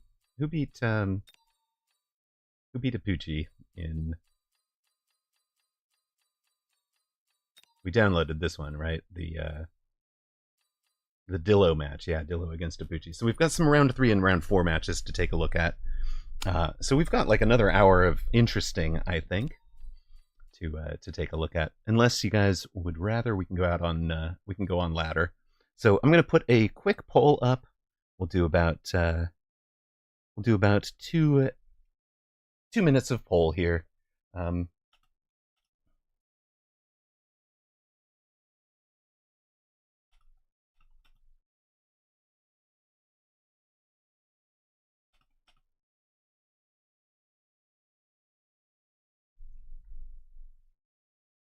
right, you've got a 2-minute poll going.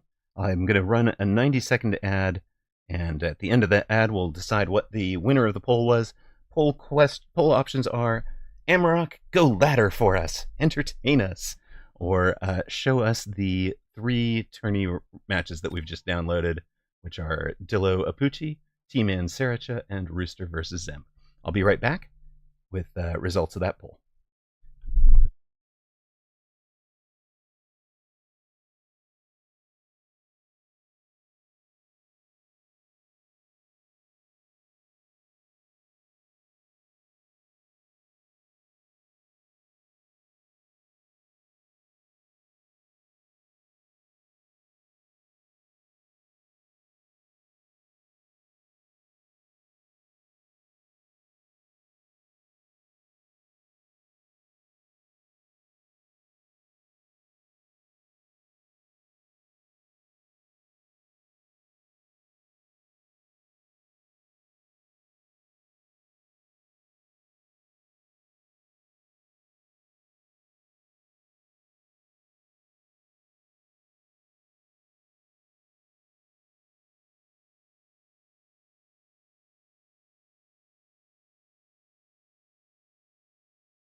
let's see how that poll is doing.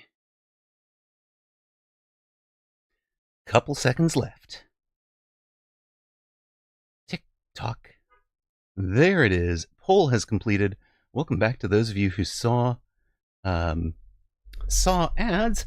We have a 89% vote to show us more tourney matches. Excellent. Let's do it. So, we know that we have Rooster against Zemp from round 3. We've got T-Man against Saracha from round 3, and then we'll have Dillo versus Apucci from round 4. Those will be our bonus coverage. And we'll just cast them as though it's live, I guess.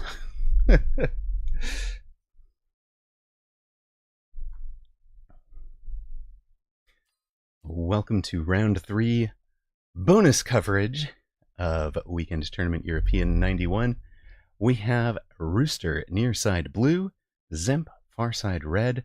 Of course, Rooster multiple-time European champion. Zemp has also won some of the weekend tournaments, and his biggest feather in his cap is winning the Dev Pro tournament, where he beat Steel Sane. Zemp, appropriately enough, the red-haired Fire Badger specialist in red far side, going to be playing from Steel Ball and Fang. Rooster near side aerial specialist with sabers and crawlers.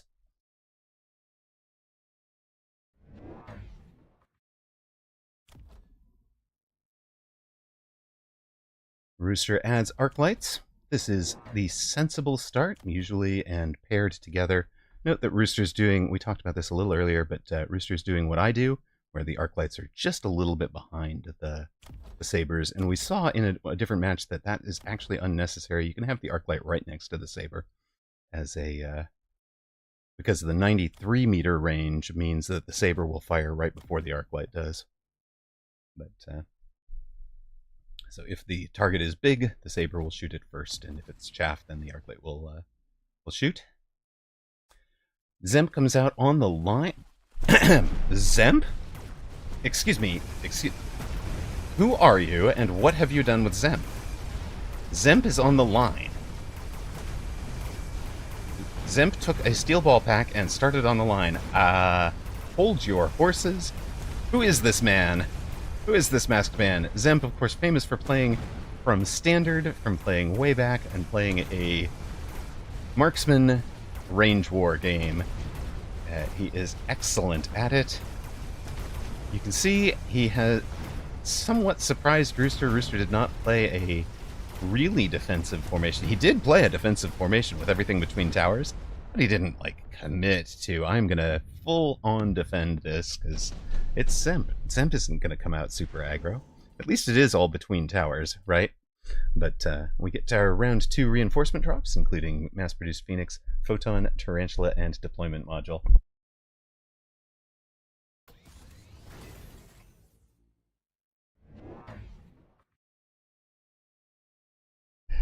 Phoenix for Rooster. That has been a really good answer for a lot of people for the Steel Ball push.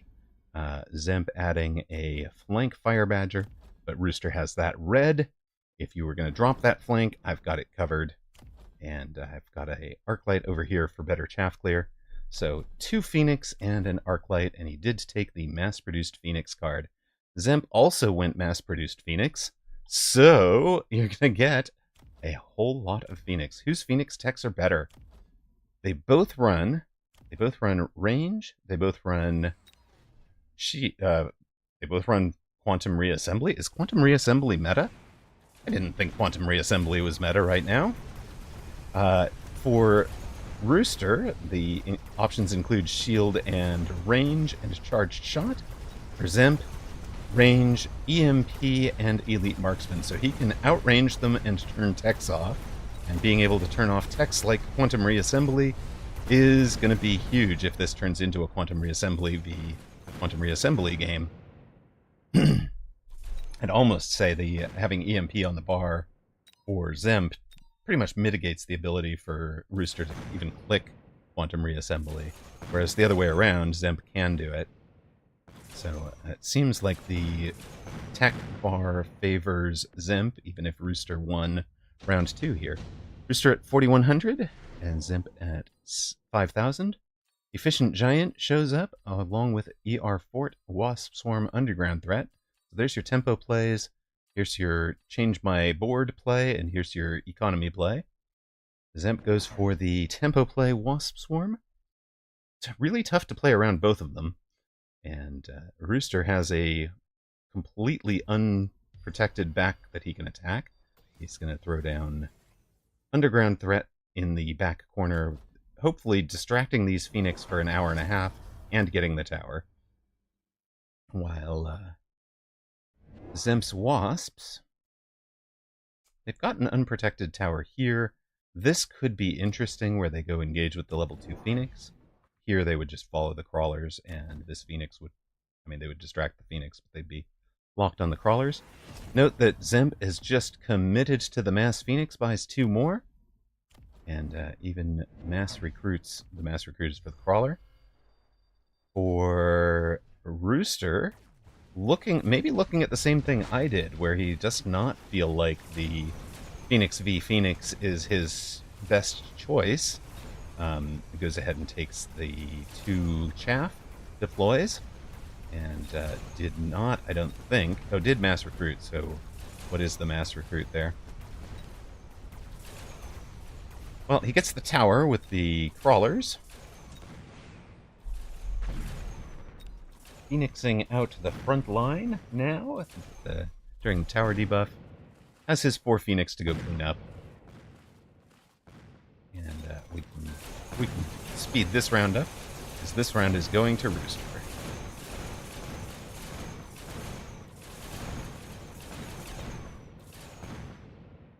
Here we go. Rooster on 4,100 MMR, or 4,100 hit points. Zemp down to 3,785.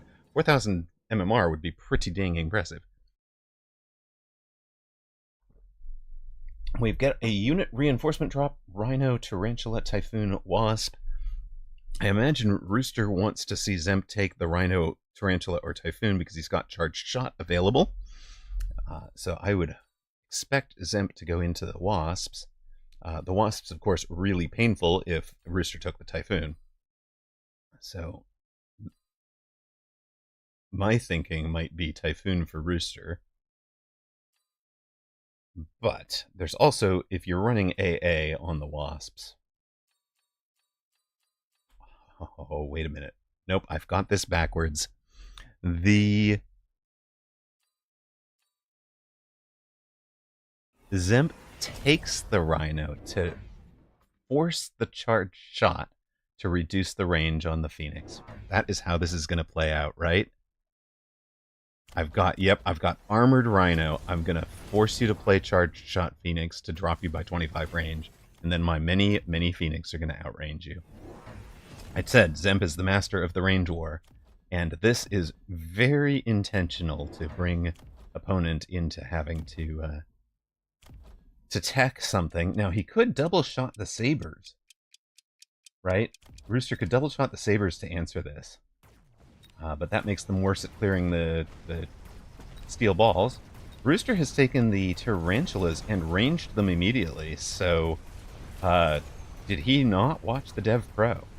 We saw Zemp's answer to Tarantula in the Dev Pro tournament was the hackers. He goes to them pretty quickly. He basically was going to let a opponent tech them once, and then run the hacker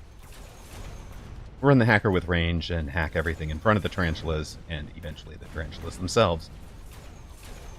Rooster does get that tower eventually. There's about 4 surviving crawlers over there. And he's cleaned up the chaff as well with the Tarantulas, so Rooster's going to win round 4 as well.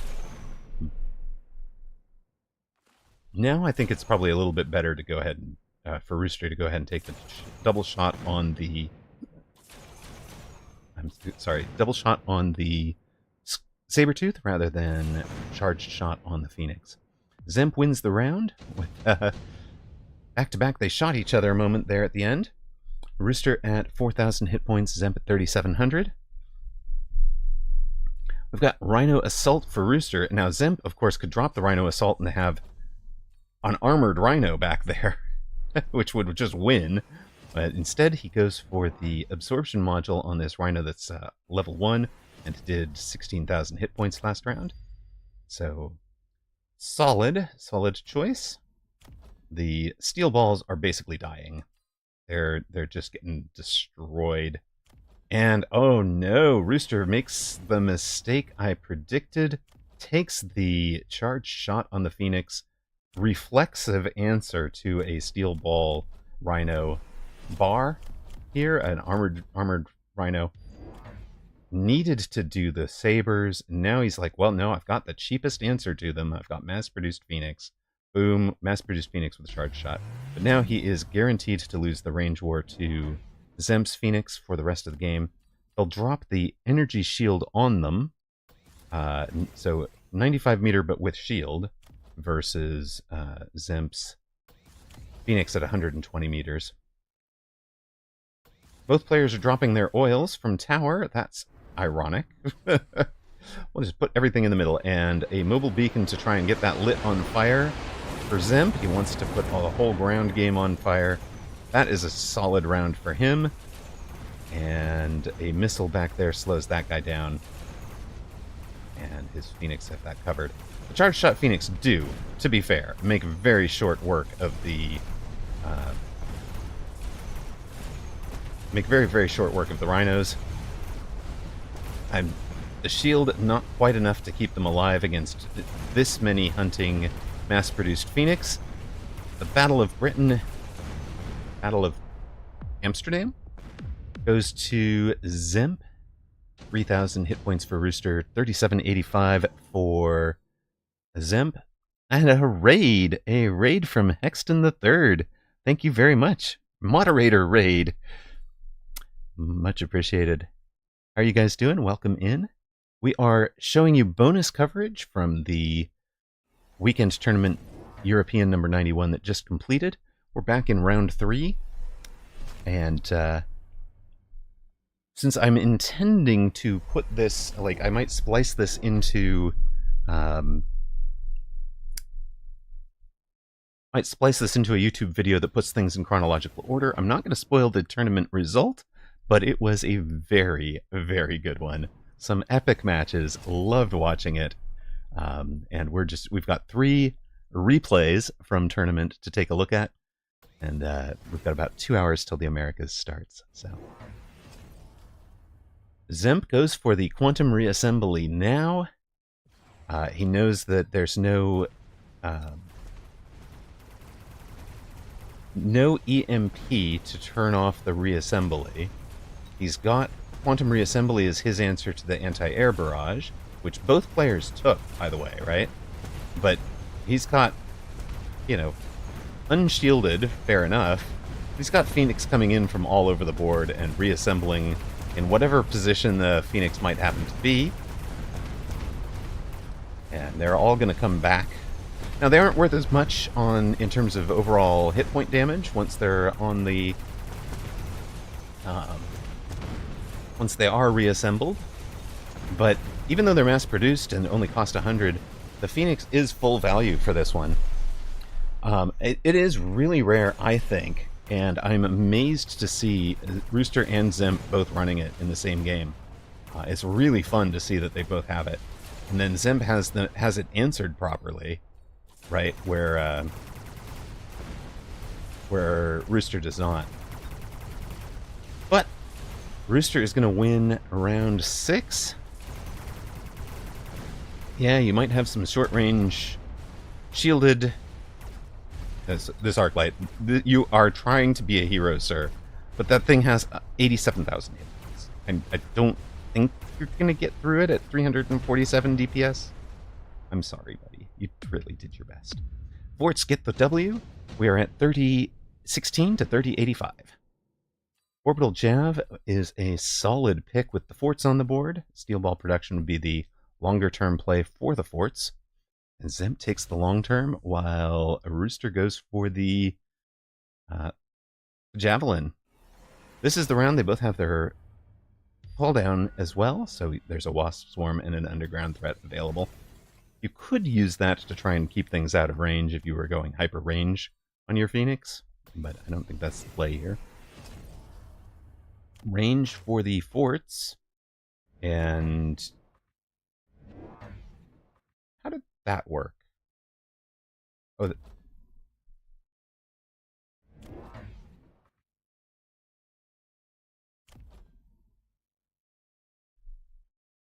confused.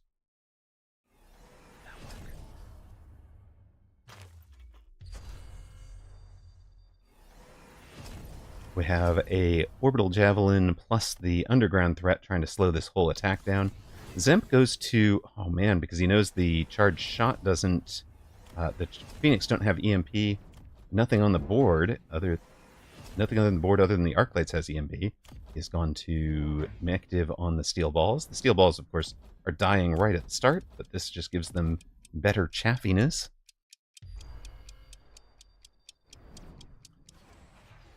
Wasp's going to appear and get missiled in the back line. These two get countered by Phoenix and Crawler, but that puts them into a different reassemble somewhere. Rooster is really winning the air war until the reassembly kicks in for Zemp. Makes sense, right? Rooster is a aerial specialist.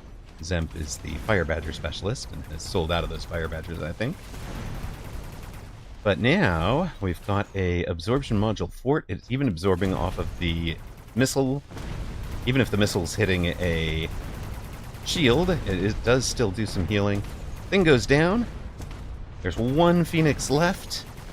And again, we're going to come down to our hero Arclight, who is unable to finish things out. That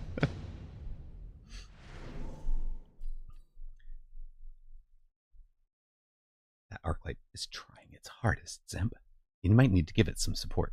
We got our unit drops. We've got Vulcan, Wraith, Scorpion, and Wasp.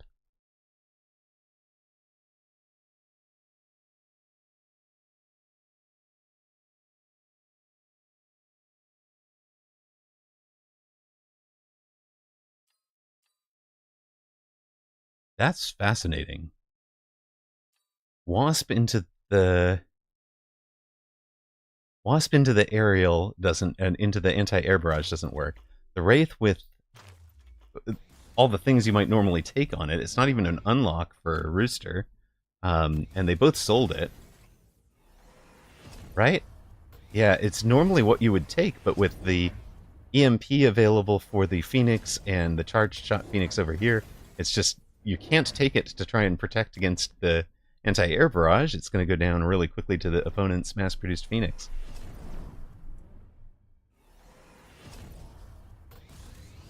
Fire Badgers are still on the flank.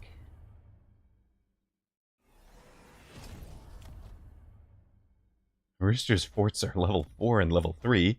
Zemp has a level 3 absorption module fortress, and this is the bar I'm running now. But the reason I run launcher overload on forts, two different things. One is it's very helpful for chewing through steel balls and chaff early, also against rhinos, but it's super good when you get an absorption module on a launcher overload fort. It can just sit there and it fires more frequently than once a second, and it's healing itself for its full damage. So, you know, imagine this level 3 fort healing 18,000 DPS. Right? Like, that's just silly. I have forts that will never die unless you throw nothing but chaff at it.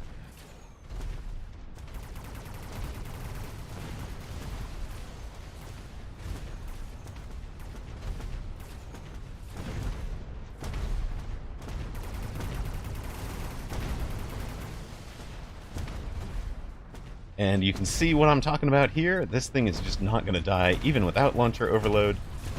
Everything Rooster has thrown at it has not done a ding to it, and that is now going to be a level 4 launcher overload fort. You basically need a melter to take it down, and your melter kind of needs a laser sight. You could laser sight one of the forts, or you could laser sight all the forts. No, we're going to laser sight one of them, it's fine. Nobody wants to get rid of the hit points. Level 3 fort with a laser sight. Level 4 fort with a laser sight. Okay. And they're into this mirror. Shield Fang or Rooster does look preparatory to Fang production. Wait, Rooster's running the Launcher Overload bar with no Fang production. That is a little out of meta. He's not going to be able to be producing Shield Fangs. He does have a whole bunch of Shield Fangs on the board. He's going to go ahead and buy them. 700 left. Do you take Launcher Overload at this point? Does the 700 go into ranging the Phoenix? Zemp goes for the production first. Takes a level. Still has a deploy for one more fort. Sure, which comes out here. Next round, you do kind of expect to see him take Shield Fang. Oil for Rooster is here. Oil for Zemp is down here, but Rooster already had that covered with a shield. Because, of course, Zemp doesn't see the shield. He's trying the same play he had last time. If opponent doesn't shield or either shield with, temporary shields or buy barrier on the forts, that's going to work. And, if it doesn't, well, at least you forced the shields out of him.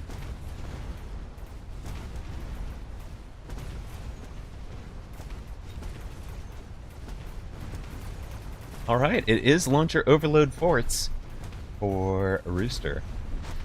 Now, I'm going to say something. I am surprised Rooster took one laser sight for a fort and Launcher Overload. If the plan is that we're going Launcher Overload, and we know that opponent doesn't have Launcher Overload on the bar, we can take Extended Range Fort and Launcher Overload and not give up range to opponent's forts. So we're going to shoot twice as fast as he is, and even if we have a little bit less hit point, we're going to shoot through things a little bit better. So I think that might have been the play for Rooster, but Zemp finishes it out on 9 rounds. Zemp, your winner. Fort v Fort Mirror. It came down to Fang production of unshielded Fangs versus Launcher Overload and no Fang production. And the Launcher Overload with shielded Fangs on the board, but no Fang production loses. So that is why there was quite a while where my 4th Fort's tech was actually the Fang production with these 3. Barrier, Launcher Overload, Range, and Fang production.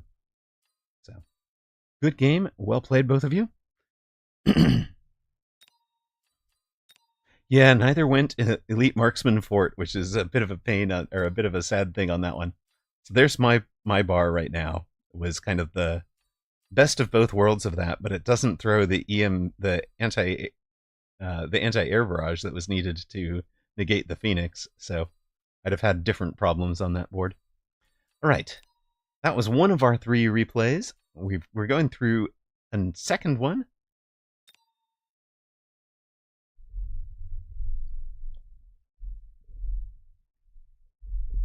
Bringing this to you ad-free at the moment.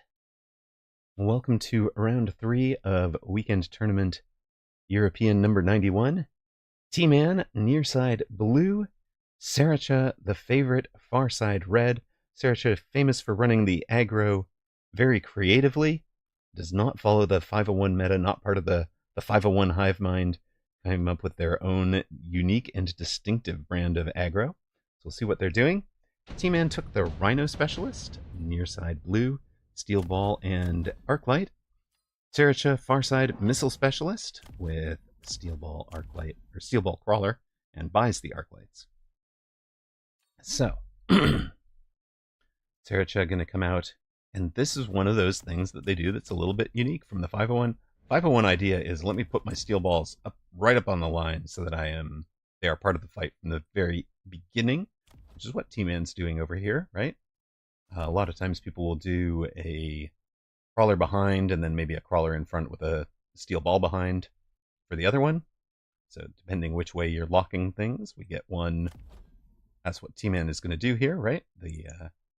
This crawler will be behind, this crawler will be in front. So if you have a marksman, crawler in front, yeah, that makes sense. If you have a marksman or other single target, it's going to be targeting crawlers, not this guy.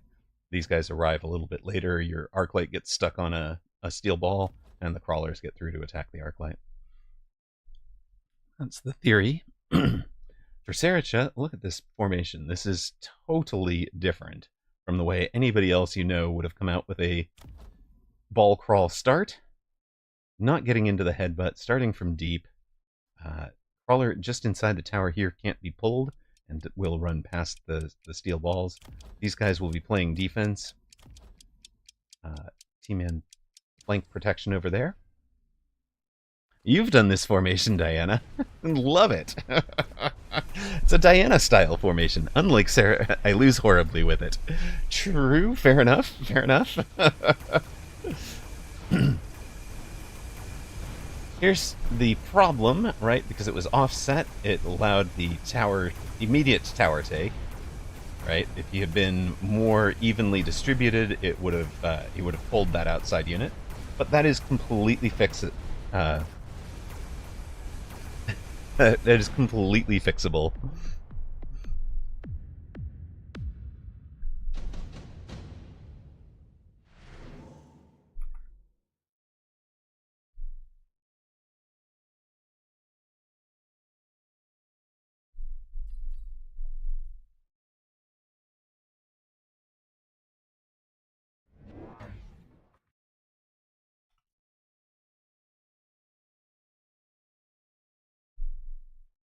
Sericha takes the subsidized Mustang, so it'll be a ball staying. Seems like the obvious one to me out of this group for both players.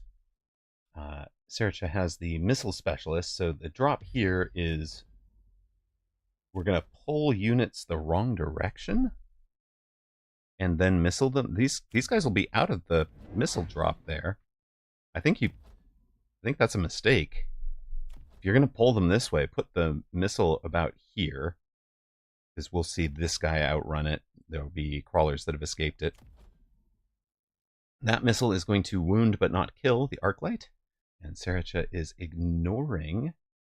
Well, not exactly. It's these guys are the pull that keeps this guy from going straight at the tower.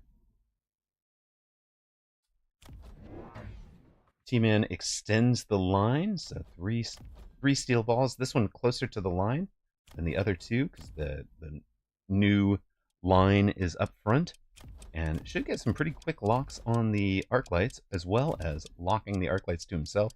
This guy will not lock here. That line is lying.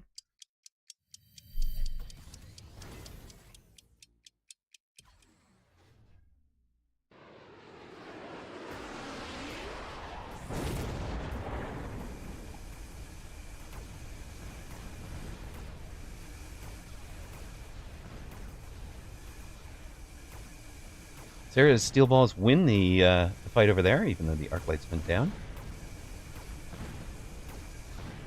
And this pull buying Sarah's units so much time, even though these guys are going to tower eventually. And I think that tower take is going to be pretty important for the long-term resolution here.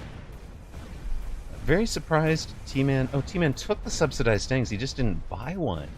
And, no, T-Man skipped it. It's Sericha that took the subsidized Stangs. T-Man just skipped it entirely. So I think this match should really favor Sericha from here, even if T-Man gets these early tempo rounds, which we can probably speed up. We know how this one's going to end.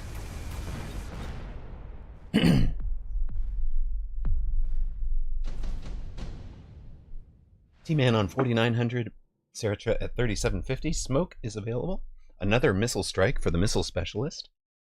Subsidized marks, yeah, another missile strike for the missile specialist.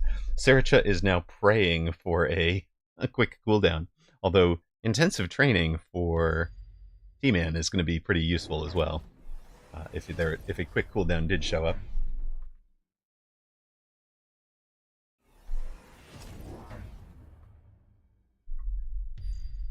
Missile strike will take out the level 2 crawlers. The level 1 crawlers will tank these steel balls indefinitely. And T-Man answering this crawler flank. Yeah, look at that. Are those crawlers missing? Excuse me. Oh no, they're there. It was just up here. When we're from this angle, those crawlers get hidden. Then they show up when you get in a little closer. They're like buried in the sand. That's fun. Okay. Clipping issues. Mobile beacon, what I was trying to get at is the mobile beacon is going to ignore this corner flank. The arc light will go to the corner and clean it up, so it's not like a tower take opportunity. And he's just going to go ignore it and go get the tower. Also, T-Man using a arc light to ensure that anything placed behind tower to play defense gets pulled. That's what's going to happen to some of these Mustangs. And where is Sarah's missile strike? Really? No. Here. There. Just gonna knock. Nope. Unplaced it and doesn't play it at all. Interesting. Suspect that was a ran out of time. Never something you want to see in a tournament match, but there we go. The mobile beacon from T-Man getting the job done on the right. And the flank arc light also takes care of a lot of stuff over there. This group, some of them come back to the fight, some of them go to the tower. The tower timing, unfortunate for T-Man this time, with a lot of units doing a lot of work during the tower debuff for Saracha, and Saracha is going to have another tower debuff coming in a moment. I said Sarah's going to have another tower debuff coming. That tower debuff should help against the level 2 steel balls over there. Is that a level for this group? It is. And that should be very solid for Saracha. Saracha looks to have this round in complete control. T-Man on 4,400, Sarah at 3,700, but it definitely feels like it's favoring Sarah at the moment. Remember, though, T-Man does have the intensive, so one of these Typhoons, if he's going... Oh, it's Typhoon Steel Ball for T-Man. Let's go! This is the unit card I would have wanted to see as T-Man. I would be selling my Rhino and buying triple Foon. You guys know me. It would be... Okay, so he's gone Typhoon flank. Saracha took the Phantom Rays. Phantom Ray with armor can be a really good answer to Typhoon. It can really slow it down. This gets interesting. This is really not how I play that corner from T-Man, and you're going to see the Steel Balls and Phantom Rays right up on it. They're supposed to just go take care of the Arc Light, but he's reinforcing it with this pack of Typhoon and a Crawler. But it's very different from the way that I play that shallow flank. For my ball Foon. The second Typhoon's over here. It has been intensived. He's bought a third Typhoon and does not sell out of the Rhino. Keeps the Rhino on the board. And mass recruits one more Crawler, I would imagine. Where was it? What am I missing? There it is. Nope. There it is. Yeah, Crawler in front of Typhoon. Sure. Makes sense. Don't get missiled out. Steel Balls over here did great work on that corner, but while they were doing that great work, the pole just lets everything through to the tower again. So T-Man really driving Typhoon Ball very, very well. Gets right in. That is why that shallow flank is so important to this. And of course, a mobile beacon is a huge part of Foon Ball aggro. Saracha, I imagine, is going straight to armor enhancement next round, which seems like T-Man might be prepared for, since he's got this marksman already working. That marksman will be level 2, and he can tech some other marksmen behind the main fight. Unfortunately, the marksman's head in the wrong direction. The Typhoons can handle the Phantom Rays this round. It's next round that they'll have problems. For those of you who have joined us partway through, we are in round 3 of bonus coverage of our Shoutcast from Weekend Tournament European number 91. Taking a look at a round 3 match between T-Man and Saracha.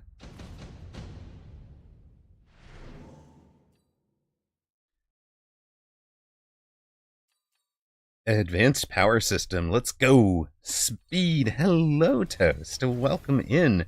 It is not speed for T-Man, it's enhancement module. Goes for the economy. That's fine. Be that way. Hello, Toast. Welcome in. I had a funny dream the other day that you were the streamer and I was in your chat instead. I was like, what is happening? I confused.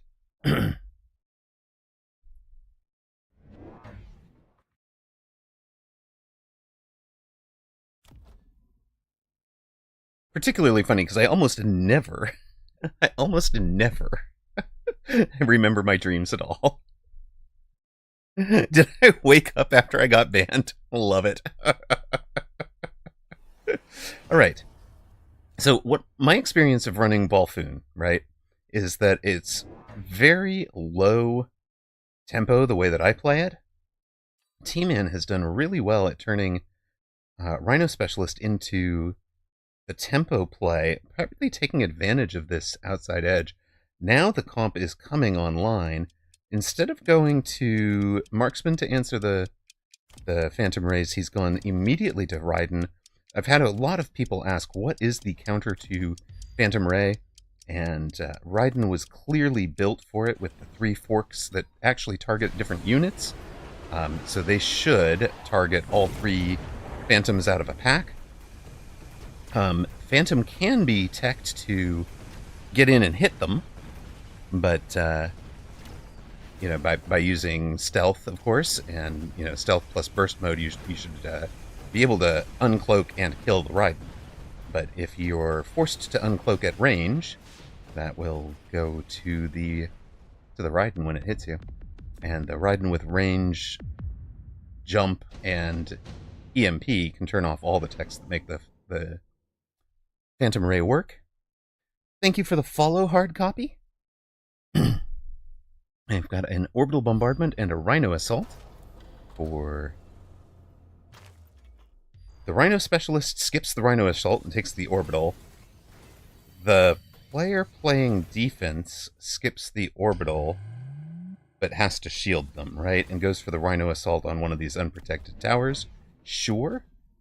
And yeah, I love this for T-Man. Just keep building the Balfoon, keep building the Balfoon. Buy the shields, buy the range on the steel balls, buy the techs you need on the Raidens.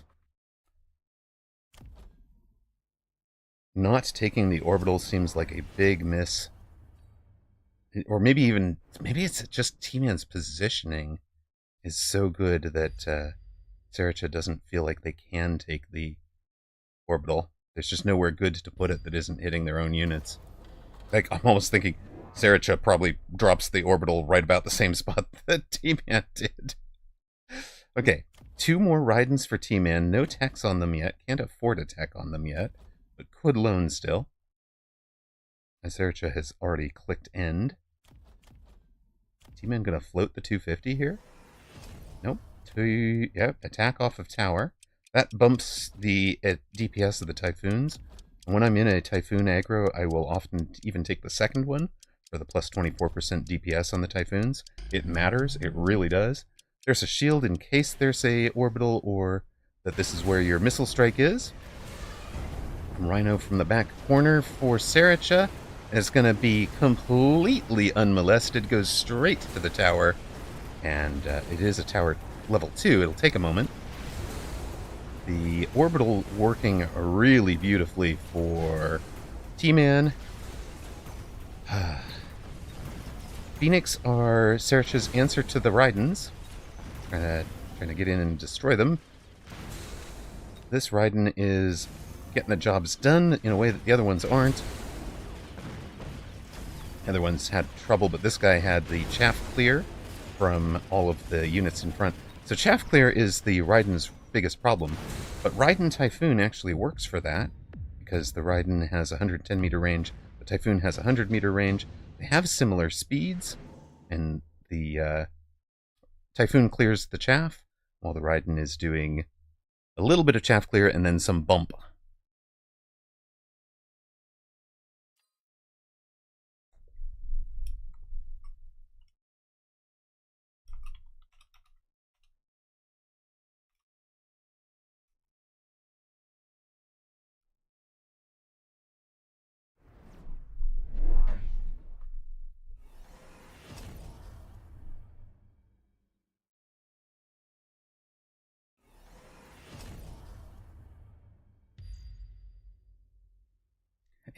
had a dream last week, earlier in the week, that I got arrested because I watched a video where a dog ate a dropped hot dog and I had to defend myself in court. That is a weird dream for sure. But the dog is the one that ate the... Oh, never mind. Okay, here is Saracha's answer. We are going on offense. Remember I said Saracha loves aggro. They have switched from, or he has switched from defense to aggro. We got confirmation of Saracha's gender by talking to some of the other Russian players, even though Sarah's a female name. Even in Cyrillic, they are a male player. So, all good. Overlord with Chin Gun. The Chin Guns should break the Typhoon shields pretty quickly, but of course a level 1 does not quite. It's just under breaking a Typhoon shield with the Chin Gun shot.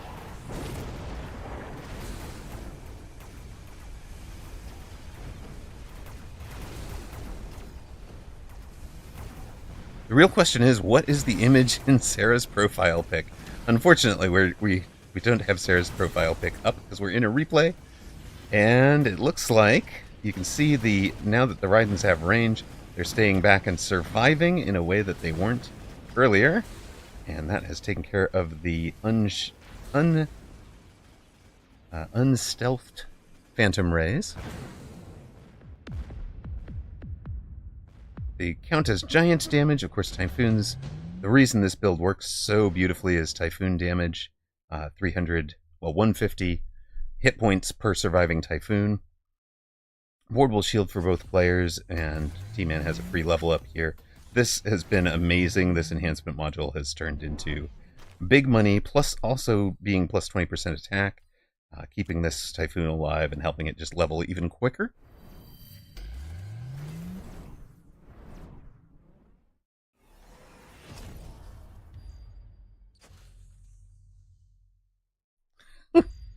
The dreams in chat are getting even weirder.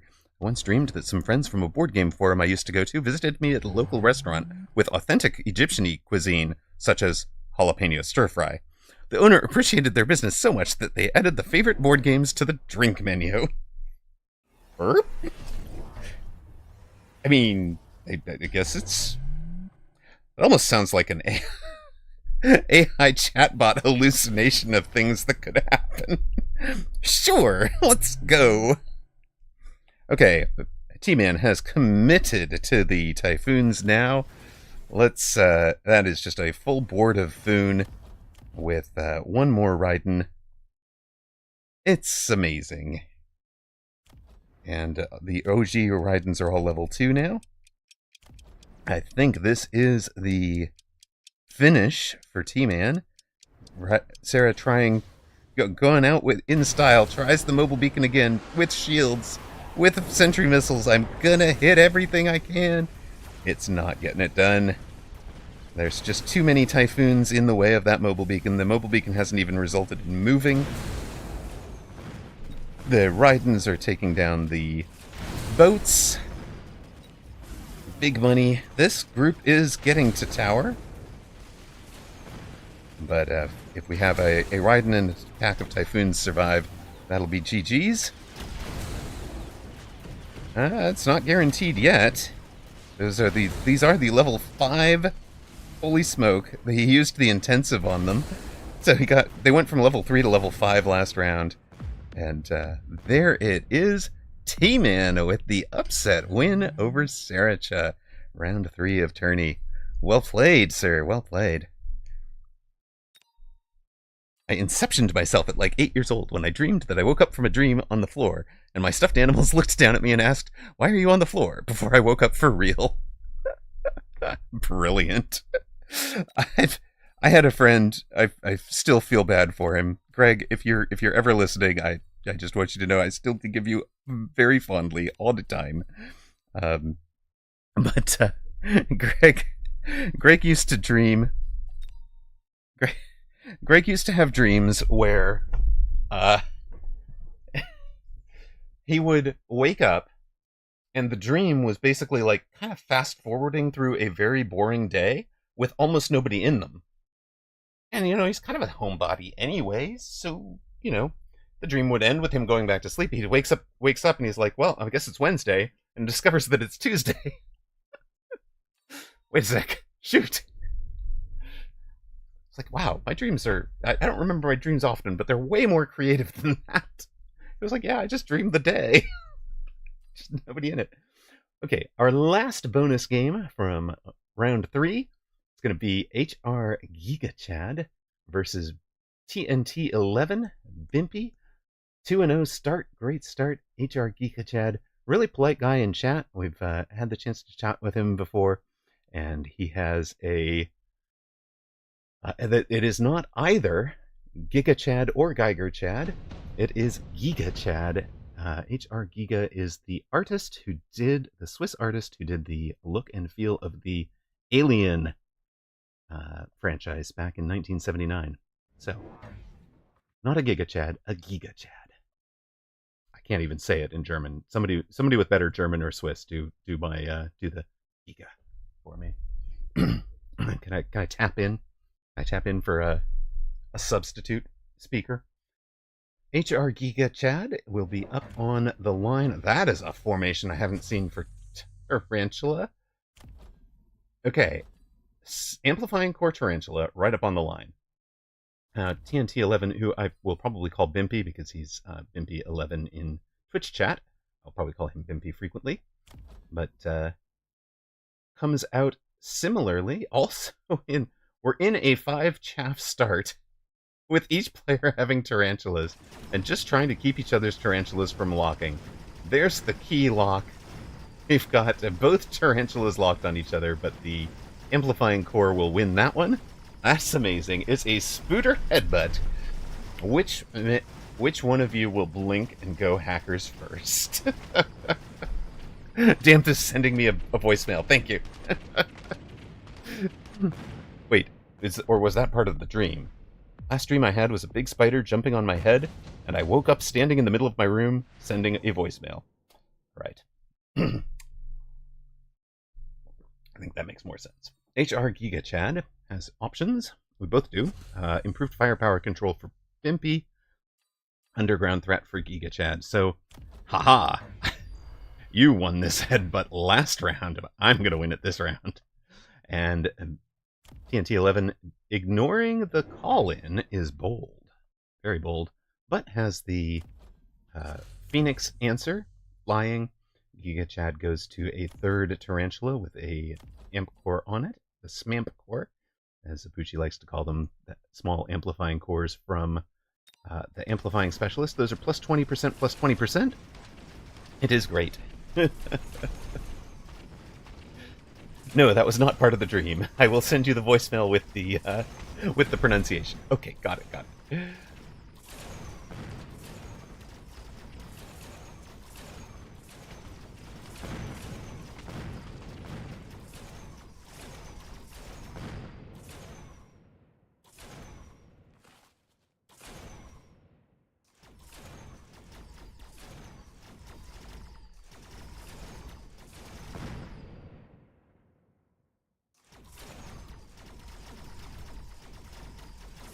Well, the Phoenix should have won this round for Bimpy, but the Fangs from the far side, I guess, get the job done.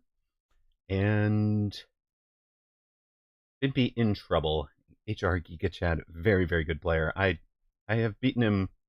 I think I beat him once, but he basically wins far more than me.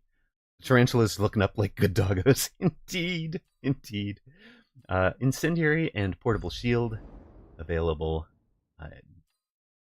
TNT 11 takes the Incendiary, just drops it right over all of this. That does pick up the critical Fang that won the last round. And it's 2 more Tarantulas. Wait a minute. You two are mirroring each other this much. We've now got 4 Tarantulas, including a shallow flank one, and Giga Chad takes the Phoenix. So, I don't care which way this goes. We're gonna have... Wait, where did the Phoenix go? Oh, it's just right up here. Perfect. Somebody will win by air cheese. Somebody has turned off text, but really, Doesn't this whole group stay stationary? Maybe it changes the engage on the trawler and lets this guy handle that tarantula faster. But I think the fire matters more. It's actually going to keep the HR Giga Chad's EMP is going to keep those crawlers from running into the fire too quickly. And it's not quite enough to prevent the locks. Ah. Meanwhile, HR Giga Chad does have some crawlers going in on a level 2 tower. Our Phoenix are shooting each other at equal ranges. And yes, we'll send the... That's right. Send the Phoenix to go clean up the crawlers while the tarantulas go this direction into the sentry missile. Perfect. That's pretty much how you drew it up, right, Bimpy? Don't burn to death in the fire. Okay, the fire has gone away. The crawlers have finally decided to charge the tarantulas. Charge! It did not work. So, Bimpy recovers the flames on the ground enough to win a round, despite having great chaff clear, right? And what's neat about that round is that he bought time for this summon in over here. So next round, that summon in is completed, and that tarantula can go to work right away. HR Giga Chad takes a pair of Mustangs. That is bold on a 4 tarantula board. I might actually have been, if I'm Giga Chad at this point, I am considering sell out of these, go to something like Fire Badger on the ground, and Hacker behind. But that would have been a mistake, the way Bimpy played it. TNT 11 takes the triple Stormcaller drop, and it's going to be throwing storms on top of Mustangs. It just builds out the chaff bar. Let's go. More crawler. Shallow flank crawler. Range on the tarantulas, but not the Mustangs, is interesting. The Mustangs are going to go tank for the tarantulas. That is not how you drew it up, is it?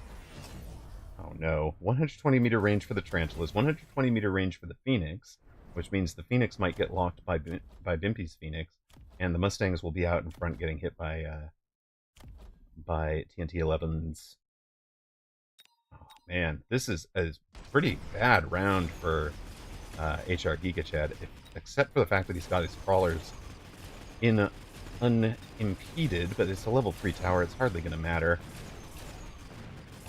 Yeah, you can see what I mean. That most of the level 2 Mustangs are down. The Phoenix did not get out in front too much. There's another sentry missile wasted on a late in a round. And the storms are actually going to save that level 3 tower.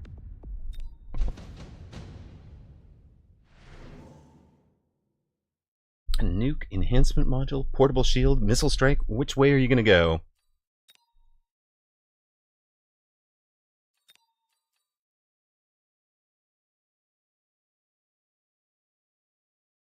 Tick tock, gentlemen.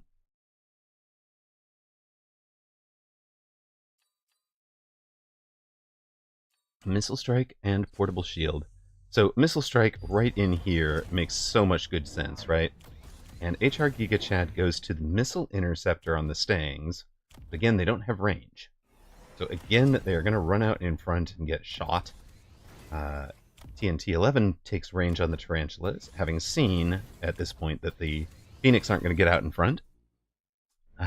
Yes, Matthew Cambo, welcome in, first-time chatter.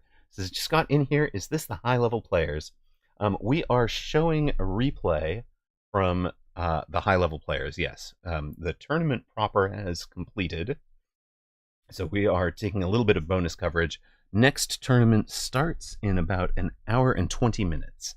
So we're taking a look at some of the matches that we didn't get to cast live that kind of create some bonus coverage. That missile strike here, very good. HR Giga Chad and TNT 11 are both right around, well, last time I saw them both, they were right around 1800 MMR. I know HR Giga Chad has been much higher than that. He had a little bit of a dip that brought him down to my level, but he's been like a top tournament finisher before. Bimpy, big round gets a 500.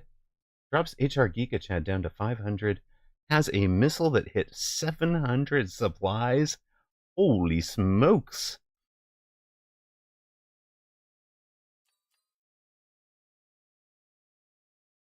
Free rhinos for TNT 11. He's got those out on this flank where they can run at tower with a mobile beacon, I would presume. Ignore this bit and just go straight to the tower with a mobile beacon. HR Giga Chad has the EMP, electromagnetic impact, back and took the 4 marksmen. Goes for 2 more tarantulas with armor piercing. AP, huh? Plus 50%. Masio Cambo says, "Man, thanks, man. I took a 3 weeks break from the game, and the new meta is hard on me. Keep up the good work." Well, thank you very much. We have heard that from a bunch of people, right? HR Geeka Chad is one of the people who struggled with this updated meta. I had a bit of a problem. I've talked to a couple of other people who've had bigger problems than I did. I know Ignatius Pennyfeather had a big drop and has been struggling to gain it back. The meta shift in 1.1 was really dramatic. The start of season 2 with the introduction of the Raiden and the introduction of Saber to the starting packs. I think if depending what MMR you're at, just go with, yeah, Bimpy says he's been down about 150 on average, so makes sense, right? Like this is just a thing that happens. You've got to adjust the game to the new meta. Bimpy getting in on tower with the Rhino, that's going to be huge. The armor-piercing bullets adding 50% damage, not quite getting it done. The storms are getting it done. And that is gonna be a huge upset. Well played, Bimpy. Knocking off HR Giga Chad in round 3 of this tourney. Nicely done, man. Gets it done in 6 rounds. Short and sweet. All right. This is the one we've been looking forward to. You wanted to see the high-level players. Dillo versus Apucci. That is going to be about as high as it gets. Now, this is probably not going to be a meta match for you. We are going to take a 90-second ad break before we run this. Okay, 1348 MMR, so I'm a semi-noob. Fair enough. I don't even remember where I'm at right now. What are my credentials? Just under 1700. I think season ends are probably more valuable for you to judge skill level. So, but where are we? We're back to replay. Okay, I'm going to run that 90-second ad. I'm going to get some water, check in on Kiddo, and make sure that they are happy with dinner options. All that. We'll be back with this Dillo versus Apucci in 1 moment. Well, 90 moments? How do you call that? Something like that.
That was brilliant. Okay, let us run this Dillo versus Apucci match.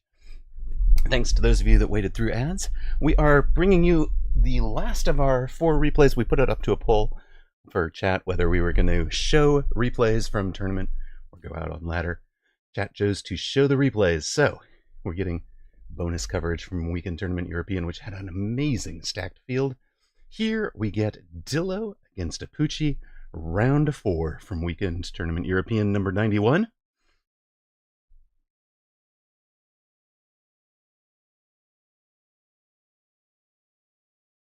An AA Spooter can barely beat a Wraith or a squad of Phantoms in a 1v1. This information probably is not useful. All right. Well, Apucci's streaming, of course, famous streamer, and winner of the inaugural Launch Clash tournament, taking a Tarantula start with Amp Cores, Smamp Cores as he calls them.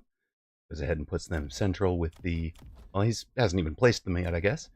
Has his 3 marksmen, has his Smamp Core Tarantulas a little bit wide. He sees that Dillo is a missile specialist with Crawler and Steel Ball. So what he's doing is making sure that the marksmen are not in a spot that is close enough that a single... Okay, he's not doing what he's switched side. Sigh. What I was going to say was he was putting them far enough apart that a single missile would only hit one, right? The other option is to put them close enough together that a single shield will cover them all. In particular, if you're throwing down something like a crawler behind tower or whatever. Right, this is more what I was expecting, where it's like you can't just missile the crawler and hit the marksman. Over here, you could do something like put the 2 marksmen right next to the crawlers and just guarantee that they're covered by a shield. So, and now Apucci's back to the, well, you can missile one marksman, or I can just shield all of this for 200. Now, in my opinion, Missile Specialist really loses a lot of value when, if you correctly shield their missiles on round 2, and then you have missiles that will survive. Apucci's not in that boat. The Missile Specialist with, you know, something like Crawler and, let's say it was Crawler and Sledge, or, you know, Arclight and Sledge, doesn't have enough shield break to come break down those shields that you would use to protect the missile strike. So it can really lose. It's got some very bad unit combos, but with the Missile Specialist having Steel Ball, that means that even if Apucci successfully shields and denies Dillo the value of the missiles, the Steel Balls should win, or it should at least bring the shields down. When Missile Specialist gets vastly underpowered is when somebody correctly shields against them, and then those shields last until round 4 or round 5. You just get tremendous value out of them, fighting out from under them, and then gets further than that.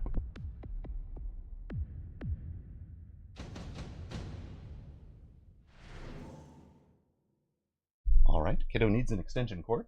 We might pause this for 1 moment. Be right back. I was sitting on the couch and then the cord doesn't reach to the couch and I don't want to draw on the floor right now. Fair enough. Fair enough. That is a good question for chat to answer, I think. Do we want to make it free to play? Okay, well, that's too bad. I want to... Never mind.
Alright. Kiddo emergency solved. Let's show this replay.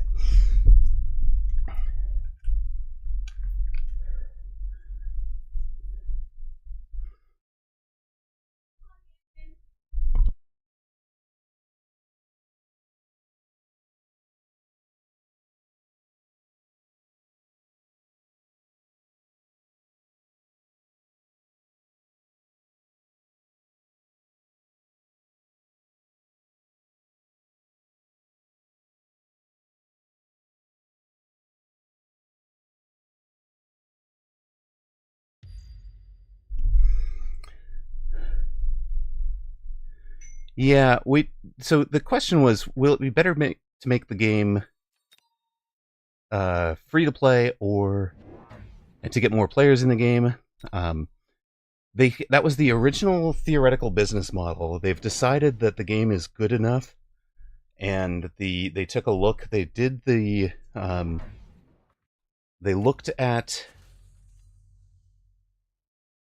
the rate of income that they're getting from the current purchasables in game, which you can find. If you guys don't know, that'll be in store cosmetics. No, store limited time offer, where you can buy these things, like Gilded Fort.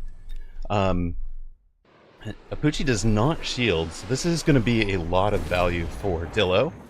And Dillo has also gone to the level 1 Wasps, double Wasp. There's no real anti-air on Apuchi's board, so that's going to go well for Dillo.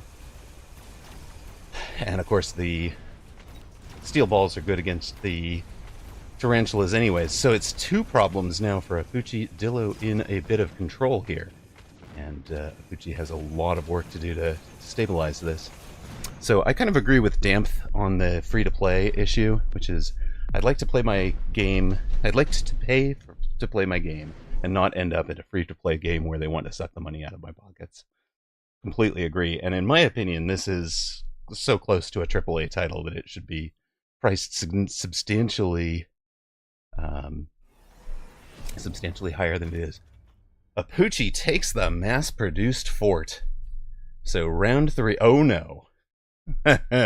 Round 3, mass-produced fort for both players. And we're selling out of the tarantulas to go to the mass-produced forts. So it's going to come down to whose fort's techs win this. Apuchi's fort techs are anti-air barrage, rocket punch, bang production. Those are the mass-produced cards. So this doesn't get debuffed by being mass-produced. This doesn't get debuffed by being mass-produced. Bang production doesn't get debuffed by being mass-produced, and barrier doesn't either. So, yikes! It's that is a good pickup for Apuchi. His anti-air barrage will be the eventual answer to the wasps. The rocket punch will be the answer to the steel balls, and he's just off and running. Now, did he sell a tarantula to put a amp core on? Yes, he did. So that is going to be a little unfortunate. For Dillo, he took the mass-produced forts but didn't buy one. He put a steel ball over here instead. And note also, of course, that the forts with barrier are going to be the protection against the missile specialist spec. So, but there's not enough upshoot, so Dillo is going to win again. Apuchi not too worried about just instantly answering the wasps and steel balls. Goes right for I'm going to commit to my long-term strat here. Orbital is up as a possibility here on round 4. You take it now, you get it on round 4 and round 9. Efficient light manufacturing is not the choice when you've got forts on the board. Apuchi takes the orbital. The nano repair could be interesting for Dillo. Now, what's fun here is Dillo knows that they've both taken mass-produced fort, and he knows what Apuchi's fort techs are. He can decide whether or not he wants to commit in. Am I in fort techs that are better or not? It goes for, I will drop the orbital on top of the marksman, which are the one thing that I'm worried about you. Apuchi, did you just sell a marksman? Marksmen have been useless. He sold a marksman to buy fort, tarantula, and high explosive ammo on the Tarantula. So HE to clear the chaff. With forts to be forts. Dillo takes the 2 forts. It's the same bar. The difference is range enhancement for Dillo, rocket punch for Apuchi. So Dillo thinks I can win this. I'll have the ranged forts that are not getting hit by the rocket punch, and I will win it. So I'm going for the fort mirror. 2 forts to 2 forts here on round 4.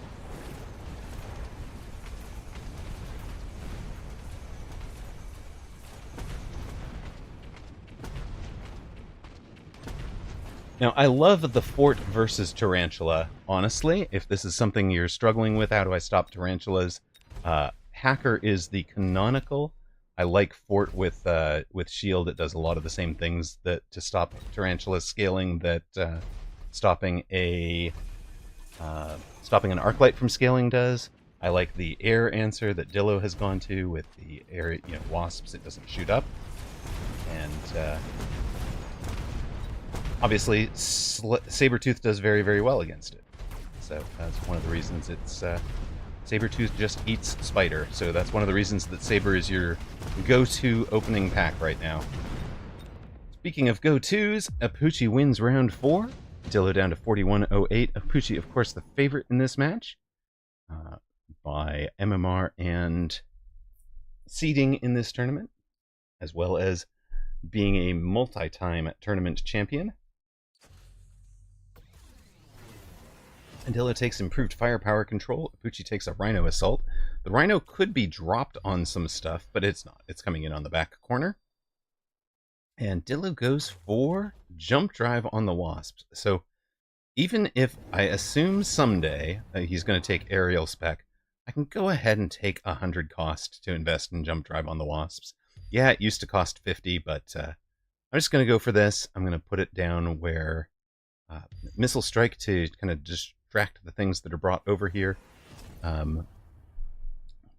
Good night, Zalix. Thank you very much for the big, for moderating the big tournament. Eat first, then sleep. Good night. Enjoy dinner. And thanks for everything you've done for the channel for a year and a half. And Zalix, one of the deans of the mods. I know Zach was first, but there's a reason we list Zalix at the top of the list in our good night and thank you at the end of every stream. Much appreciated, sir. Bang followage. There you are. Oh, it's a year and a month. A year and almost 2 months. And I think you got mod relatively quickly after that, right? Maybe it's been a year of moderating. Really deeply appreciated. Would not be here without you, buddy. So, deep thanks, always. So, Rhino gets tower for Apuchi. Fist will get towers. You think July or August that late? Really? Okay, maybe. Maybe. It does take a while to build the trust, for sure. But really appreciate it, man. You have been amazing. Okay, it comes to this. Can one marksman handle all of these wasps? Especially if the wasps don't target him. I've got this, buddy. I got this. Come back and fight like a man, you stupid wasps. Fine, I'll take on this pack. There are some fangs over there, but they don't get there in time to defend. The wasps are doing their best. They are not long for the world because Apuchi will be taking anti-air barrage on them, on the forts. So we're going to be selling out of the wasps possibly as early as this turn, but as round 6 here. But for now, they are forcing a response. They're going to get the W. So Apuchi dominant on the ground. Dillo wins the round with the wasps. So 4,100 for Dillo, 2,200 for Apuchi. Scorpion, Wraith, Raiden, and Mustang all available. So, no, we did not, Scarfinger. Welcome in. So we're trying to hit an average viewership of 75 to reach partner. Yesterday we were at 74.43 because of the way it calculates based on whether raids were a part of your average or not. We've been averaging more than 75 consistently, but the official for making partner, we're right at 74.37 today. So we're so close, so close. But and of course, the fact that there's like 73 of you right now, that is actually huge help to the overall average, right?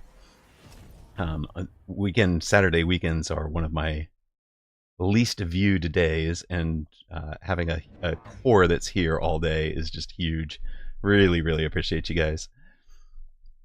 So yeah, it's one of those, I should just stop looking at it, because like it's one of those, like, I just want to hit it, I just want to hit it, I just want to hit it, and like, of course, we're within, a fraction of one person, but it's a fraction of one person averaged over a month. It's not like one person on today's stream, any specific individual is going to hit it. But it's like, I'm looking back at those, like, oh man, we did that like classified 44 stream that had like 20 viewers, and it's bringing the average down.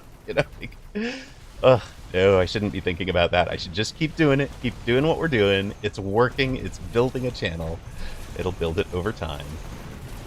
It just takes time. Okay, so Apucci does take the AA, and also took the Raiden for Dillo, the Mustangs. Now, the Mustangs are the obvious counter to the Fang production. I think we talked about this on some of the, on one of Forgotten Arbiter's games, that he's playing ahead of what's actually on the board.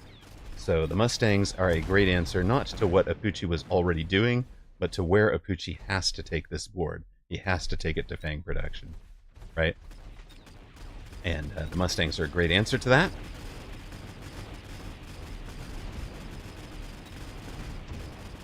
Of course, the Tarantulas are getting close to levels here. Once those are ranged, ranged HE Tarantulas are going to be some pretty good chaff there. But I think where we go here is we wind up in Barrier and Fang production versus Aerial and Rocket Punch, and Apucci has just made Barrier and Fang so expensive that this is going to be almost impossible for him long term. Maybe, but please don't be at warp speed here. You get an enhancement module. You can enhance and sell out of those stonks. I mean, this just gets silly, right? And then I love an absorption module, you guys know, with the launcher overload. We talked about that a little bit. It's going to be steel ball prod for Apucci instead of stonks. Can Dillo resist the stonks? Or, God, he knows how expensive. He knows Barrier is going to be 900. He could drop the acid and try to finish in 2 rounds.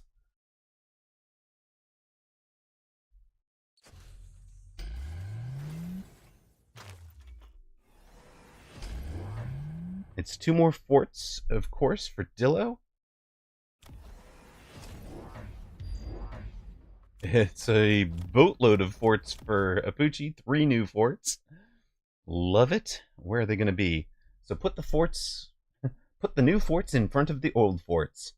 That's right. That's right. The new meta is double line of forts. Let's go. Wait, the new meta is flank forts. Oh, dear, you two. What have you guys done to the meta here? These steel balls did basically nothing last round, so they're going to run over to the main board, to the main fight. We are fighting over this tower, and we're refusing to level. Both of them just, no, we're not leveling the towers. Dillo's going to level the weak side tower, but Apucci's, nah, I'll just play it straight up. I don't care if I win or lose a specific spot. I want all my money in the forts and the forts techs. The Raiden's been sold. Dillo has sold out of many of the steel balls, but not all of them. You can see there's the level 3s coming in here. Is this off meta, or is this the true new meta? This is the what the heck forts techs are you guys running, and how did you get here meta? But it looks like it's going to go Dillo's way. He's got the Fang Prod, he's got these shields. Fang Prod shield should be beating a Rocket Punch anti-air barrage when there's no wasps on the field anymore. The anti-air barrage is just making all of Apucci's techs cost more. He chose the anti-air barrage instead of the Mustang drop, and I think that's just been a huge mistake. We looked at that. There was a Mustang drop that could have answered those wasps instead, as well as answering the Fang production that is clear. Round 7 goes for Dillo. Apucci down to 649. Now, there's still a chance. It's not Melter, and Melter is far too late at this point. There is still a chance, but that chance is fading quickly. What do you take? Is it actually Melter and Cell? It's probably Saber Cash and Cell. But I think for Apucci, I might be tempted to take the Farseers or EMP to free MP, as they sometimes say, to just turn off the key techs. Saber Cash taken and sold for Dillo. That's actually another thing. Dillo could have sold the steel balls and kept the Saber for a round. Double missiles up for Apucci, or for Dillo even. What has he taken? What did he take? Well, there's the shields, finally. Double fort for Dillo. Apucci still has the ability to triple recruit after throwing down barrier. It's huge. I mean, that barrier was 900, right? 500 plus the 400. So that was expensive, but he can throw down 3 more of them. Saber Cash, I think, no, it was Melting Point Cash. Melting Point Cash, but then I have the free unlock, maybe? There they are, 3 more forts. Well, 2 more at least. Oh, we come out 50 short, and he's running out of time. Is Apucci running out of time on this round? Ruh-roh. Range speed, lone. Gets the whoa. There's the front. This is my new front. I am here to destroy your holy smoke. Was the Melting Point Cash more than the Saber Cash? Melter Cash was 600 there. The level 6 Saber minus 150 was... yeah, it was 700 minus 150 was 550. You are right. Apucci got that one correct. It just might have took a Yeah. Saber was level...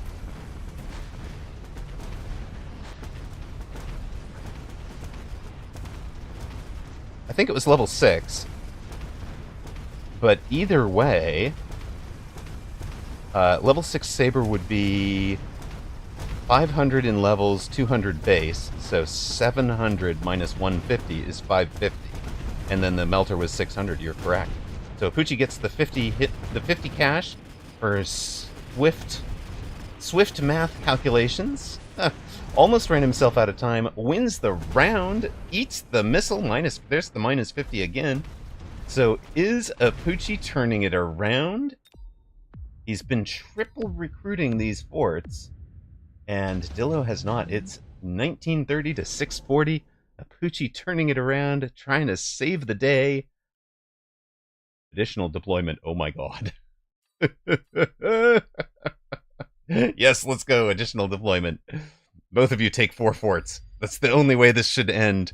Please let this end with 4 fort deploys. And orbitals on top of it all. And oil and rhino. This is ridiculous. He sold the whatchamacallit over here.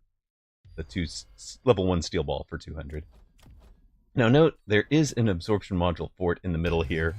It's level 3 now. It's just ridiculous. Oh my god, just nuke the board. That's pretty much right. 3 more forts for Dillo with the additional deployment. Is it 4 forts for Apucci? Look at that. Look at that. You get what you wanted, chat. You get the 4 forts. Can you imagine joining this game the way that Bimpy did after his game ends? Seeing this board and being like, how did you guys end up in this? Have you ever... like, we're frontline forts. Okay, Dillo also took 4. Let's go. Double 4 forts. 4s are wild. Forts are wild. Something is... This is definitely the new meta. This actually looks a lot more like the board. This is like watching an episode of Gundam. This is like... I actually ran a game where I was like, let me do Fort v Fort in Testing Ground, and just built nothing but forts. This looks like that game. 50,000 hit points, nothing but forts. Let's go!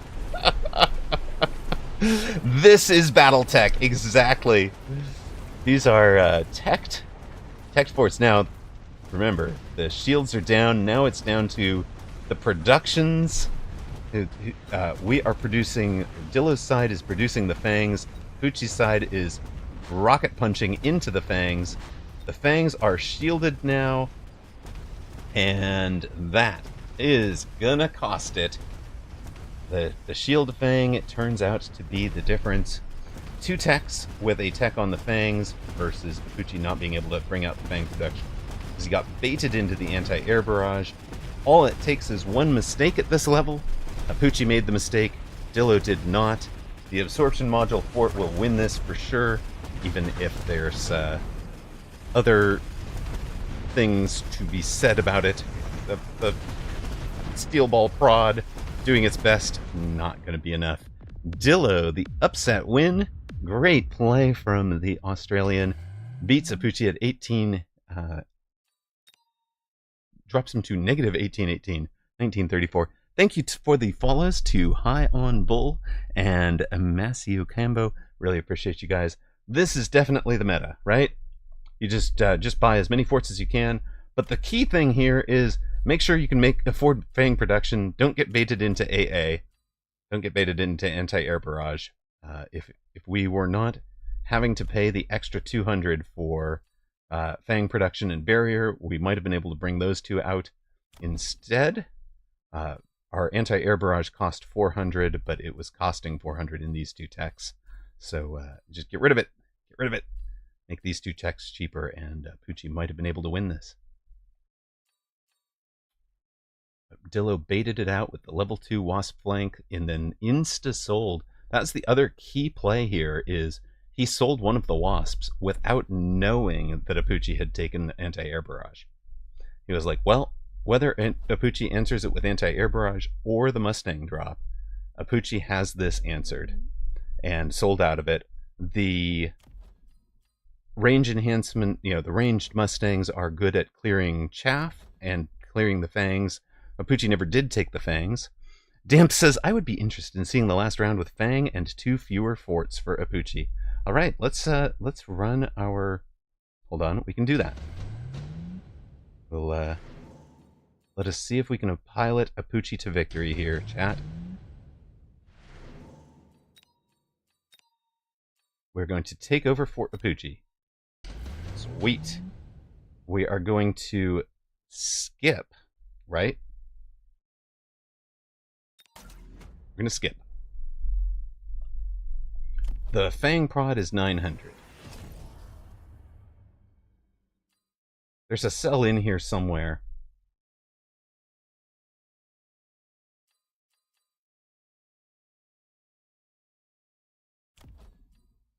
Loan. Portable shield.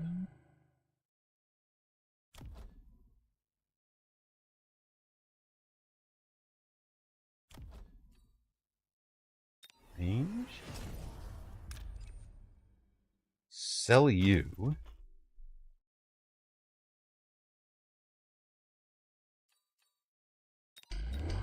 Double fort.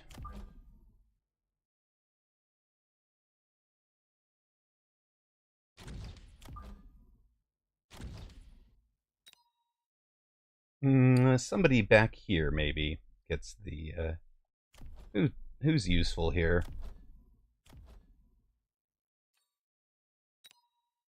Might be you. We just dropped this. Hold on. We want you guys.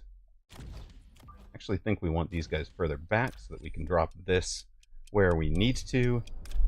And our Rhino. Just gonna let our Rhino come in as kind of a later chaff unit here.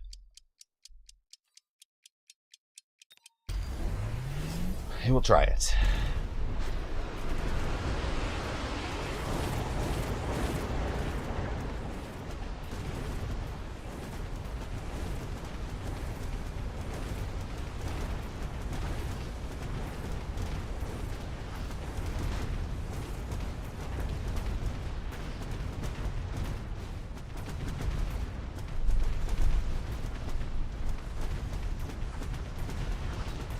both sides are making shielded fangs this time.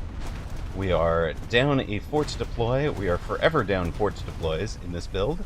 We have our steel balls connecting now. It doesn't look like this has gone substantially better for us. I actually wonder if, knowing what Dillo did, maybe we should drop our 2 forts to block the oil. That makes a difference. But eventually, it goes about the same way.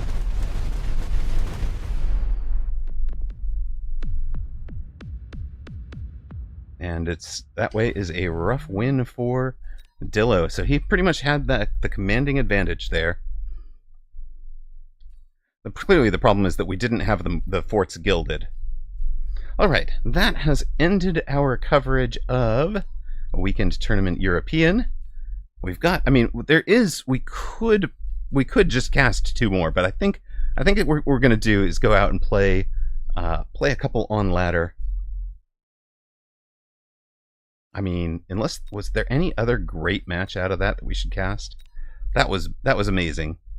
But yeah, I don't think there was anything else we needed to see.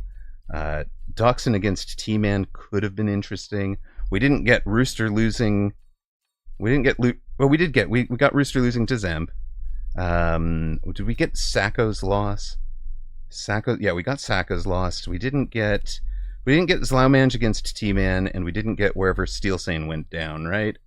Where did Steel Sane go down? We didn't get Dillo going down to Forgotten Arbiter, is probably the other one. No, we did. We did get that one. So, we didn't get Steel Sane's loss to Sacco or Mathis Might losing to Zlaumange. But those are the 2 that we missed. Time to climb. Exactly. Let's go. Let's go do it. Eaglith. The Eaglith has landed.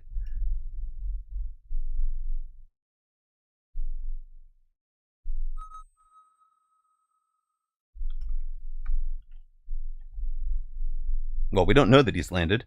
Hopefully we will bring him down to Earth, because wolves can only beat eagles if the eagles are on the ground. Time to multi-melt. Indeed, indeed. We should definitely be multi-melting. Let's go.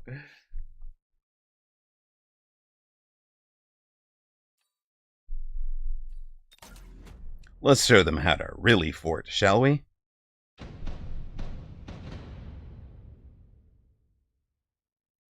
Okay, so what have we noticed about the way that Forgotten Arbiter does this? These guys are part of the long-term chaff clear, right? Not if wolves learn to climb. Hey, Blue, welcome in. How you doing today? Yes, let's do a deep fang.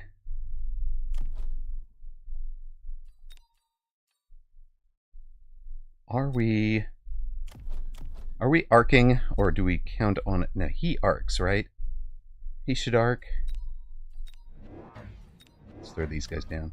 We also need to be prepping dinner. Yeah, not selling means more units, means more deploys on the board, means mo better. Mo things better. They did take the arc lights. Figured that was likely. We get the steel balls spending lots of time on individual units. Hey, what's up, kiddo? Hi. Okay, wait. So Kiddo's here. I'm not kidding. Legendary started playing just as I finished him. Oh, nice. That's awesome. Here. Oh, thank you. It's amazing. I love it.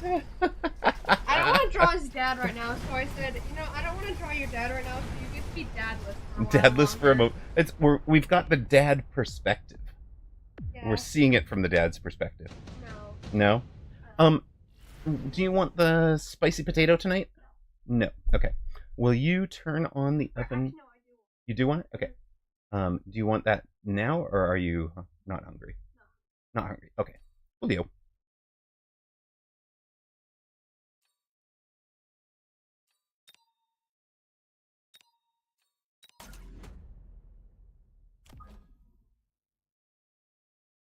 Right. We'll do some flank screening Mustangs, I think. Hello, small one. Spicy potato nom nom. I don't know what Kiddo wants. Did Kiddo say yes to the spicy potato or no to the spicy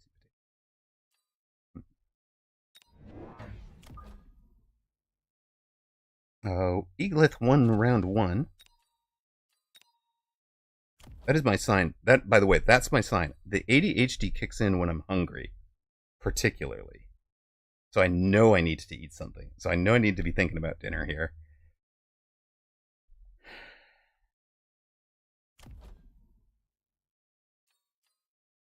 I'm going to save that because I need to range these guys pretty early.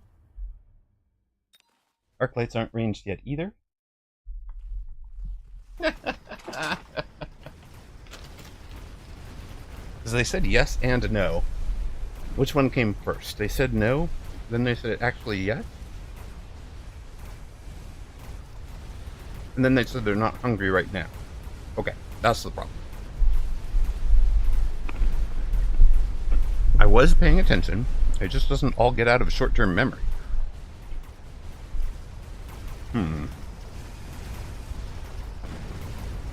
Farsi are good.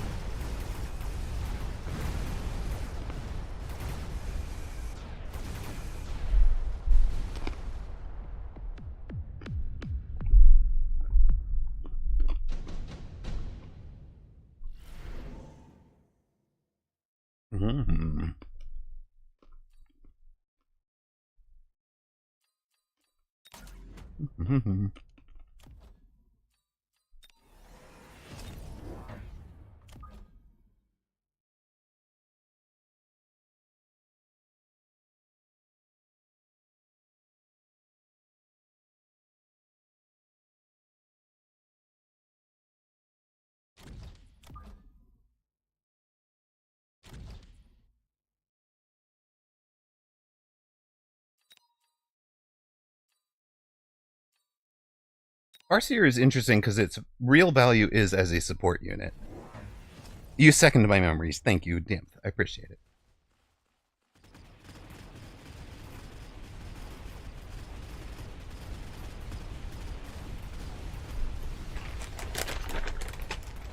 Tell us you want a healer without telling us you want a healer. Love it.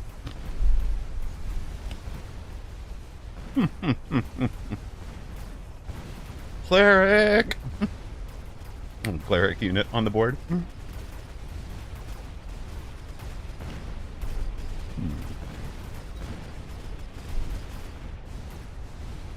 to know how rude we're going to be?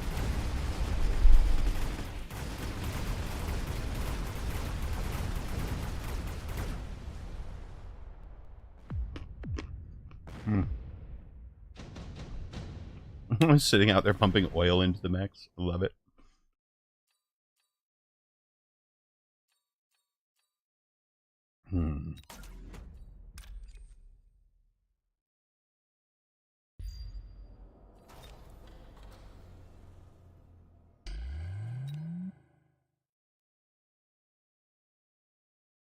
We're going to go there and there, I think. But we're also going to drop you to stop the Farseer. I think. Auto-modded for role-playing a healer. Love it.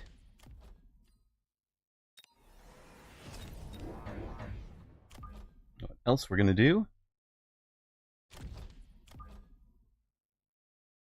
want to pull some people into the middle and basically stop them there.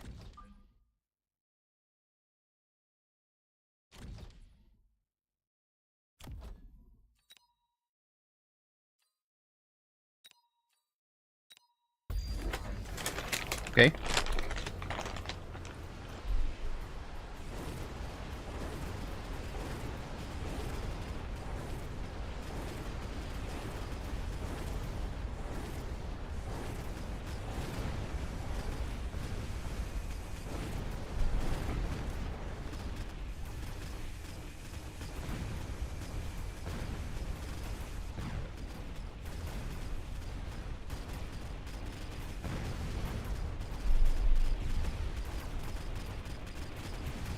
Perfectly calculated.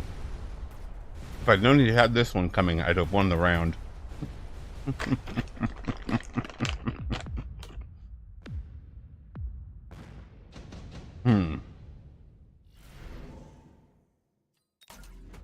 Well, we have been preparing for this all game.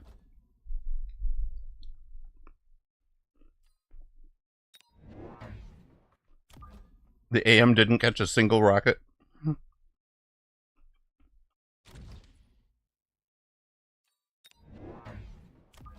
Is that true? It also didn't go down.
There we go.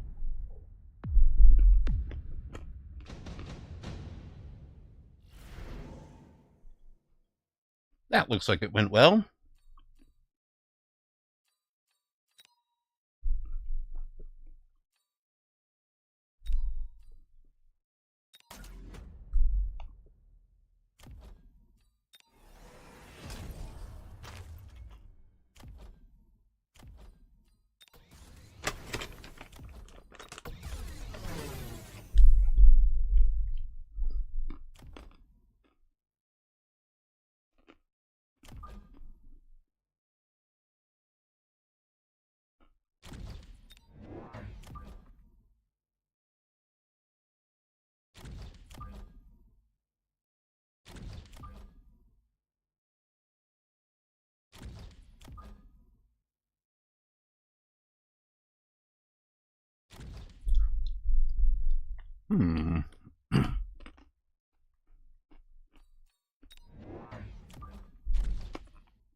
Round 6. We'll take the temporary range, I think.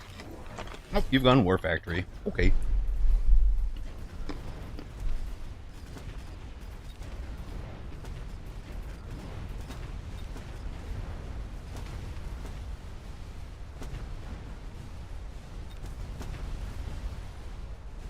You really think that's wise?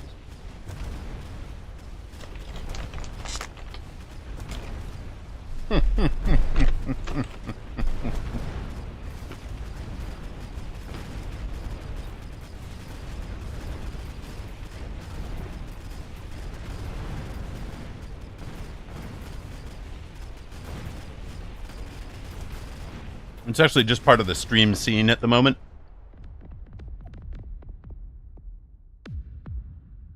It's covering up the end, the join prediction. But, yes, I agree, it looks very odd.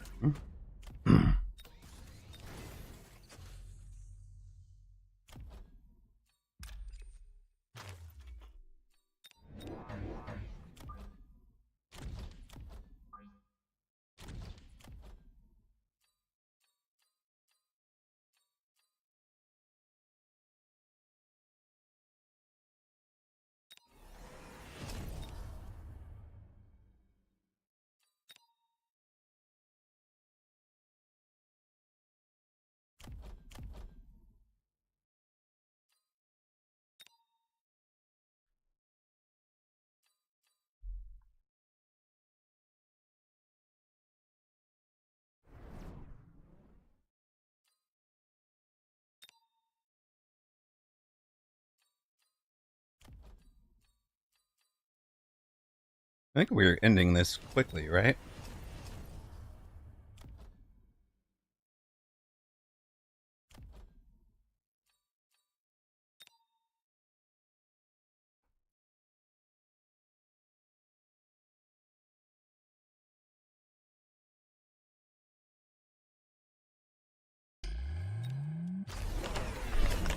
Good job on the shield.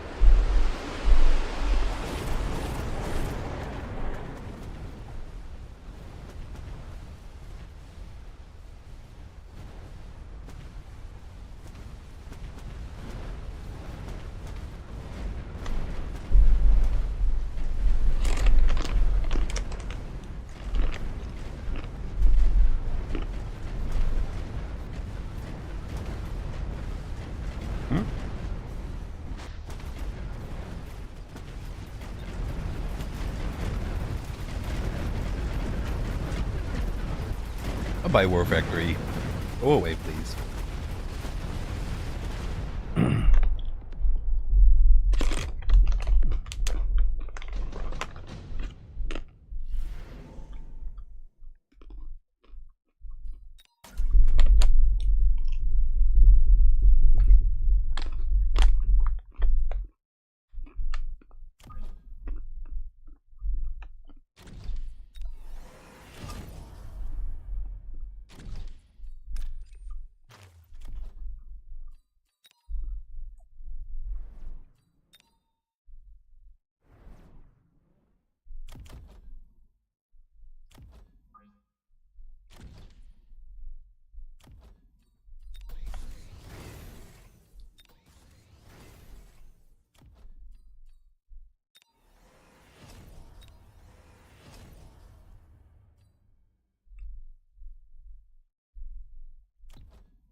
Is it finally time to convert something in? Probably not.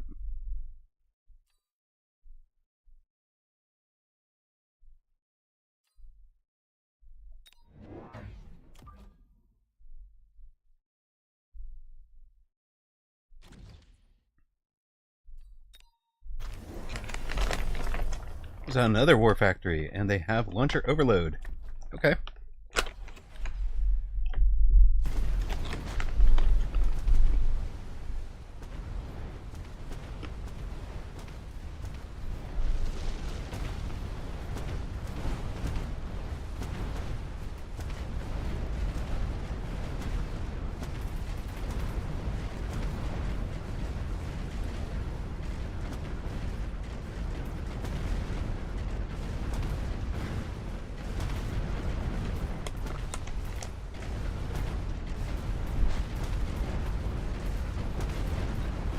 Opponent has nothing left that can shoot up. Should be our round.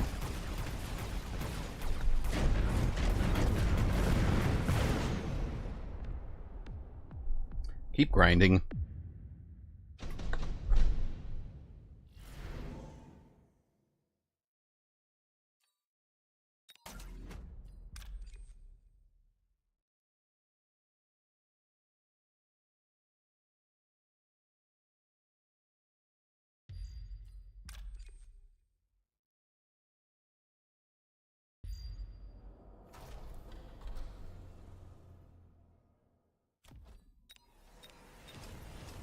Lone range speed now.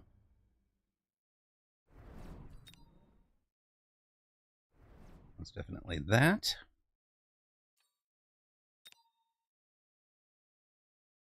I think those will actually last a long time, right?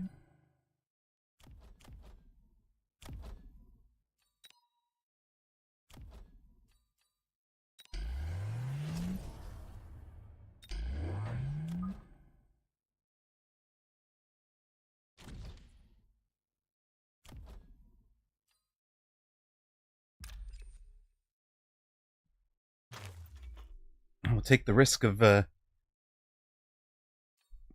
dropping that fellow for now.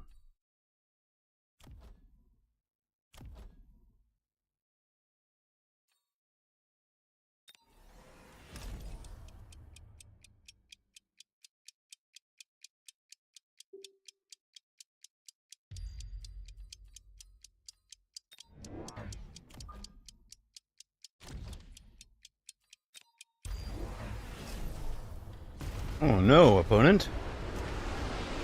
That's not going to go well for you.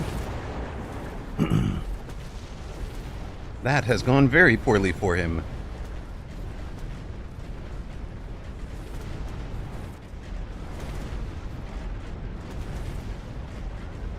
There was a worm. I don't see the worm anymore, guys.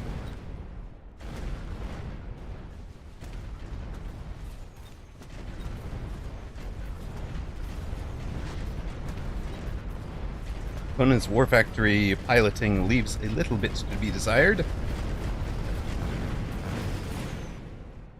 And we have forted him.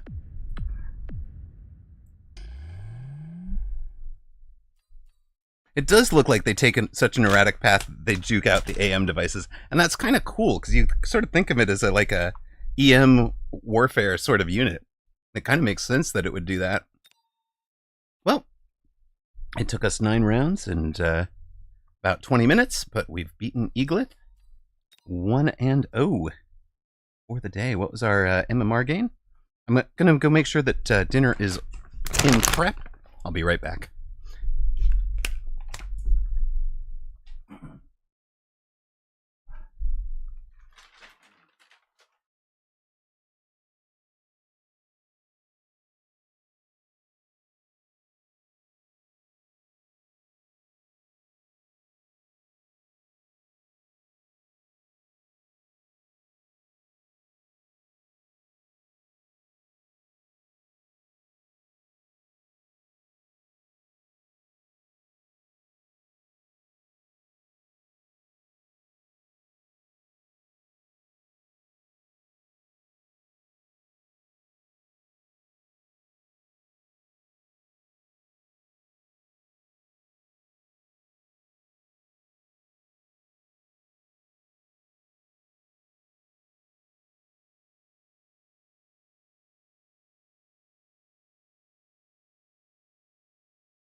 I think it was a drop. I'm not sure they needed to leave it, though. That was odd. All right, we're at 1713. And plus 22. we're facing Silver Avox. This will be our last warm-up match before tournament.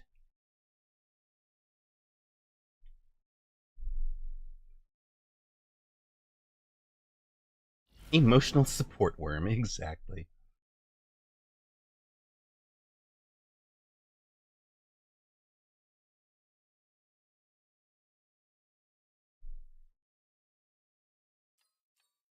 Do we like any of these, gang? Oh, damn, we were right. We were right about it. Are we AFK or did stream freeze? We were AFK.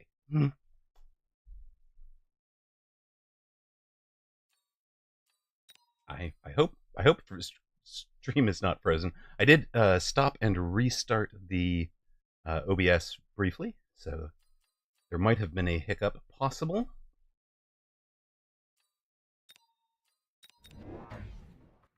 All right. Sounds good to me. Let's take Red Scare. We'll take a Red Scare formation. I like it.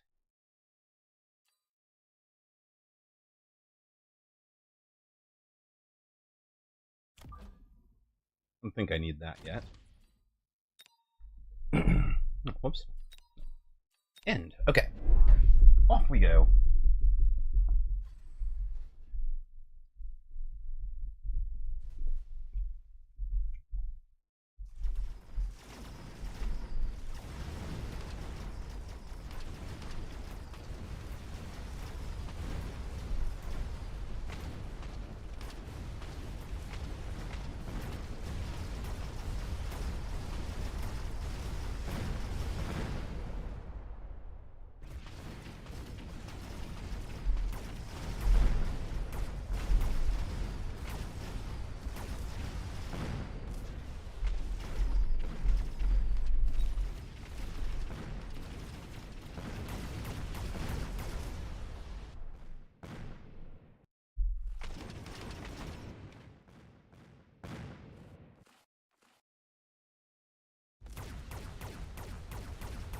Yes, waste all your time walking. Perfect. Uh-oh, we're wasting all of our time walking. Not perfect.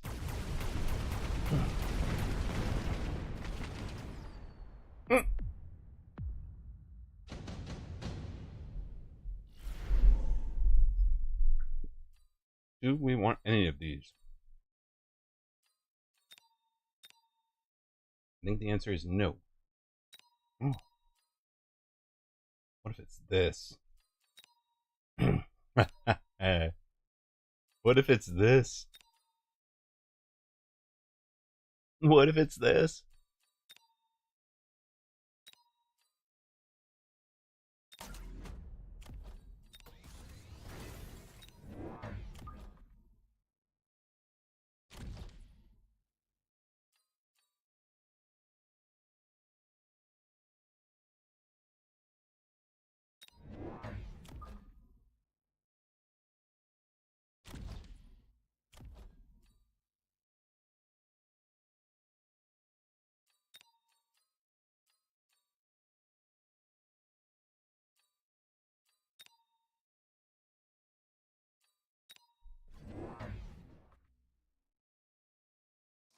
Alright, he's flying, sure.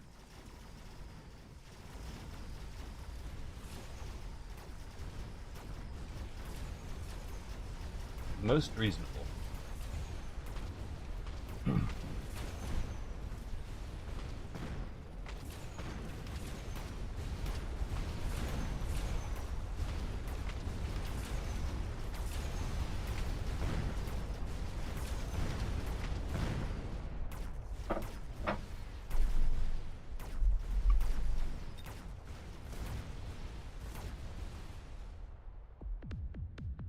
Flying is cheat. Flying is cheat.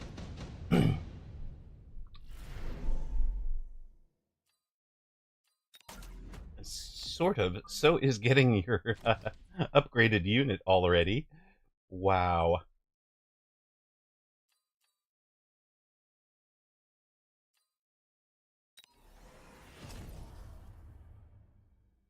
Beat cheat with AA tech. Okay, fine. Wait a minute. What? That's not what we're doing here.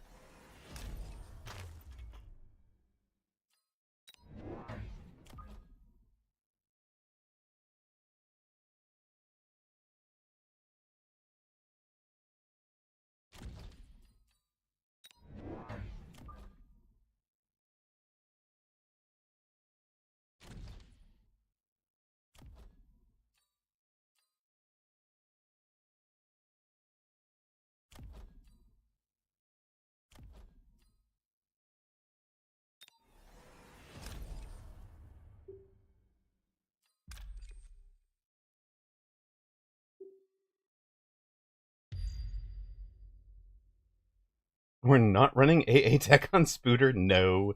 Sorry. Hi. We're here for you, sir.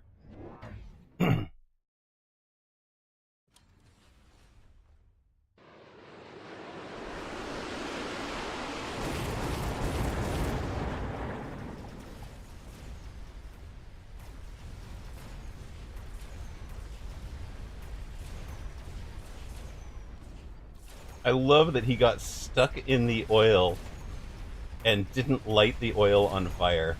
Isn't that brilliant? That's an awesome turn.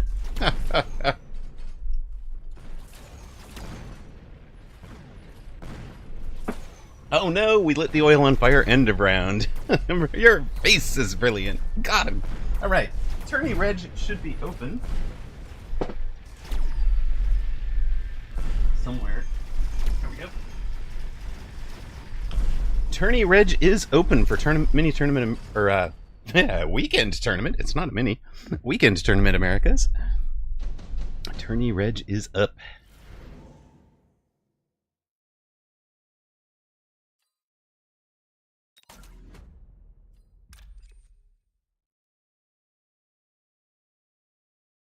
It should hit both of those, right?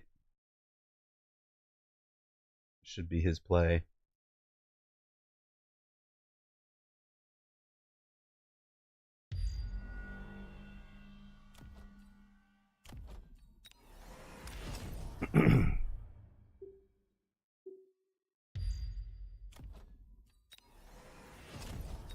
There we go.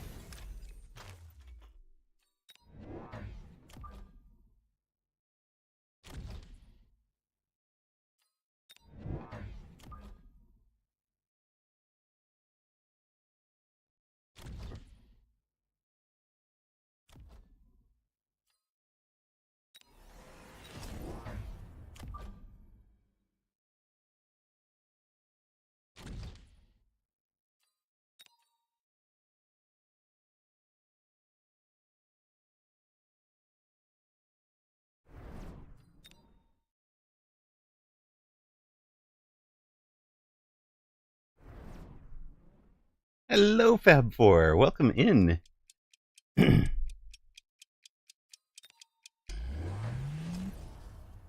All right, you're going to be... Boom.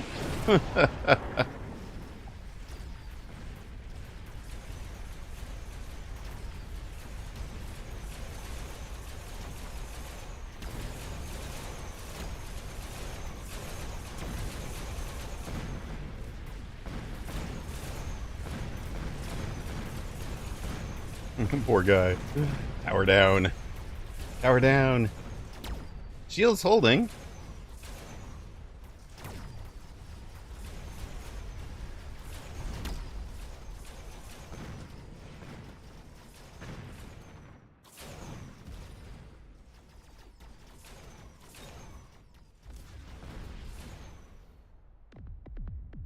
We are Vulcan aggroing here, host. Or, sorry, Fab4. We've got, believe it or not, we have Assault Vulcan Supply Specialist. Let's go. Charged shot for your... Yeah, that's fair.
Yeah, I thought there might be boats. There was a boat drop after all. All sorts of aerial things out there.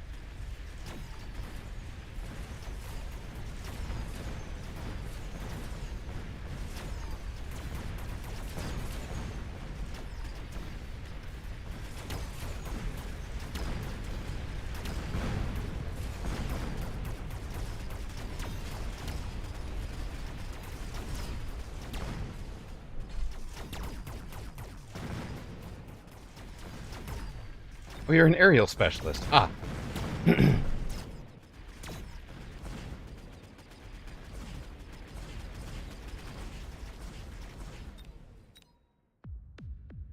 Right, we got 10 minutes till tourney. 10 minutes till tourney.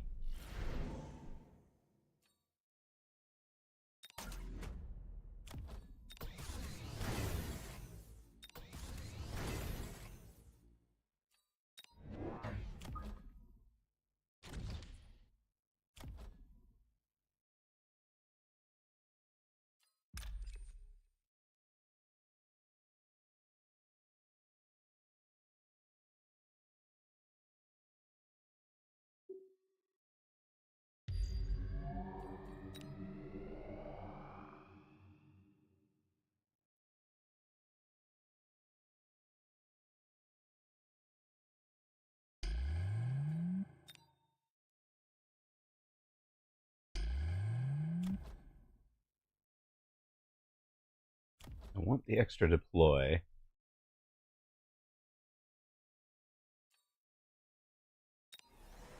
I wonder if speed. I know, right? In before this goes to round 18 and we miss the tourney. Love it.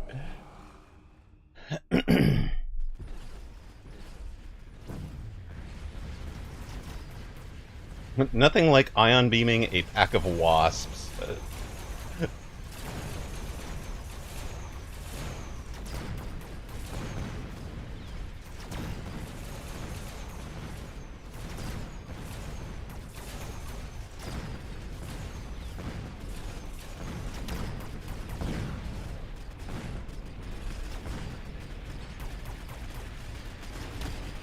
Boom, indeed.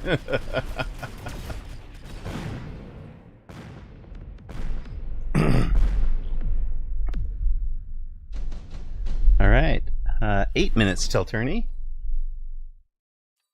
Well, I mean, obviously we just drop on top of the air units that are causing us problems. Always. At this juncture.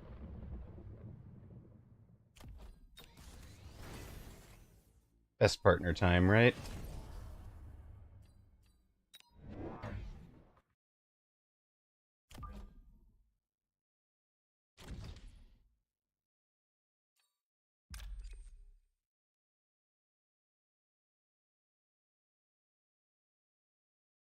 Wait a minute.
Goodness, that's a lot of damage. He's actually doing amazingly well. Opponent playing it very well. Oh, saved missile. Good work, gang. Good work, gang. Silver Avox down to 1571. Time is down to 5 minutes. Let's finish this.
Eh.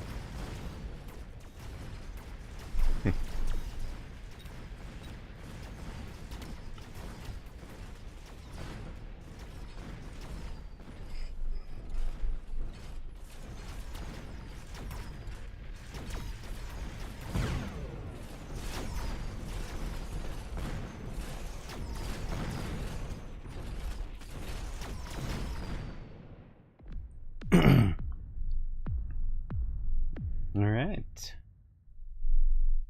GG's. Oh, fair enough. Fair enough. Good luck next then.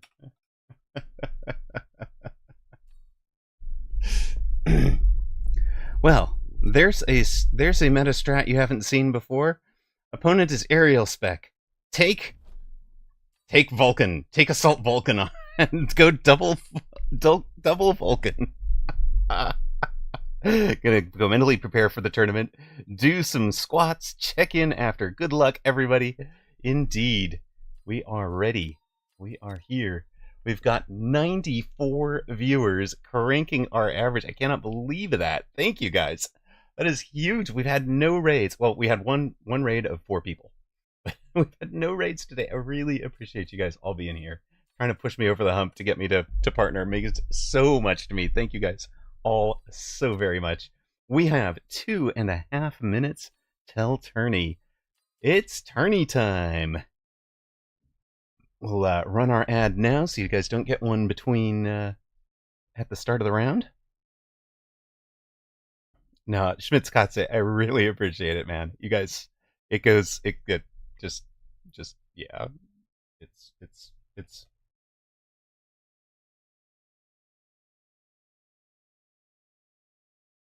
there you go. We got all the loves. We got all the loves. I really appreciate it.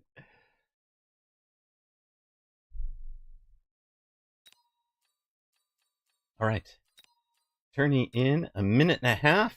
We have 127. It's going to split into 2 small groups, so it's likely to be a 6-round tournament, unless it stays at exactly 127, which seems unlikely. Of course, the big stacked tournament was earlier in the day, the European number 91, won by T-Man12345, who is now the number 1 seed for this.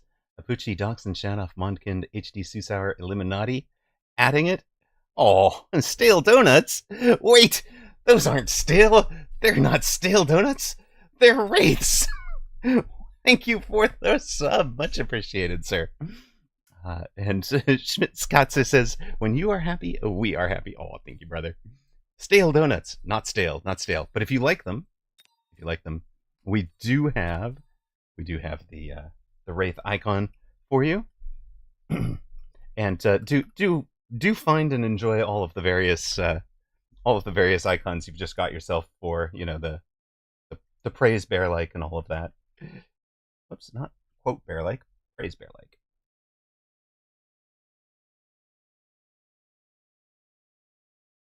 All sorts of fun things. Exactly.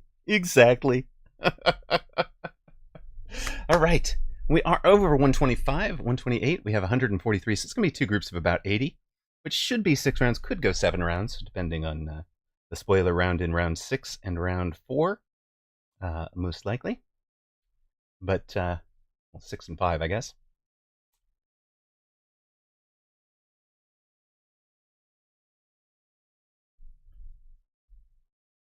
Ladies and gentlemen, start your mechs.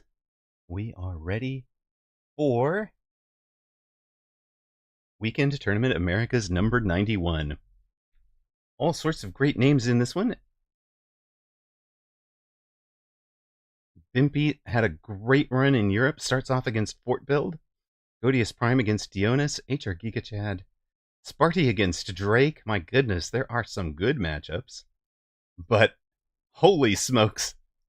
Let's give a shout out to 2 of the streamers out there. Ooh, Red Archon against Alexander might be interesting, but no. We didn't do much Apuchi action in round 1. I suppose we should be showing you guys opportunities that are not Apuchi, since you can watch him on his stream. This just looks like such a fun match.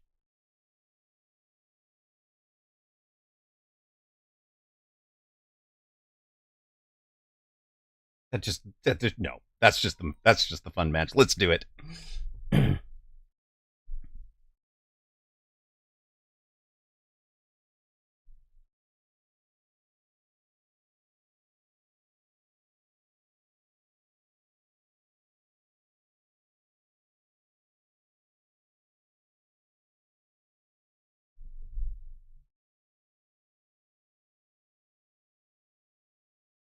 Channel point predictions are up for this one.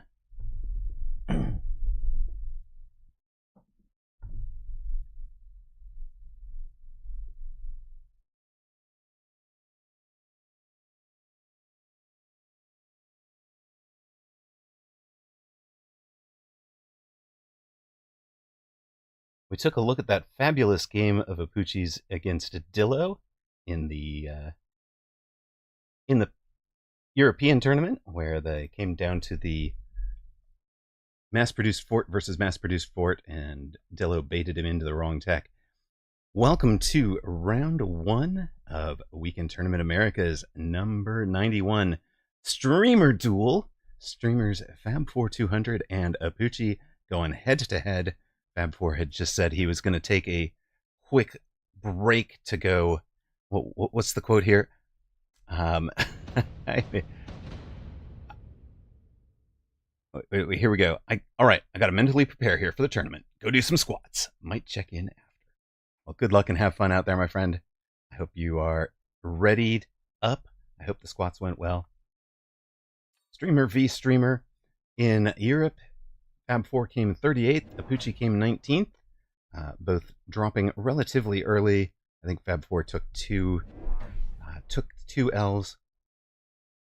Apuchi might have... Yeah, Apuchi had to take 2 L's as well to wind up in the 19th slot. So, both looking to do a little bit better in the Americas. They are both American, of course.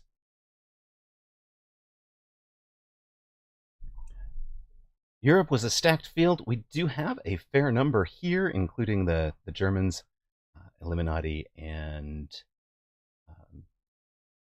HD Susauer. Near side blue, Fab4 comes out as a speed specialist with Saber and Arclight. Does exactly what we were talking about in Europe, where he puts the Arclight right up alongside, not 10 squares back, or 1 square back, right up alongside. The Arclight has slightly shorter range, so if they are locked onto something big, the Saber takes the first shot. That's fine. And if it's chaff, that's also fine. The Arclight engages just about the same time anyways. It does depend which one you're going to range first, and sort of assumes you're going to stay in a constant range. But look at this mirror. Here you go. Tournament is underway.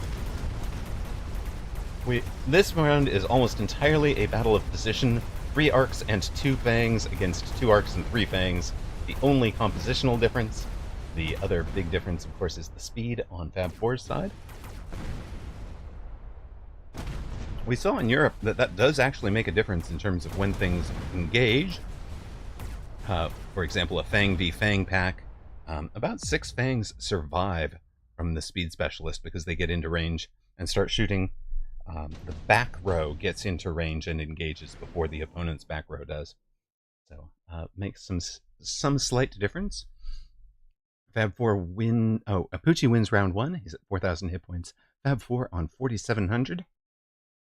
Intensive training, improved Wasp. Improved Wasp, so good. Really dangerous if your opponent takes it and you don't. Intensive training can be very good in a Saber mirror. And I would probably skip the improved Steel Ball and the extended range War Factory. Hi. We've got a happy kiddo. Hi. I'm laughing. A laughing kiddo. Excellent. Poor Odie got violated by my pencil. It dear. slipped and gave him junk. Oh dear. Whoops.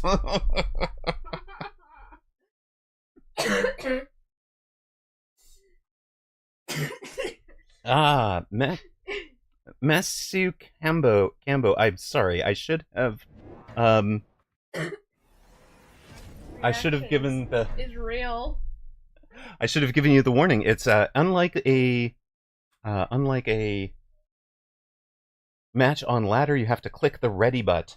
You have to click the ready button and get yourself in to the match to confirm that you're there and ready to start. Because of that's mostly for rounds 2, 3, 4, but does mean you need to ready up to have the match go. And Kiddo had fun. Oh, you made popcorn for tourney. I love it. Oh, ouch, ouch. Sorry, Masu Combo. It's the other way around. Yeah, you have 90 seconds to click ready to start up. Yeah, you missed Kiddo for a moment, Toast. But it looks like this round is going pretty conclusively to... oh wait, Toast. No, Kiddo is back. No, Toast did not miss Kiddo. Yeah, there you are.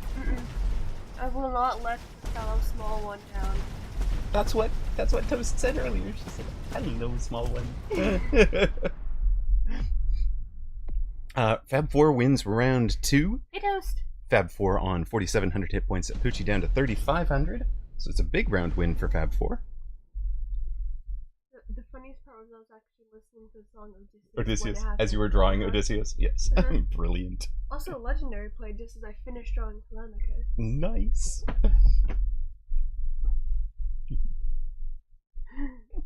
That never happened. I didn't see it. I did not fall. I don't know what y'all are talking about. Pucci takes a pair of sledges for Fab 4, a pair of level 3 marksmen. So 200 in value for both of them, but Fab 4 getting the higher level kind of meta carry marksman if you run them right. Of course, marksman onto an Apuchi board are going to be really tough because Apuchi builds such good chaff and chaff clear. Apuchi's build. Erase that now. Apuchi's build is now 5 arc lights with range already. So he's got the chaff clear parts. He's also got, it looks like 6 chaff with a crawler and 5 fangs. For Fab 4, arc lights, yes, but no range. 5 chaff, not 6. And only the 3 arc lights. Of course, Apuchi, we did talk about this a little bit in Europe as well, but Apuchi's sledges will act as partial chaff clear as well. Fab 4 takes a missile to clear some fangs and make sure that he gets a good lock on the Sabertooth on the right. So he's going to win on the right, loses on the left, but has 1 extra saber. That is going to get it done, I think. Level 2 Arclight, level 2 saber, and a level 3 marksman should be able to handle anything left on the board. That's assuming anything left on the board even gets to them. And it won't. They only get to the other side's level 3 marksman. So, Fab 4 through 3 rounds, ahead 4,700 to 3,000. Mustang production line if you're going into Giants, Vulcan's Descent, Nuke, and Ion Blast. So it is really expensive to take a round 4 nuke at 400 cost, essentially. So that'll be... But it'll come back on round 9. The Ion Beam, I don't mind so much. It's only 300. It comes back on round 8. You're going to get some value out of it. So I do like a round 4 Ion Beam myself for tempo, especially in Fab 4's seat as the current leader.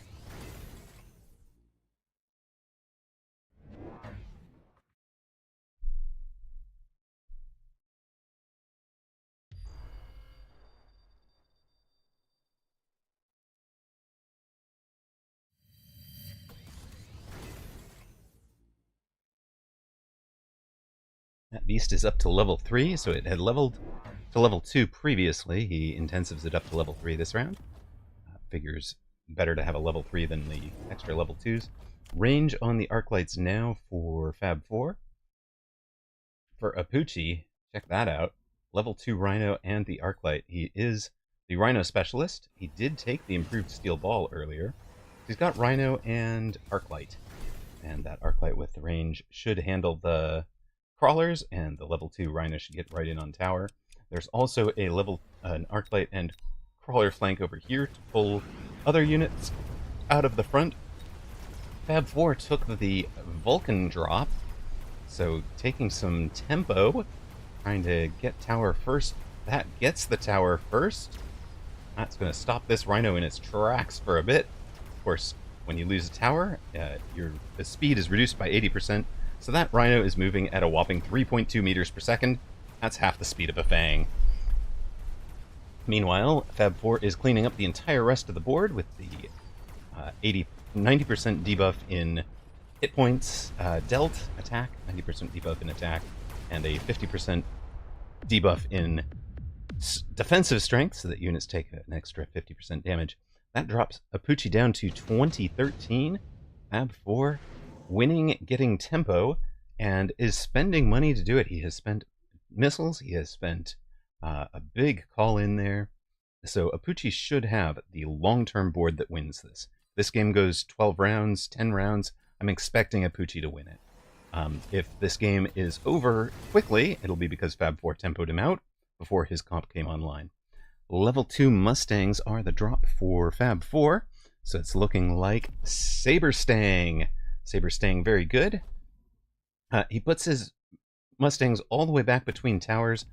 One of the pieces I've gotten as advice is to put them about here, so that they are engaged with front row crawlers right from the start of the round.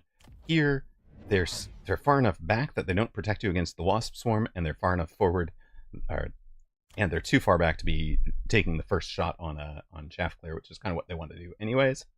Apucci has switched gears. Oh no. Oh no. Oh, is that what you're thinking, Apucci? Round 5 War Factory, making improved steel balls. Oh dear. Oh dear. Well, that's a little rough. He also took the Mustangs. He hasn't given them a tech yet. And Fab 4 has just made double shot on the Sabres more expensive by taking the Chaff Clear option, the secondary armament. That will, however, help against the produced steel balls. So is it good or bad? I don't know. Honestly, I have no clue.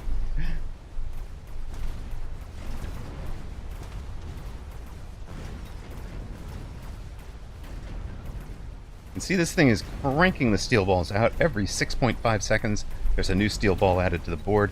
And of course, because there is improved steel ball in his, as one of his units, one of his things, this guy is pumping out improved steel balls. So these things have, oh, no, that's an arc light. These things have, excuse me. There we go. They have 22 meters per second, 55 meter range, 6,600 hit points. They are beasts. And Fab 4 not quite ready for the War Factory play. Dropped to 3,300. Apucci on 2,000. Tempo this out, buddy. redeployment or deployment module for Fab 4, skip for Apuchi. The deployment module, handy, right? Because now he's got this thing that could be level 5. Instead, he's going to deployment module this guy, which was defending the Rhino down there. Now it just comes over here and plays offense. He does need to handle the Arclight, which is at just over 5,000 hit points, so you can't sentry missile it out. And double melter. Now, here's the problem. Here's the problem with melters. Okay, they're double melters loaned with range. Problem with melter as a answer to War Factory is they will lock onto the steel ball after steel ball after steel ball. And if Apuchi gives the steel balls mech div, they're going to be having a whole bunch of so much. Mr. Quackham says, I never use production war factories, but don't you want them backish? Usually. Yes, usually it is a... usually you set up your war factory further back so it has a lot of time to produce, but Apuchi is in full attack, battle factory techs with range, launcher overload, missile interceptor, armor. Photon doesn't run, like Forgotten Arbiter, doesn't run the it doesn't even run the economic efficiency one. Apuchi drops the flames over here. Fab 4 kind of had to respect that there could be a sell the war factory and jump it over here. So that's why he took 2 melters and put them, put a melter defending the other tower. It was much more I'm going to defend this side. But look at this. The tower take for Apuchi just overwhelmed the melting point. There just was not enough out there. And again, this is turning into a chaff battle. And Fab 4 made the, I think, mistake of answering the war factory, not answering the steel balls and chaff. And that has cost him from 3,000 hit points down to 1,500. To handle the war factory, yeah, it's a knee-jerk reaction that is totally understandable to take the melter, but you have to make sure that melter is going to be able to get a lock. Usually it won't, especially against a production war factory of any actual pilot skill. And Wasp Swarm is the take for Apuchi. Now, we talked about this if he... Apuchi's just playing it defensively, right? Because he doesn't have much back there. We know that the Fangs lose to the Wasp call-in, although 2 packs will win. And Fab 4 knows that as well. He goes for attacking 1 Fang back, rather than placing it in the middle where it has to fight both. Fab 4 drops the oil. We're going to just force everybody to fight from further out. We're going to stop the Mustangs in their tracks if we can. For Apuchi, it's EMP on the Arclights. For Fab 4, shield on the Fangs. So Fab 4 recognizing that it's a chaff war, but still hasn't built good chaff clear. Right? There's no great chaff clear in here. There's no great steel ball clear in here. There's just this 1 saber on that side. And he has not been using the intensive much. He's got, levelable sabers that just haven't been intensive. I think he's hoping this guy gets to level 3. It's only 19 XP away. Surely it'll get to level 3, or level 2, so he can intensive it up to level 3. But here's what I was talking about. That melter just locked on the steel ball. Now it's locked on a different shaft, and there's already another steel ball out. Okay, we're also losing to this flank. Minor detail, flank gets the corner, because Arclight plus crawlers.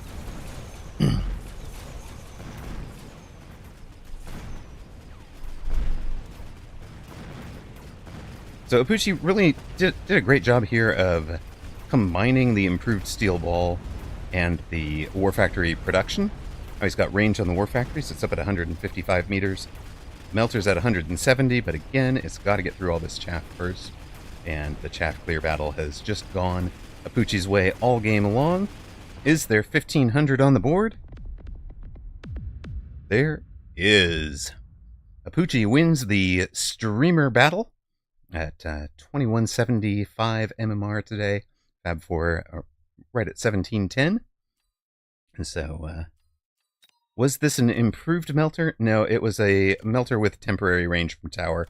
Both the War Factory and the melter player had taken temp range, and they both took their lone range speed for that last round, kind of knowing that game was over. Hapuchi, the round 1 winner. Let us see what else we have going. I did want to take a look at this Sparty versus Bellicose Drake. Just jumping around all the different streams right now. Drake is currently streaming as well.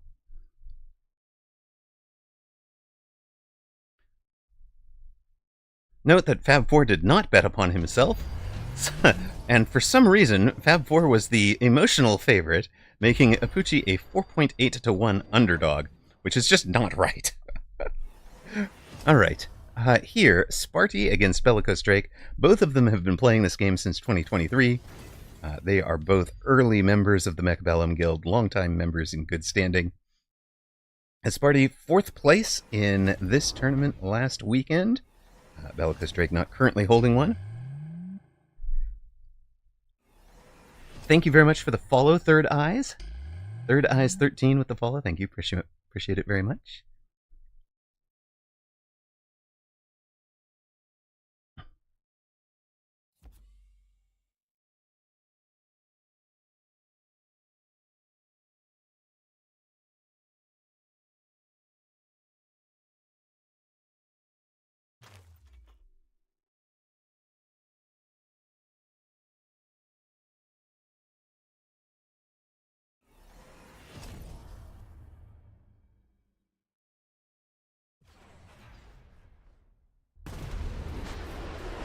For the match in front of us, we've got a giant specialist Sparty with five forts. He is running the Hapuchi bar, that Hapuchi bar that we saw in Europe, which is not the current meta, but trying out the Rocket Punch. It's been a while since Rocket Punch was part of the meta, but opponent has answered it pretty well with the Mustangs taking Missile Interceptor. If you don't know, the Rocket Punch is a missile, so the Missile Interceptor can shoot it down. So that has kind of negated one of the techs on Sparty's forts. But the good news is, well, you produce the fangs, and if we're shooting a missile down, we're not shooting the fangs. Sparty wins round 8. Round 9, 982 hit points left for Bellicose Drake. Sandworm, Typhoon, Phantom Ray, and Raiden.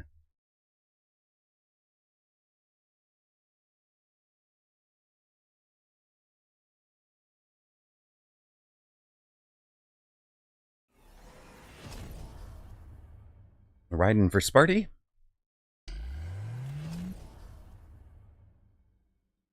you selling that or keeping it? And the Phantom Rays for Drake. So this, if he's keeping this, this is a great read. The Raiden, of course, the answer to the Phantom Ray. The Phantom Ray with armor is a great answer to the to both the Fangs and the Mustangs. And there was no way that Sparty was going to tech AA without seeing AA on the board, I don't think, although there is the Wasp. So it wouldn't have been moot. But AA, of course, is also anti-missileable. So he needs an anti-air answer. The Raiden is going to be it for him. And if he sees that Drake did not take the Phantom Rays, he can always sell out of the Raiden next turn. Of course, what he's going to see is, hey, look, there's Rays, so we can expect to see some Raidens. Assuming the Sparty doesn't just win out on this turn, which is possible.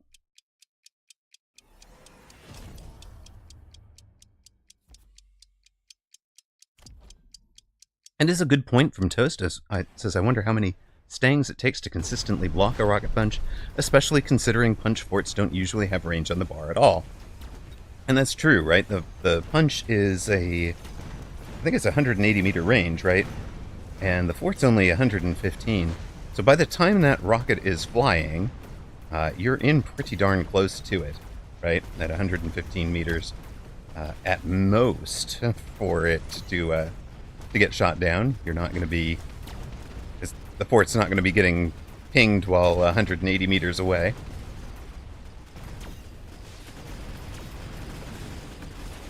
does. The Raiden does completely clean up that side for Sparty, and that is a W for Sparty, who was the underdog in that match. Well done, Sparty. On tournament form yet again, on his way trying to better a 4th place in tournament last week. That is our round 1 just about complete. We'll take a tour around the league here. The number 1 seed has a W to their name. Who is the number 1 seed here? Where did phone go? All right, gang. One moment.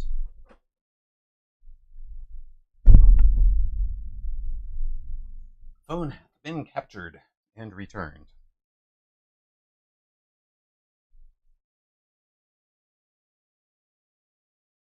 Google Lens, go. Go, gadget. Phone. Leader is Ozawa Shurin. Number 1 seed gets the win. Bliss. Okay, T-Man, upset tournament champion in Europe, loses his bid for the back-to-back titles with a loss to Kliss in round 1. It just goes to show you how difficult it is to win 2 tournaments on the same weekend. It is super difficult. But T-Man, of course, very, very very proud, and rightly so, of taking home the European title. Thank you. We'll update the stream title here.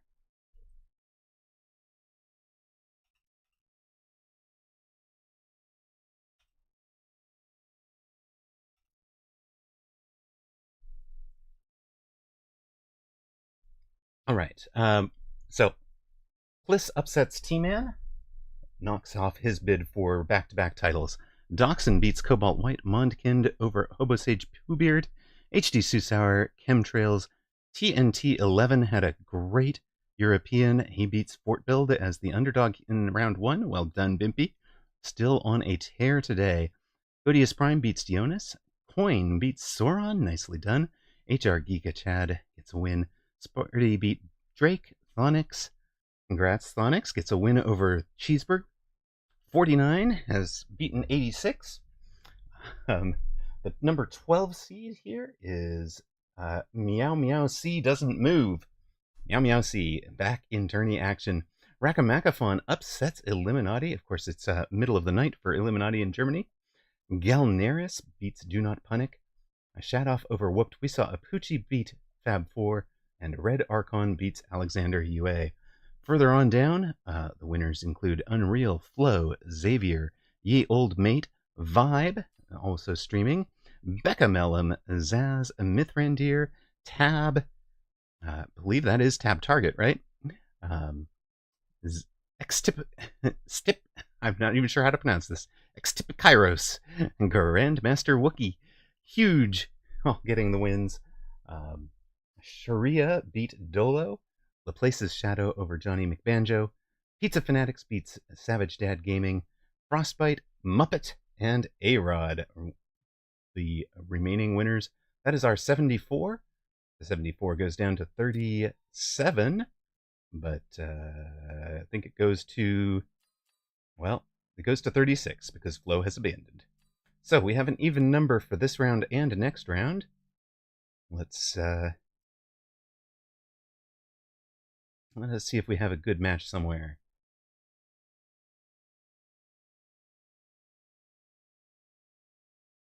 Of course, round 2 is the match of kind of big, let's say, big mismatches. So the best matches are going to be right here in the middle. And we know Bimpy has had a great tournament. Let's take a look at, or a great tournament weekend. I think maybe we will take a look at what he's doing to get in there and see what's going on.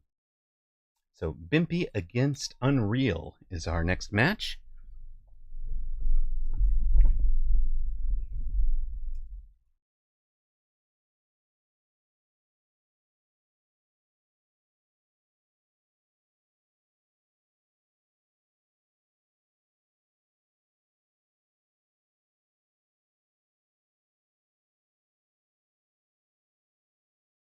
Channel point predictions are up for that one. Welcome back to those of you that saw ads. do appreciate everybody being here with us as we're trying to make the push to partner right now. So you guys hanging out with us, it just makes a huge difference. So thank you very much. Really glad you guys are here. Channel point predictions are up for our round 2 match. Coming up in about 15 seconds, Boopy against Unreal. Don't forget to vote on yourself, but no, forget to vote on yourself, buddy. Just focus on the match. Fab Forces, I have you in one of my ears while streaming and playing the other one. Streaming in the other ear on the way. I mean, I do try to make sure that I can give you guys almost a radio view of it. I'm not sure it would actually work for trying to imagine the match with just based on the radio commentary, because I do refer to some of the things that are on the board. Bimpy, near side, blue, is a training specialist with fangs and sabers, adds a pair of arc lights. Unreal, far side, supply specialist with arc light and storm, takes a pair of fangs. So crawlers still available as a unit drop. Unreal's formation is very standard. Arc lights just outside of tower. Storm colors just inside of tower. Fangs vertical right down in front of the towers. As far back as you can go. There's no space for a giant, not even an arc light in front of them. But they will be probably what I would consider early mid chaff later in the game. But they are, oh no. Bimpy. Yo. Bimpy, you helipad deployed. What the heck happened? Oh dear. Man has been playing so well for so much of this weekend, but something's gone wrong, as I don't think defend the helipad was the right formation against Stormcallers. Let's just bunch everything up here. Oh, disaster. Disaster.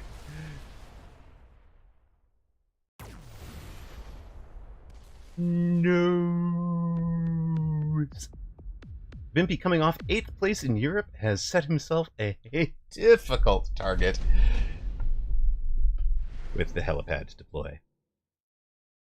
He's here. He's paying attention. He takes the underground threat right away. No.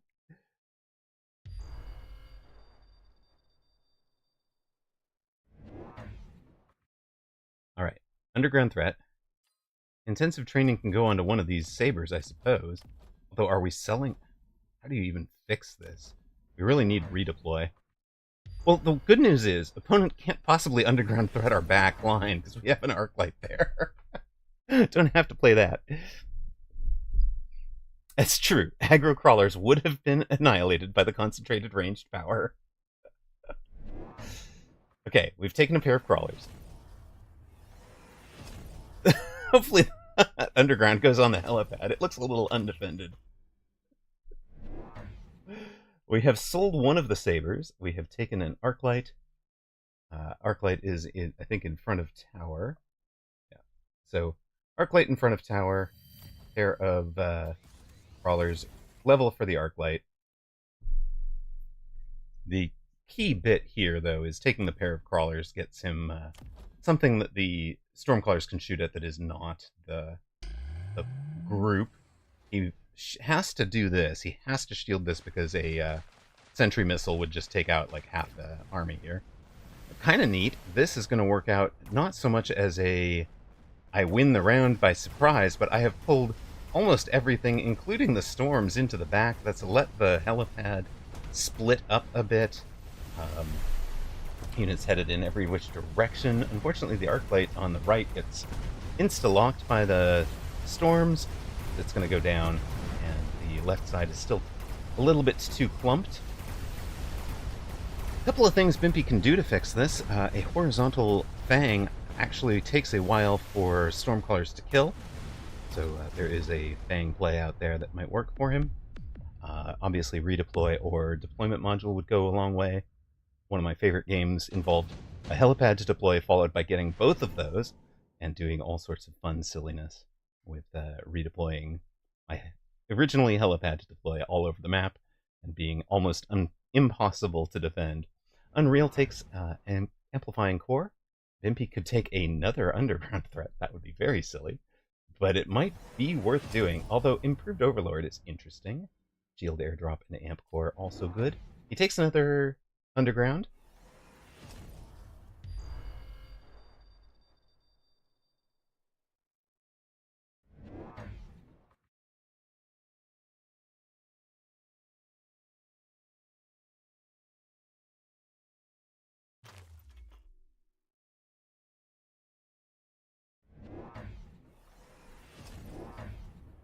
Replicate crawlers on that back corner crawler, or the crawler call-in, and he knows he's got 2 crawlers work. He's got 2 crawlers, he's got a flank crawler. Yeah, this is going to feed opponents' arc lights, right? But he's into 5 arc lights of his own already.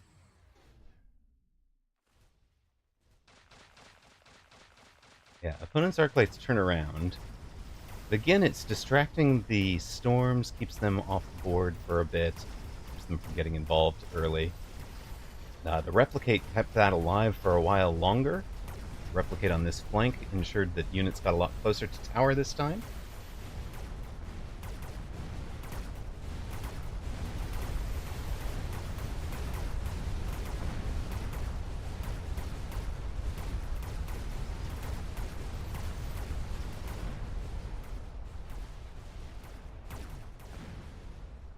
Having seen the brick deployment, the helipad deployment, folks have bet on Unreal the underdog, making Vimpy a 2.1 to underdog, 2.16 to 1 underdog here.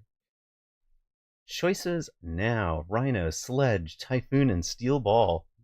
Hey, good night, Matthew Cambo. Really appreciate you being here. Good night. I'm so sorry that you had that experience with not readying up for your match on round 1. That sucks. I feel bad because I usually say something on round 1 of a tournament. Don't forget to ready up. But I didn't say it today, and I feel so bad. I'm so sorry. All right, Bimpy takes.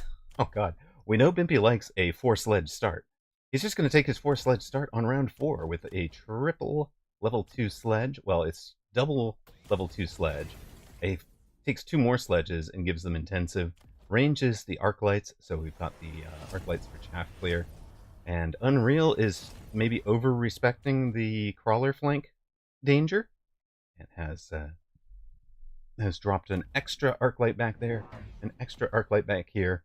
And that's actually going to work in Bimpy's favor, believe it or not. Okay, he has also ranged the sledges.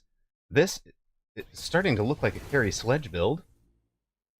Right? All of a sudden you could carry sledge this, and the carry sledge build would include some sledges on the flanks eventually, and that'll pull a bunch of stuff. It'll distract these crawlers or these arc lights forever.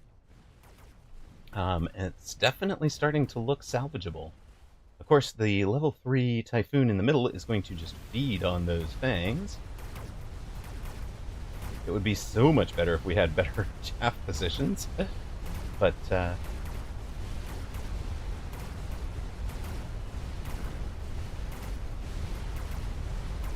Sledges pretty solid against the storm. The storm takes a long time to clear them. The Typhoon has been stuck on that shield in the middle for a long time there. Unfortunately, we haven't killed the Typhoon. Very unlucky for not getting the sledge in on the Typhoon, the XP there. Bimpy is down to 1458. We go to round 5. No unit drop possible. At 1,000 to spend, and a laser sight, and a heavy armor. Unreal takes the laser sight. The game has offered us Improved Overlord again. Steel Ball prod if you were going into a giant, but yeah. It is laser sight on something.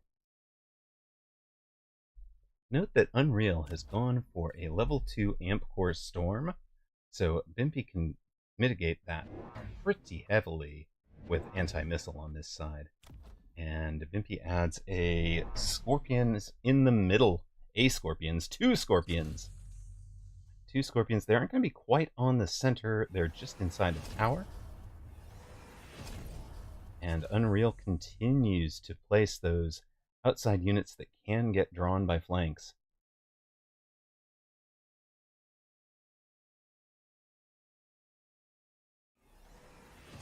Impy with a lone and a cell of one of those to take range on the Scorpions. I like that play a lot. Round 5 seems so early to lone, but he's really trying to fix a disastrous initial deploy. And lone there might be really important for him long term.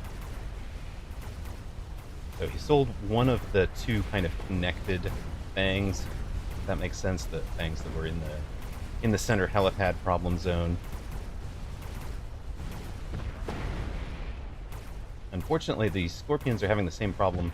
What's happened there is that level 3 Typhoon has locked the arc plates, which are the chaff clear, and now the EMP arcs are oh dear. Oh no. Was it an end round by accident?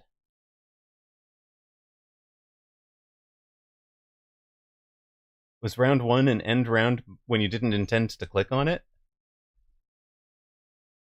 Yeah, oh no. Started with the brick end round by accident. News. Well, that is our match, unfortunately brought to a close. Let's see who else, and I feel terrible because you've had such a great round, a great set of games. Let us jump into Tab against Meow Meow C.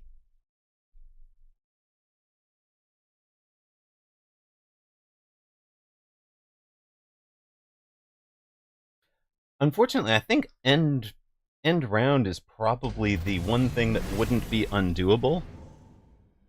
Because once you click end round, you start seeing opponents formation, etc. So you wouldn't want to be able to end round, see opponent's formation, and undo end round. But a confirmation click there, especially if there's unspent money or unmoved units. Like, sure you want to end? Yes, no. And like, if I'm down to 0 and I've moved and placed everything, it's probably all right. But if there's still stuff to do, an unspent spell, an unspent money, or an unmoved unit, asking would really be nice.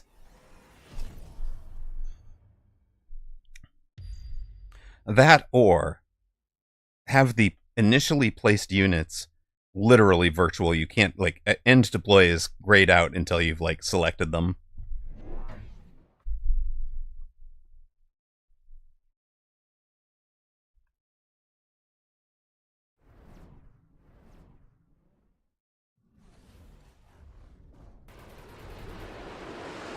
I'm imagining what happened there is he went for join prediction, if you guys are wondering how that would have happened. Join prediction, of course, is the thing that's hidden under the little modesty panel. In the match in front of us, near side, Tab has a cost control specialist with additional deployments. Meow Meow C is a Farseer specialist with subsidized Stormcallers. The Melter War is going Meow Meow C's direction, on the grounds that Meow Meow C has the range. The range for Tab is on the Marksman. It's going to be a Marksman line down there. I imagine, since we have level 2 Melters, I imagine that the Melters were a drop. And Meow Meow C committed to them with a tech in a way that Tab hadn't. But now that Tab has seen that, I expect that to be corrected. It looks like Tab was going for Vulcan Melter, and that's probably why he didn't throw down anything on the Melter techs. In fact, it's going to be, look at that, 3 new Fang. Hold up. It's an extra additional deployment. So that is 4 new Fangs. And he could still take mass recruitment to put out another one. With shield on them as well. Range, of course, on the melting point. And there are some levels in tarantulas. But you could also conceivably be selling out of the tarantula to, for example, fund another tech on the Vulcan, or fund another Vulcan. 2.5 hours. 2.5 hours? Probably more than 2.5 hours. Because the entire epic soundtrack, and now I'm already on Remember Them again, and I just finished. Wow. That It's a lot of dedicated artwork. Well done. 2.5 hours of drawing. Probably more. More, yeah, because you started a little late. Nice. Getting hungry? All right, you want to turn the oven on for us? 375? You can go to your room instead. You want me to turn the oven on? Okay, I'll turn the oven on. That's why I don't do bets. Yeah. At very least, do the bet as the very last thing you do, right? Or don't bet on your own games. Man, that hurts. That really hurts, Bimpy. I'm so sorry. It wasn't a bet. No. It was something else. That was completely talking about something else there. EMP coming off of Meow Meow C's melting points is going to win this round as well. Is that it for Tab? All of chat is losing. Help! No, I have caster cursed both of them. Excellent. I should just stop casting people I like. But then I feel bad when they have a great run like Bimpy did, and I don't get any of it on film. I have taught you poorly, apparently. Wait, this isn't my fault. I didn't teach them to run the brick formation. Tab says, actually, that was the best game I've had versus a higher level person. Excellent. I am glad. I mean, I do think actually entering the tournaments, playing in tournament, and getting to compete against those higher level players is a really good indicator when there's a part of your game that could be dramatically improved, right? So if it's, whether it's a tempo thing or a chaff thing or a chaff clear thing, taking a look at what that person did to beat you is really, really valuable. And Meow Meow C was like top 12 of the top 12 in this tournament, one of the top 12 seeds. So, I mean, you're not expected to win that game by any means. It's similar here, right? Shadoff is one of the top seeds. Laplace's Shadow is fighting a rearguard action with elite hackers that aren't even on the board. That is a level 5 saber with improved, with an item on it and speed. Dear God, that thing moves 14 meters per second, and it's level 5 and it has range. Yeah, beat that. I don't think the drop of a Farseer is going to beat that necessarily, but electromagnetic isn't a bad idea. Turn off the range, turn off the double tap, slow the units down. Shadoff is obviously going to be shielding across, it looks like. Maybe not all the way across. We'll see how that one ends in a moment. Are we going to go turn the oven on? As you guys heard.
The EMP landed, so Shadoff played this really well with the anti-missile device, but as we noted in that earlier game, it's tough to turn the, it's tough to shoot down the anti-missile, it's tough to anti-missile a Farseer missile, so the Farseer did connect and really shut down that level 6 saber. The rest of the board's strong enough for Shadoff to win anyways. Takes him 8 rounds, but he grinds Laplace's Shadow down and out. And what else?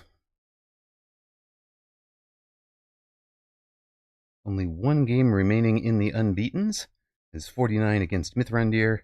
They're on 1,800 apiece.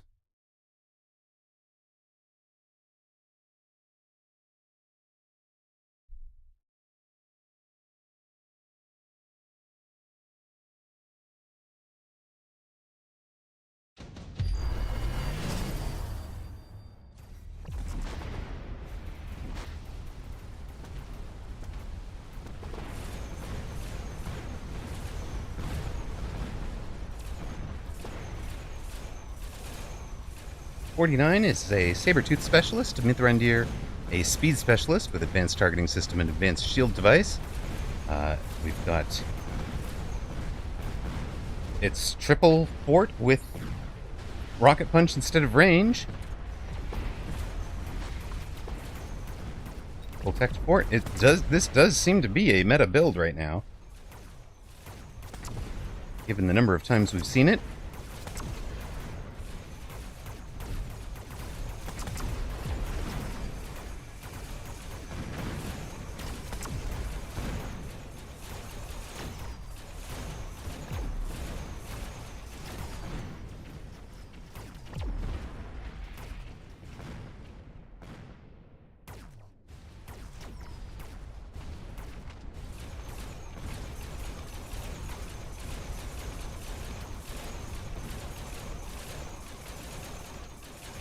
Looks like we've come down to a level 2 tower versus a level 1 wasp, and a level 3 tarantula with splash against a shield.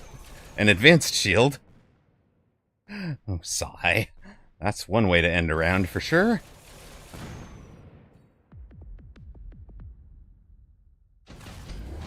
.49's name is Bob. That's who his display image is, at least. Alright. We will now call 49 Bob. Bob came 21st in the Mithrandir, what is this formation? It's very symmetrical. But then this! How? Why? Hello, it's Amaroq. How have you been, sir? Welcome in. Nice to see you again.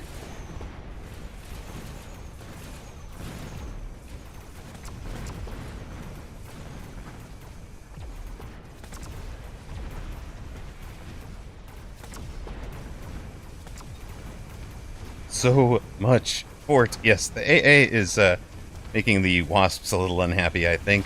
And Bob is closing it out. Getting to towers. Tanking and destroying the melter. And Mithrandir down.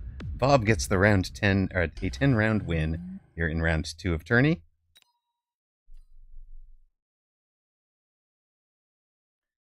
And now there's only one match going.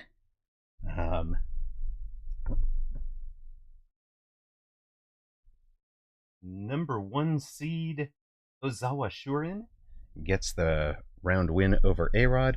Apuchi, Shadoff, Galnerius, Chemtrails, Bob, HR Geekachad, all getting the wins. Ye Old Mate upsets Coin. Unreal upsets Bimpy. We saw the brick formation. Rakamakathon, Thonix, Sparty, Gotius Prime, and Meow Meow C, the favorites, all getting W's. Grand Master Wookie with the upset against HD Susauer. HD Susaur's attempt to win a title falls short on round 2. The big upset from Grandmaster Wookie. Well done. Congratulations there. Another upset. This one, Mondkind falling to Sharia. Dachshund beat the Pizza Fanatic. And Red Archon beats Muppet. So, leaves us with 18 unbeaten.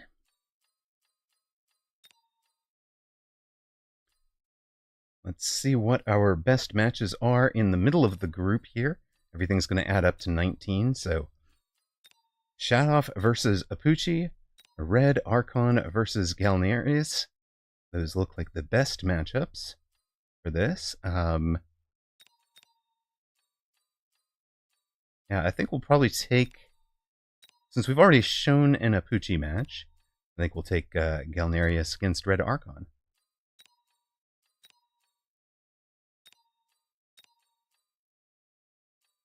In fact, we've just given both of these folks screen time since we were looking at Shadoff as well. So Galnerius against Red Archon, that'll be our upcoming match. We'll run our... Yes, he lost. He lost because of his lack of symmetry. I am doing well, Mara. Thank you. We are... I would be okay, but your president put tariffs on goods from my country. Yes, I mean, let me stay out of politics. I'm doing well. I'm in California, so you may have seen that there were some big fires. We're perfectly safe. We were not close to any of the big ones. There was a small local a small local fire that could have threatened us if the wind had shifted. But other than that, it was well. We will throw out a prediction for Galnerius against Red Archon, round 3. I think that's our matchup.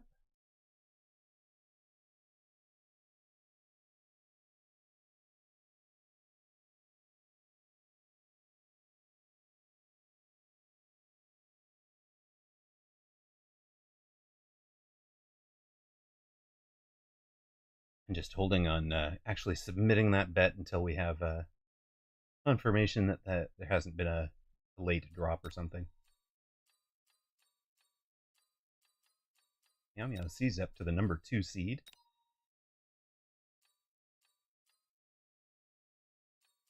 Chemtrails has to face the number 1 seed. Eesh. Good luck. So pretty, the corgi. You love the corgi.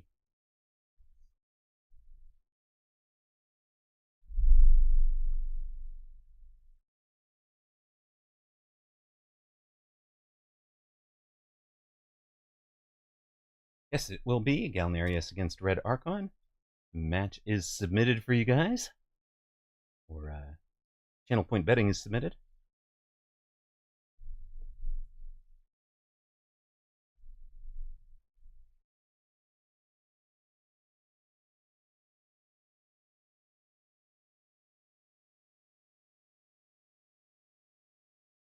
Don't forget to ready up. I feel like I lost somebody earlier by not saying that. Ready up. Click ready. And if you're not playing, if you're just following along, get your bets in for Galnerius against Red Archon.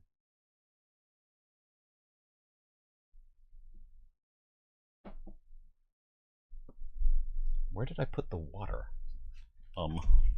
How does one lose a big glass of water without spilling it?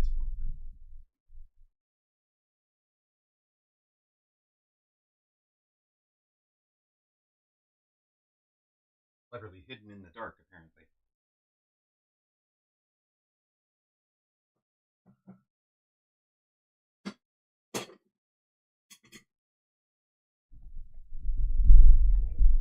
All right. Hello, Niept. Welcome in. How you doing tonight?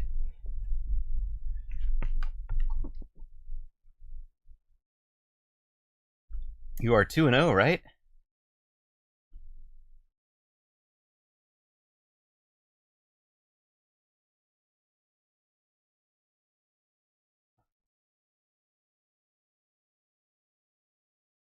Welcome back to those of you that saw ads.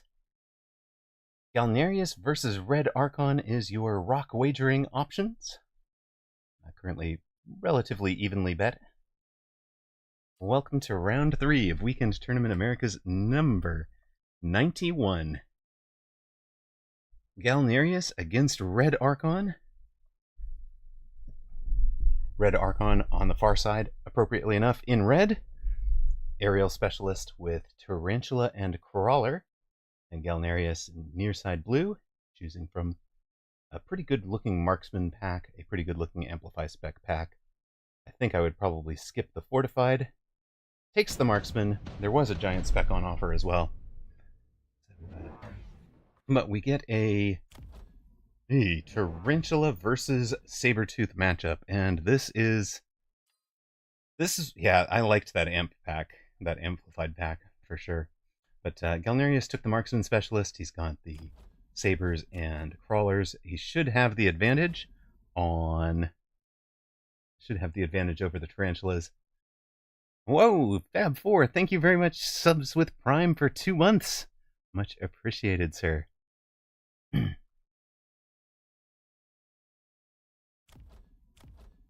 We've got kind of a squarish formation with a crawler behind a tower, crawlers right behind the sabers, and I'm expecting Galnerius to come up with the arc lights.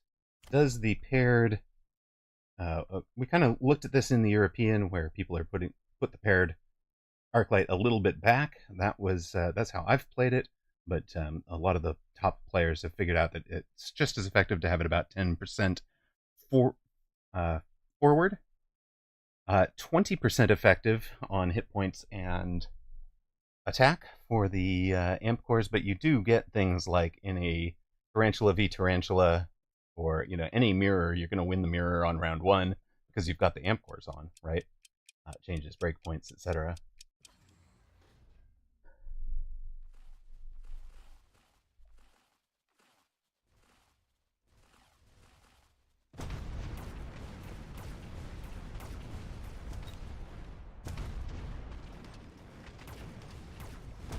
This is why Saber is such a dominant force in the meta. It just deletes this Tarantula start, and of course the Tarantulas as a carry unit really depend on having levels get into them. It's good, and just deleting them before they can level is huge. But with a tower take, this Tarantula gets half a level by taking out the Sabertooth.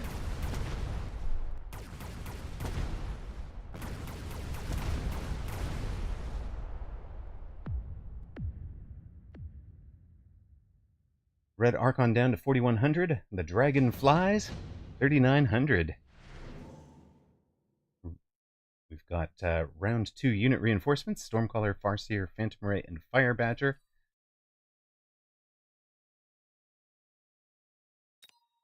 Both players have already invested a little bit in Shaft Clears, so the Fire Badger not quite as tempting as it might have been. Storm, I think, is really good for Galnerius. We'll take the Farseer instead. That is also useful in a flank screening. He's got it screening the far side. He needs to have it screening the near side. We've talked about this, right? We've talked about this a bit. No! Did you really? You're going to leave an unprotected level 3 marksman out there just to protect against a Fire Badger flank? That is what Galnerius is doing with this.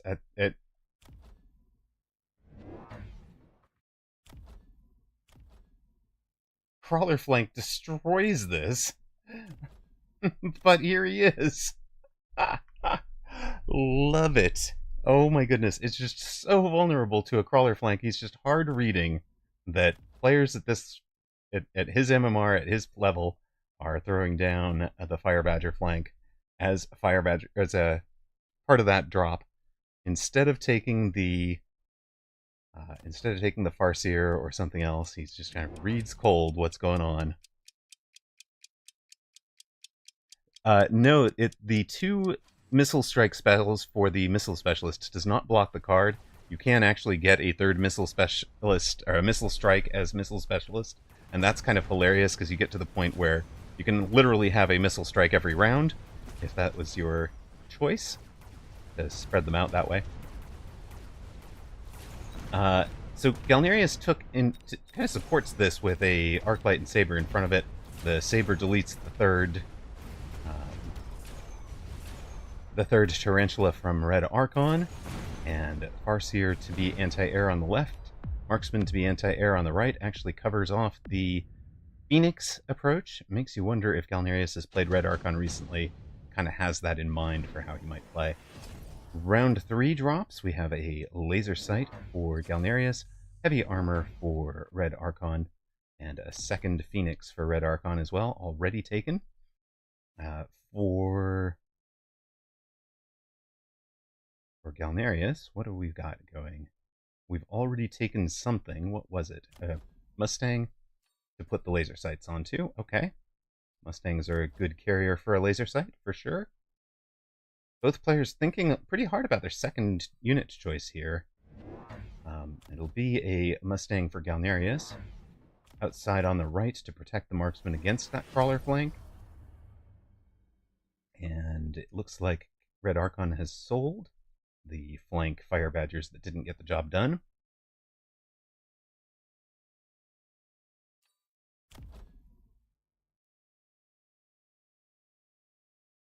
Took a Tarantula and then a mass recruit for 1 more unit.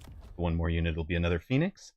So Galnerius, not the giant specialist, isn't going to be able to throw down cheap forts with anti-air barrage. But and Red Archon runs the same kind of setup that I do with range, launcher overload, and elite marksman. So he's trying to do carry Phoenix from back with energy shield on them and not wasting overkill damage with launcher overload instead of charged shot. If you're going to run elite marksman, I think this is the better choice. If you want to ditch these two and run charged shot instead, that does kind of leave you a little bit of room for something else. And of course, we saw one bold player, not a bald player. I don't know how many players have hair. One bold player running both charged shot and launcher overload. So potentially taking a ranged Phoenix that's down to 110 meter range. Clint Leetwood says bald, confirmed. Okay, I do know one player then. I know one player's status.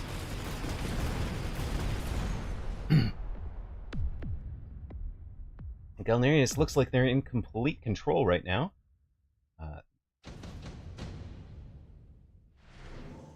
Currently the 7 seed in tournament, Red Archon the 10th seed, but they both started further up the table and are kind of mid-table due to the lack of minor points.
Range for the Mustangs.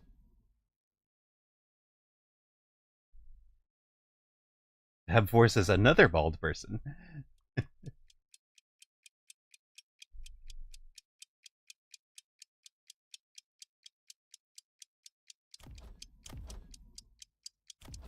Just adding the Fang deploys up front for Galnerius to kind of take these insta-locks off of the Sabers. Really needed that to kind of tank the Phoenix. For Red Archon, another Tarantula, another Phoenix. Range for the Tarantulas. That means the Tarantulas and Phoenix share the 120 meter. The Phoenix outflies them, so they will fly out in front and get targeted sometimes. Just one of the risks you take. And Galnerius took advantage of that on the left, gets through, takes down the tower, gets some good locks with the Farseer, and on the right side, the level 3 marksman is enough to help him win that side as well. So Galnerius, through 4 rounds, has dropped Red Archon down to 1261. This might be another quick match. Let us combine our shiny heads and blind the people. Indeed. Good morning, Ignatius Pennyfeather. How have you been, man? Welcome in. Mamaro says, maybe you could reflect the sun onto a solar panel and charge something. Excellent. That is how charged shot works. Confirmed. That is my new headcanon. Red Archon skips this. Galnerius is thinking about it. Or Ion Blast, possible finisher even, if he gets it right. Efficient Giant Manufacturing, another laser sight, or another Mustang. I mean, there's 3 great cards for Galnerius, and he's got the time and space to think about those. I kind of like going for the Ion Blast and finish. No, he'll go for Efficient Giant Manufacturing. He's got some units that he has not teched and only has one of that could be sold to start funding some giants. And it'll be a 350 cost fort, it looks like. And sells something, I would imagine. Fort number 1.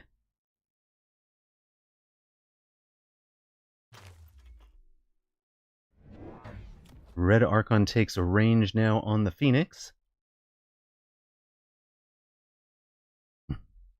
Clint Leetwood says, this Archon guy is crafty. I've had him in this spot twice, and he always judo flips me out of it. Very nice. The new chaff unit, Mamaro, is on the beta branch. It's great.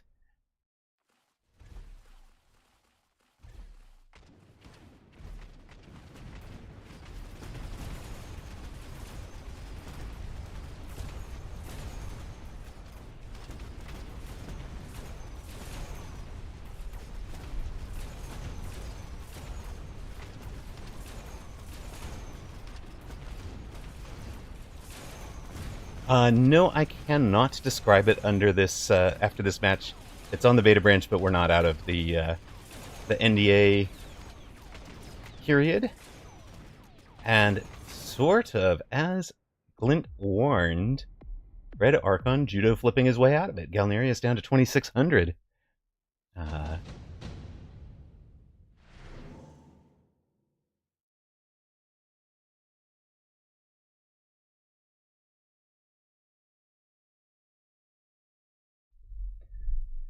Red Archon takes the melting point now that he's seen the commitment to fort. Here we go.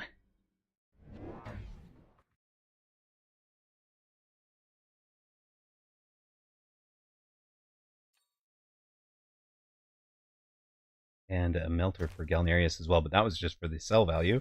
Red Archon goes immediately to melters with range, 3 of them. Boom, boom, boom. And Galnerius has the ability, he's sold out of this, has the ability to buy 2 more forts, 3 more forts even. Takes range on the forts, so slightly different bar than we've been seeing.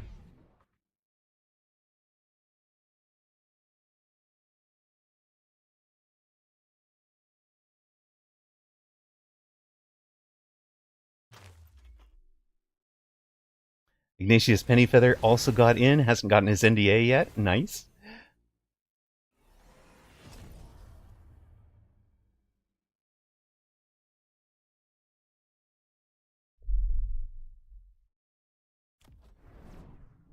The Mustangs now have armor-piercing bullets for Galnerius. Interesting choice. So he went for Elite Recruit, the 2 more Mustangs, having seen the Melter as the drop. Took the Melter for the unlock in case he needs to get into a Melter V-Melter. But basically, stepping back, ranged the forts, has the forts 5 meters behind the Mustangs. He's letting the Mustangs tank for the forts against the Melters that he knew was coming. That is clever play. Well done, sir. And then ranged forts, of course, able to delete melting points. The Thump gets to tower, working his way from right to left. And a solid round win for Galnerius. Drops Red Archon to 239 hit points. 111 under. He's gone. Galnerius beats Red Archon. Congratulations. Nicely played, sir. The dragon flies. GG's. Yeah, it's because the worm drop is, when you haven't had time to prepare for it, is really powerful for turning games. Niept said he felt like that Galnerius shouldn't have ranged the Mustangs earlier because they were taking the Phoenix shots for the Sabres. Well, he was kind of counting on the Fangs for that now, but you're not wrong. Dropping that back is kind of changing some of the interactions. They both have 95-meter range by default, but Galnerius gets a clean 6-round win, tempos Red Archon into trouble, and finishes. Nicely done. And again, Galnerius played that really well, and we talked about this a little bit. At that highest level, it's anticipating what player's going to do ahead of time, instead of reacting to what they did after. We'll jump into Apucci versus Shadoff, because this is the other match I wanted to show. Congrats to those of you that had bet on Galnerius.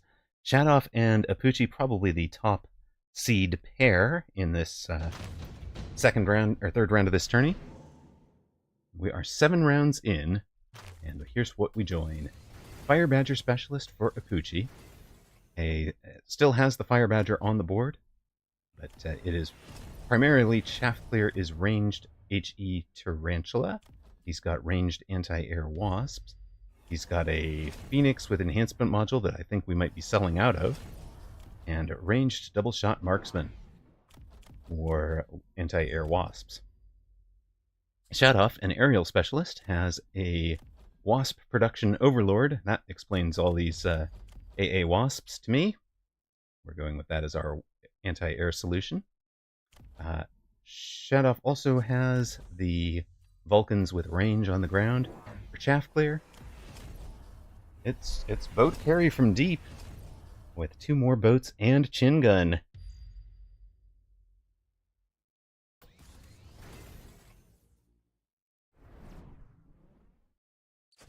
I had to guess, we started with a steel ball aggro out here for Shadoff that has put some tempo pressure on. That's why these have been in this.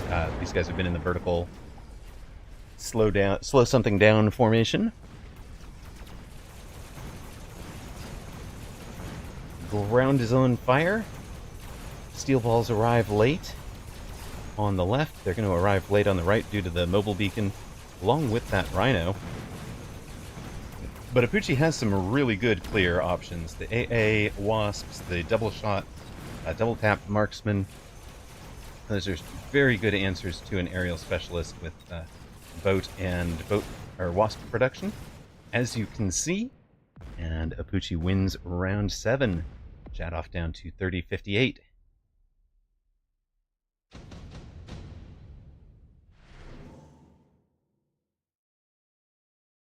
Toast says, what about Sandworm Specialist? Start the games with a larva, replace it with a regular sandworm the same level as the larva at the start of round 5. I like it. Here's a sandworm on round... Sandworm drop for Shadoff, a level 2, costing him 100. And Melters, Rydens, Sabers, Sandworms available for Apucci.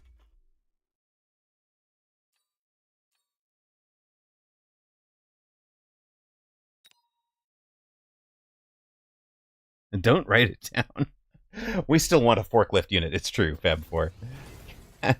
She Spinny Feather says, no, cast that idea into the fire and destroy it. Love it. Raiden for Apucci, he does need some surviving giant damage to claw his way back out of this. And, of course, we know the Raiden solid against the... against Steel Ball. Shadoff has the deployment module Steel Balls, brings them back to the front. And Apucci is going to be taking Tower Oil and dropping it. Dropping it in front. Shadoff shields his wasps. Apucci takes another one. 2 more. Has to see the shield coming. I think that's why the additional wasps. On the ground, it'll be armored sandworms for Shadoff. Took the drop, buys 2 more of them. Everything all together on the same side of the board.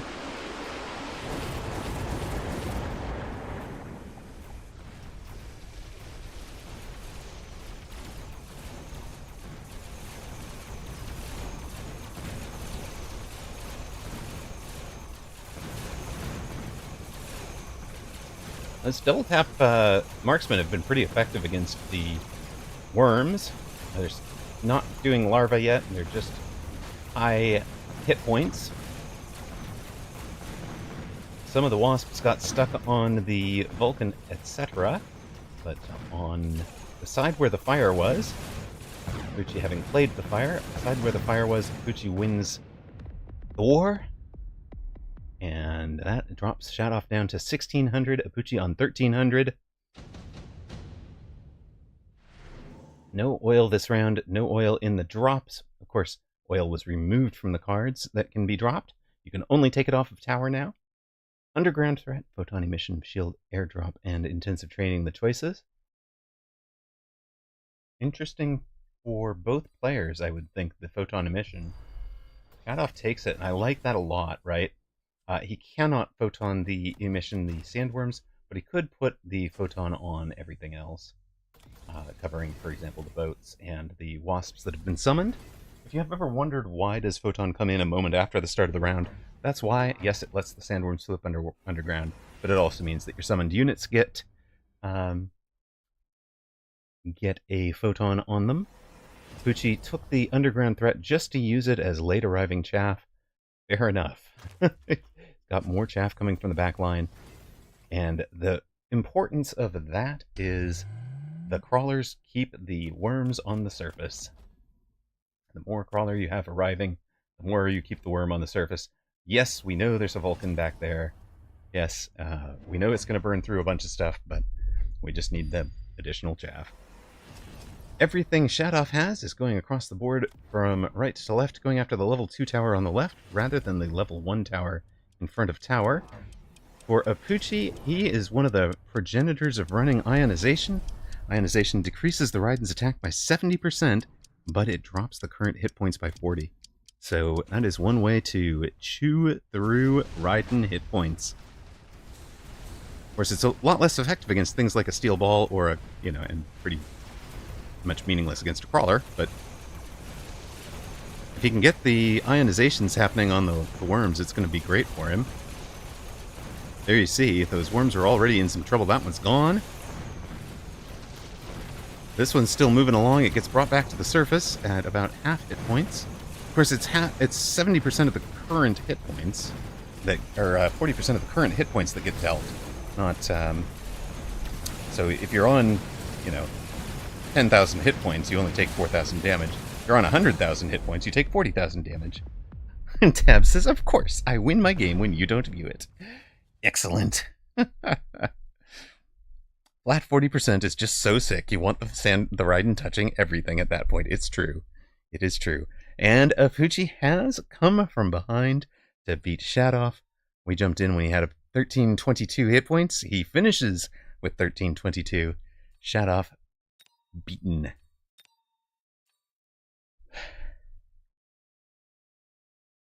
Right. I think that's all of our unbeatens. That's correct. All of our unbeatens are done.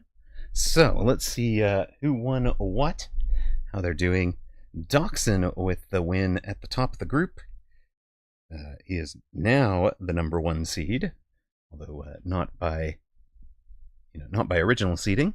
Godius Prime got the win over Rakamacafon. Sparty beat Ye Old Mate. What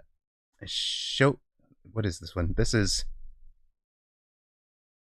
Ozawa Shuzen gets the win over Chemtrails. He's the original number 1 seed in this tournament. A runner-up in Asia earlier. Well, his yesterday, way earlier in the day for us. We saw Apuchi beat Shadoff and Galnarius beat Red Archon. Bob beats Grandmaster Wookie. HR Giga Chad Giga beats Thonix. And Unreal goes down to Meow Meow C. Don't move. That's a defensive name if you've ever heard one. All right, that leaves us with 9 unbeatens.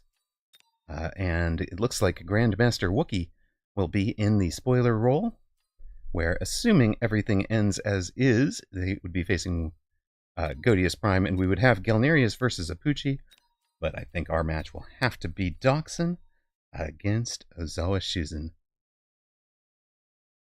Ozawa Shuren, even. HR Giga Chad and Meow Meow C is a pretty good match, too. All right. I'm going to put you guys into this one. One of these two. This one.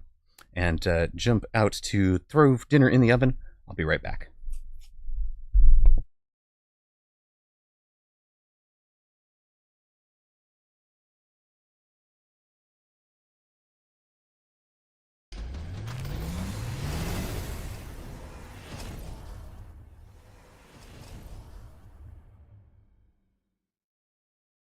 Holy steel balls, man.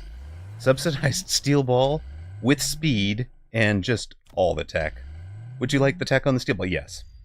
Would you like another? Yes. I'll just take all the tech.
HD Susauer lost another one.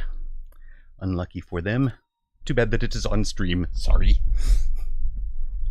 That should bring the round to an end. It does.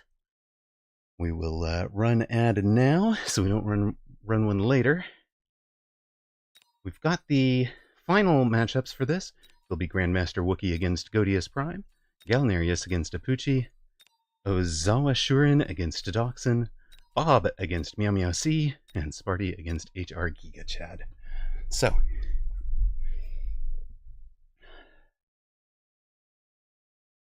whew. Also, the spicy potato is in the oven. It should be ready in about 10 minutes for anybody that's hungry. How's the popcorn toast? All gone, probably. We're an hour in, huh? Popcorn's probably gone.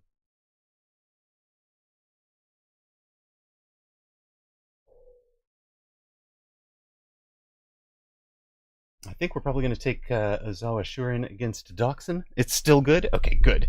Glad to hear.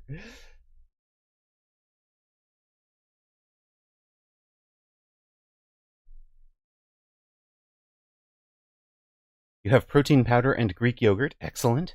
I should be doing a protein powder shake. I did not. I did the spicy potato flatbread I told you guys about earlier, the Indian.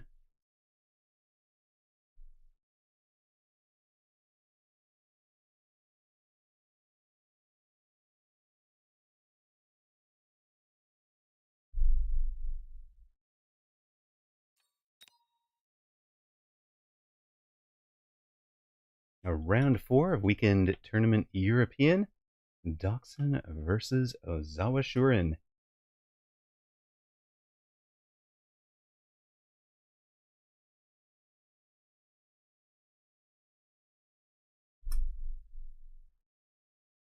Channel point predictions are up for this. Your guys' match is ready.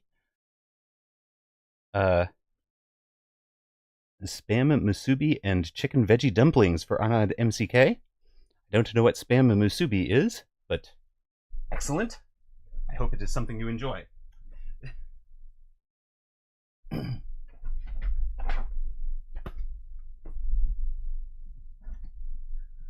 In stream news, Friendo will be over for Kiddo tomorrow, but I don't think I'm going to stream. I think I'm going to take that one off and be back on Monday for our usual MMR pursuits.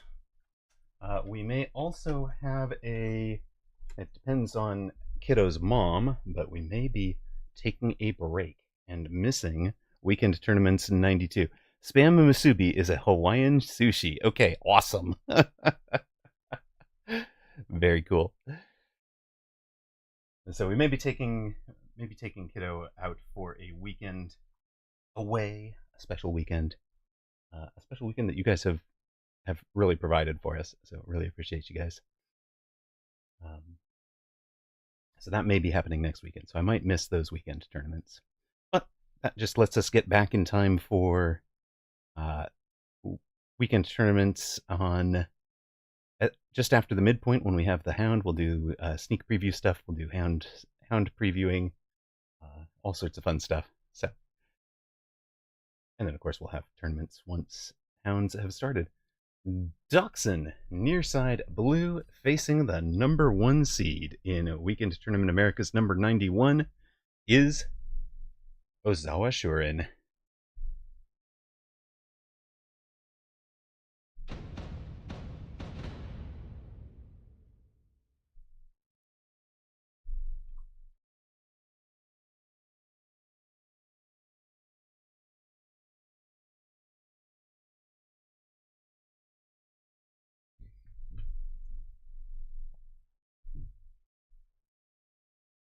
Doxin, near side blue, coming off of a 7th place in Europe. Ozawa Shurin, far side, coming off of a 2nd place in Asia. Ozawa Shurin starting out with the crawlers horizontal behind tower in sets. They don't get pulled. I like this formation, and they will shotgun through the Stormcallers. So it's a really very finely positioned here, right? Making sure they don't get pulled to corner, making sure they shotgun as much as possible. And then the fangs behind them are also slightly offset center so that some of them come forward as chaff, even if there is a chaff pull on the side.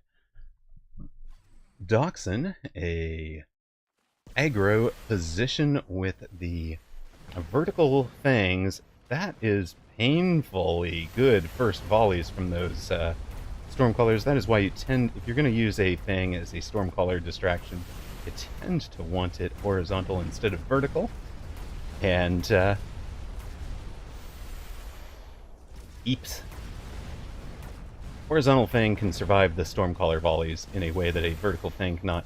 But I do like seeing Dachshund running an Amaroq style formation. I used to love this vertical fangs in front of my sledges and come out and run sledge aggro.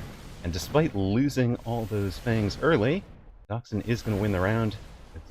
You're overloaded on one side, you come left to right, get the tower, come left to right. We'll see where he goes from this. How does it evolve for Dachshund?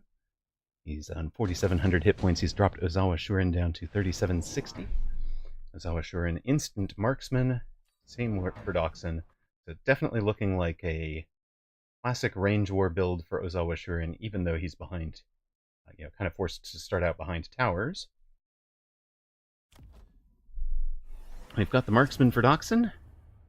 Where are you going to join those to the group? And Ozawa Shurin adds 3 arc lights. So the arc lights for chaff clear, the marksman for sledge clear, and look at this. Oh, this is baller. I'm good. I'll just drop 1 marksman over here, 1 marksman on this side, and I'm going to make sure that I'm covering those flanks. Now, that's both good and bad, right? All of this is flank pullable, and if you get the right flank out there with the way that the way that we've seen, this is, well, that's interesting. We're going to go with a fang flank over here that will lose out to the arc light, but was supposed to pull, for example, the marksman drop the crawlers, the fangs out that direction. Nope, now we're coming back with a shallow fang. Dachshund making it up on the fly, making it up as he goes. He's also got a fang in a fang screening position over here, so no cheeky wasp or Phoenix is going to get that flank, and tower hit points, so our sledges have more hit points.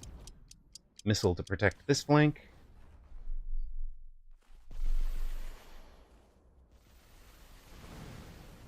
Those are more like it. These volleys on those Stormcallers onto the fangs are much less effective than they were on round 1. So those fangs eating a second round, and you can see a couple of them are still alive down in here. So still eating shots from the storms. That's a little more like it for Dachshund. And should get that left side tower again. Question is how quickly. Get there faster. And Dachshund gets the job done. On the left, tower on the right has an arc light going to it. It's not leveled.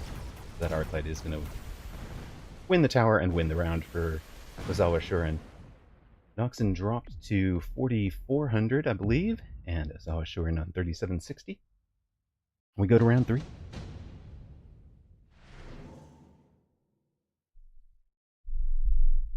Assault Fort. Love it. Increased attack by 20%, hit points by 20%, and movement speed by 3. That is what Dachshund wanted to see.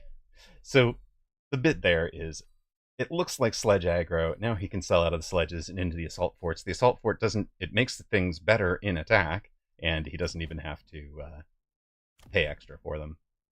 So he can start selling out of the sledges and go assault fort, or he can use the sledges the way that we've seen previously, not selling out of them and just buy the forts a little bit later. Giant specialist, so the fort unlock was already free. Takes a crawler this round, drops it up front. In fact, he'd already unlocked it so that it wouldn't drop for Ozawa Shurin. That's funny. Ozawa Shurin goes for the arc light with range. That's playing a bit into the forts for Dachshund. Level on a sledge, level on a marksman over here. So Dachshund's still presenting sledge aggro, but if you know your game well enough, you're going to recognize that this is not truly sledge aggro, because a real sledge player would be into teching something already. 3 marksmen, unteched arcs, unteched sledges. It seems a little unlikely to be a committed sledge aggro, but maybe it's a continued bluff. Maybe it's a believable bluff.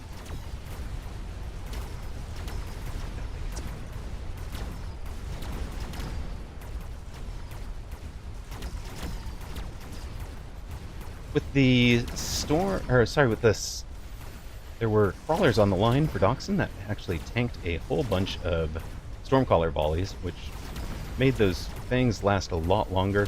If Ozawa Shuren hadn't ranged the arc lights this round, I think actually Doxson might have won the round, but with the ranged arcs, it's going to be a problem. Shield goes down. That's huge for Doxson. Minus 100 for Ozawa Shuren.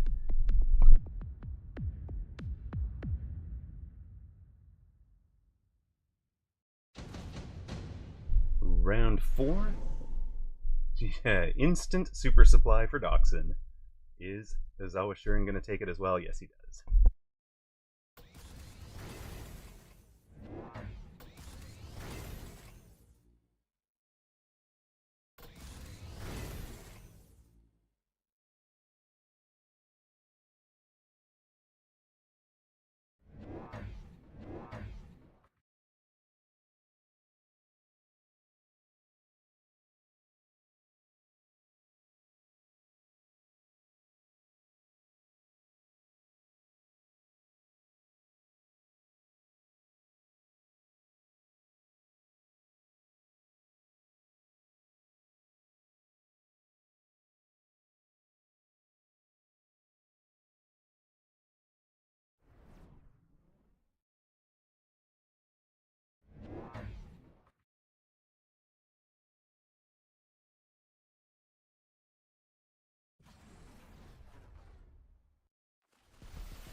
This round is going to go Ozawa Shuren's way. Apologies for the lack of commentary. And to go grab dinner out of the oven. And Doxson has dropped to 2154, but he's got the forts on the board. Both sides take a heavy armor. It's a heavy armor straight onto the fort, and Doxson critically last round unlocked the melting point, using Giant Specialist's free unlocks to unlock the melter. Really good for him. Now it's going to be 2 more forts with Fang production. Just stack them on the line, go get the tower. Or stack them in the flank, go get the tower. Either or.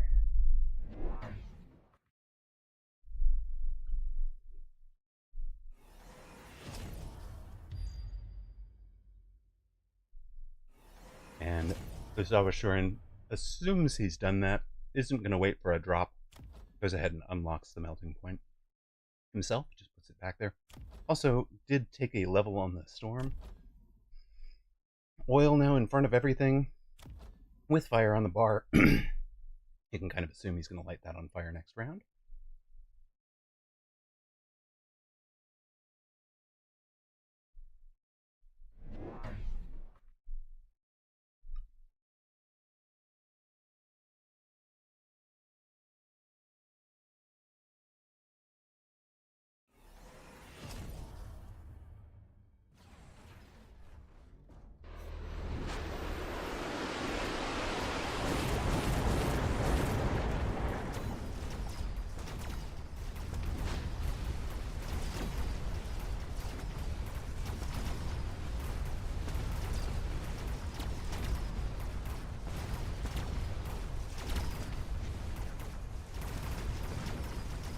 Rhino punches his way through a fort over there. What's for dinner? The important questions, right? Dinner tonight is a made Indian flatbread, spicy potato filling. Absolutely delicious, as is that fort that has been demolished by a melter. Doxson in a lot of trouble. Number 1 seed Ozawa Shuren on 3760. Doxson down to 536.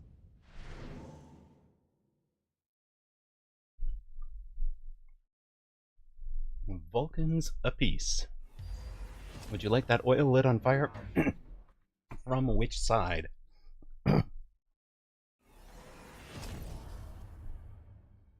Battle of the cute pups. It is the battle of the pups.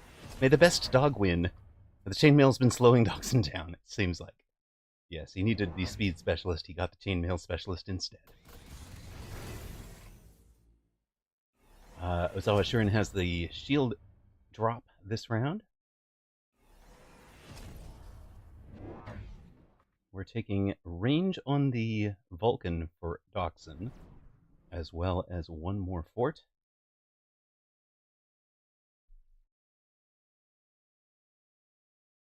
Fort on the opposite side.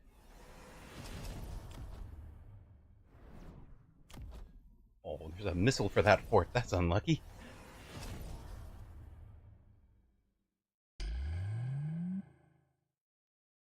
There's even a shield back there.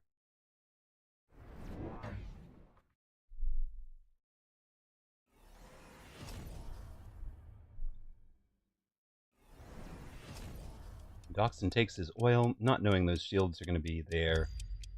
You kind of had to figure there was, Dox. You knew the shield airdrop was coming. Are we hoping to knock the shield down quickly enough for the oil to land? Seems unlikely. It does not land.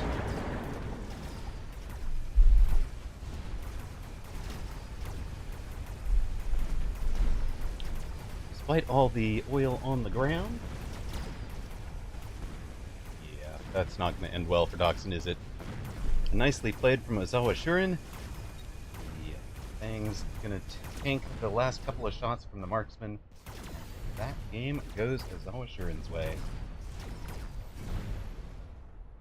Done in 6 rounds. Unlucky.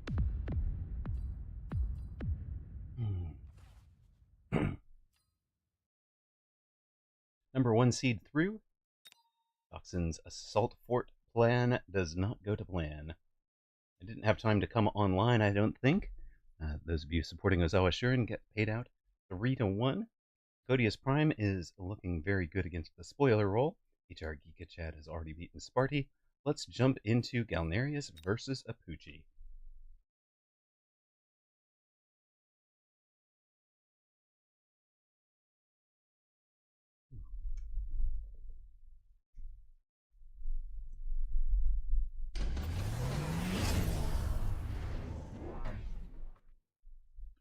We've watched these two earlier. Galnerius on the near side is a marksman specialist with additional deployments slot.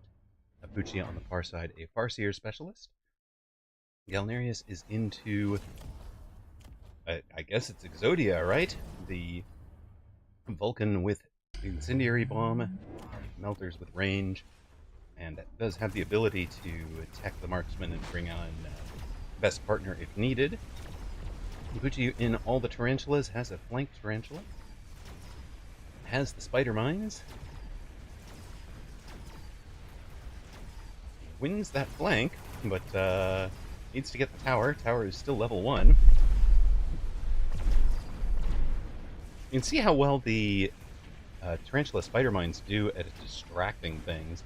And of course the Vulcans keep getting locked onto the tarantulas. So range on the Vulcans is actually kind of actively costing them right now.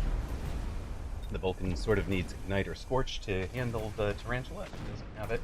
And Apuchi is going to win that round pretty convincingly.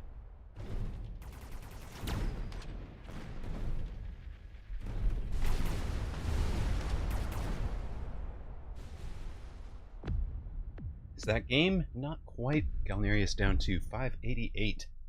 2200 to 588.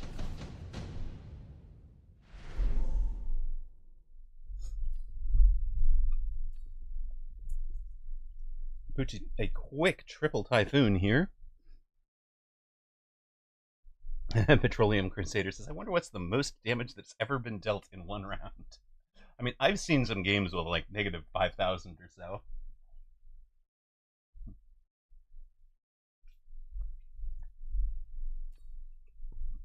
They both take the Typhoons.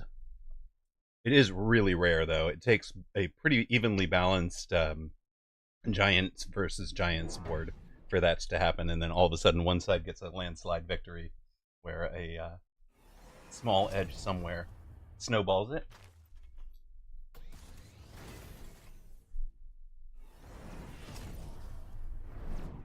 Or gets a key tech one round earlier or something, you know.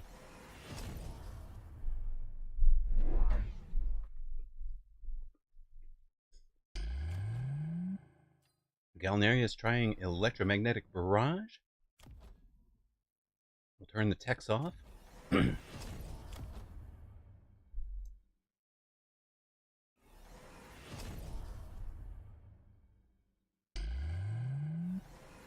Apucci has never sold a unit in this game.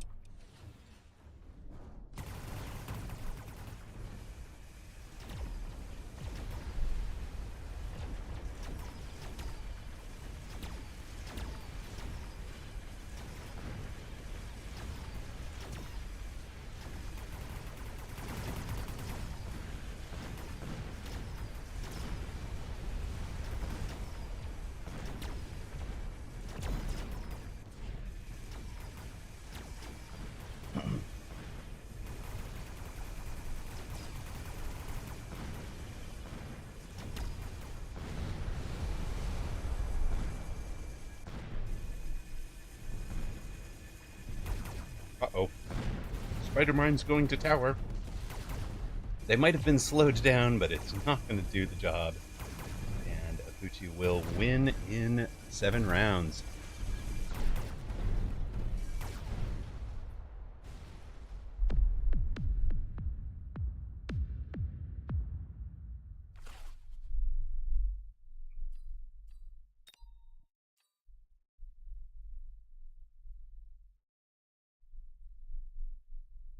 That is all of our unbeatens finished. The 5 winners at the unbeatens are Godius Prime, Apucci, Bob, HR Giga Chad, and Ozawa Shurin. Galnerius made the same mistake as me, HD Susar says. Don't trust that much in Vulcan Marksman, I think.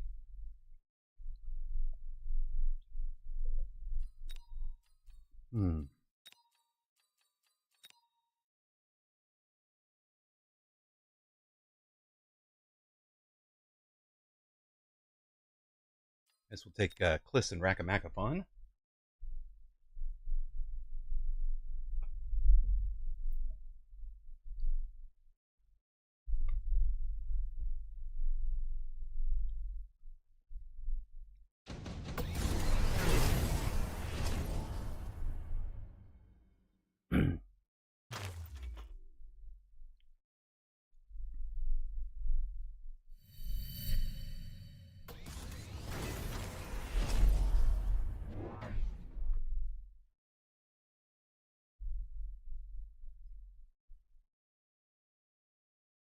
Rakamakafon has the War Factory on the board, along with ranged chain Tridents behind Tarantulas and Vulcans. That's 2 different ways of going chaff clear, but okay, that's fine.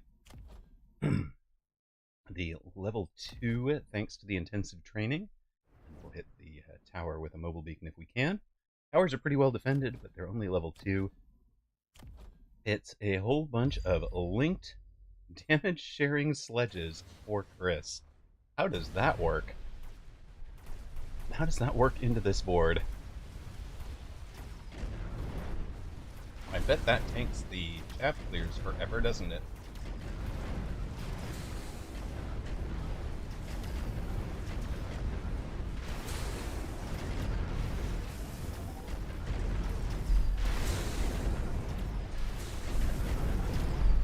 You know, steel ball prod on that War Factory would actually be really devastating. Unfortunately, he doesn't have it. He's got sledge production instead.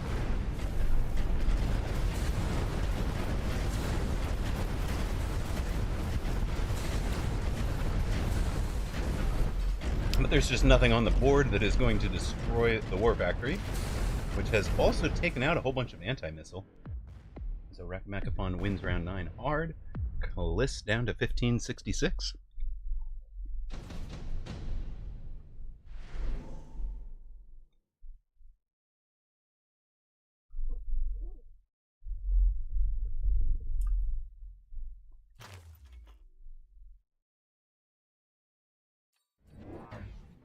Really hope Rakamakapon takes the steel ball prod line. I hope he knows he needs it against these. For Kaliss, it'll be a ranged melter. Steel ball prod should be on this Raiden, I think.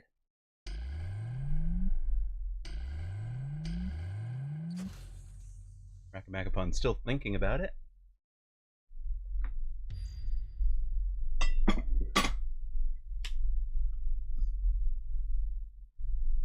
Did not take it. But is going to be buying another War Factory. Alright, I like that. That's the play for sure. And intensive's it. He's got quick cooldown intensive, guys. He can level these anytime he feels like. Lone level range speed.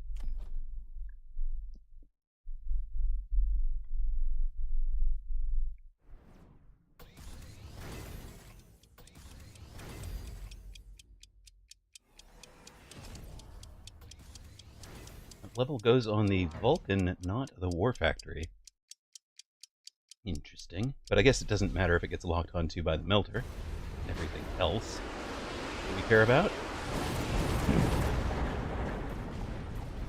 Oil in the way, but with the range on the Vulcans, it's not going to light the ground on fire there. And interesting. The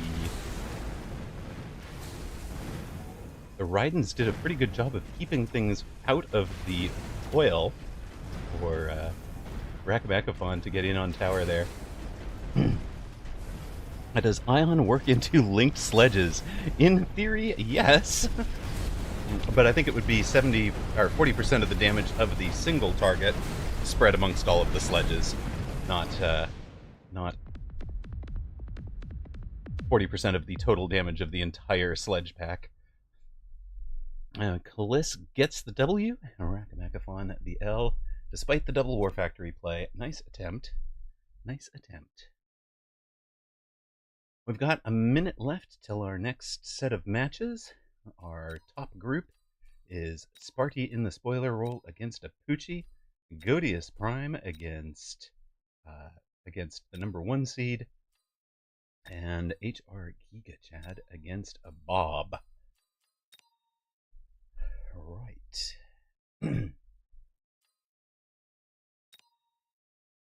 Nope, it'll be a... Wait, Godius Prime against... Yeah, got it. Which one of these should we see? Actually, I think Godius Prime against Ozawa Shuren is probably the right choice. And then HR Giga Chad and Bob will be up against will be up in the spoiler role, I think. So maybe we should do HR Giga Chad and Bob.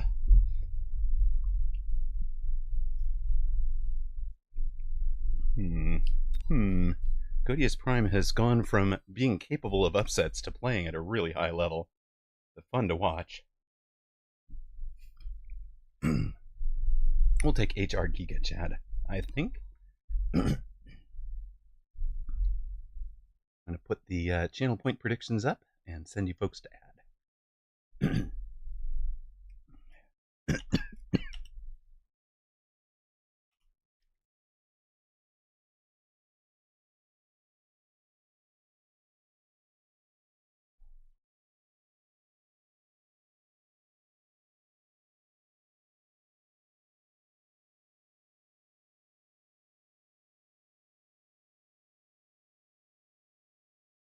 Yeah, one moment.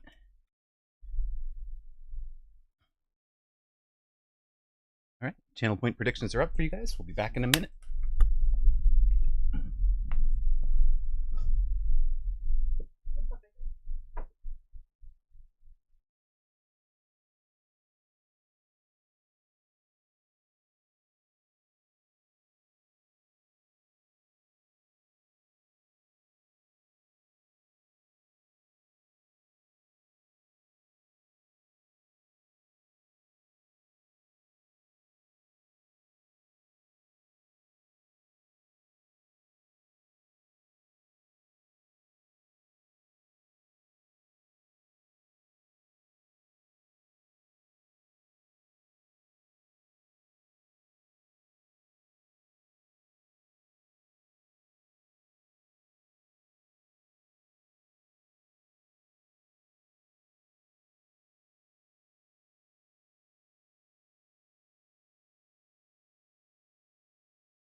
Well, gang, we are going to have to end stream a bit earlier than planned tonight.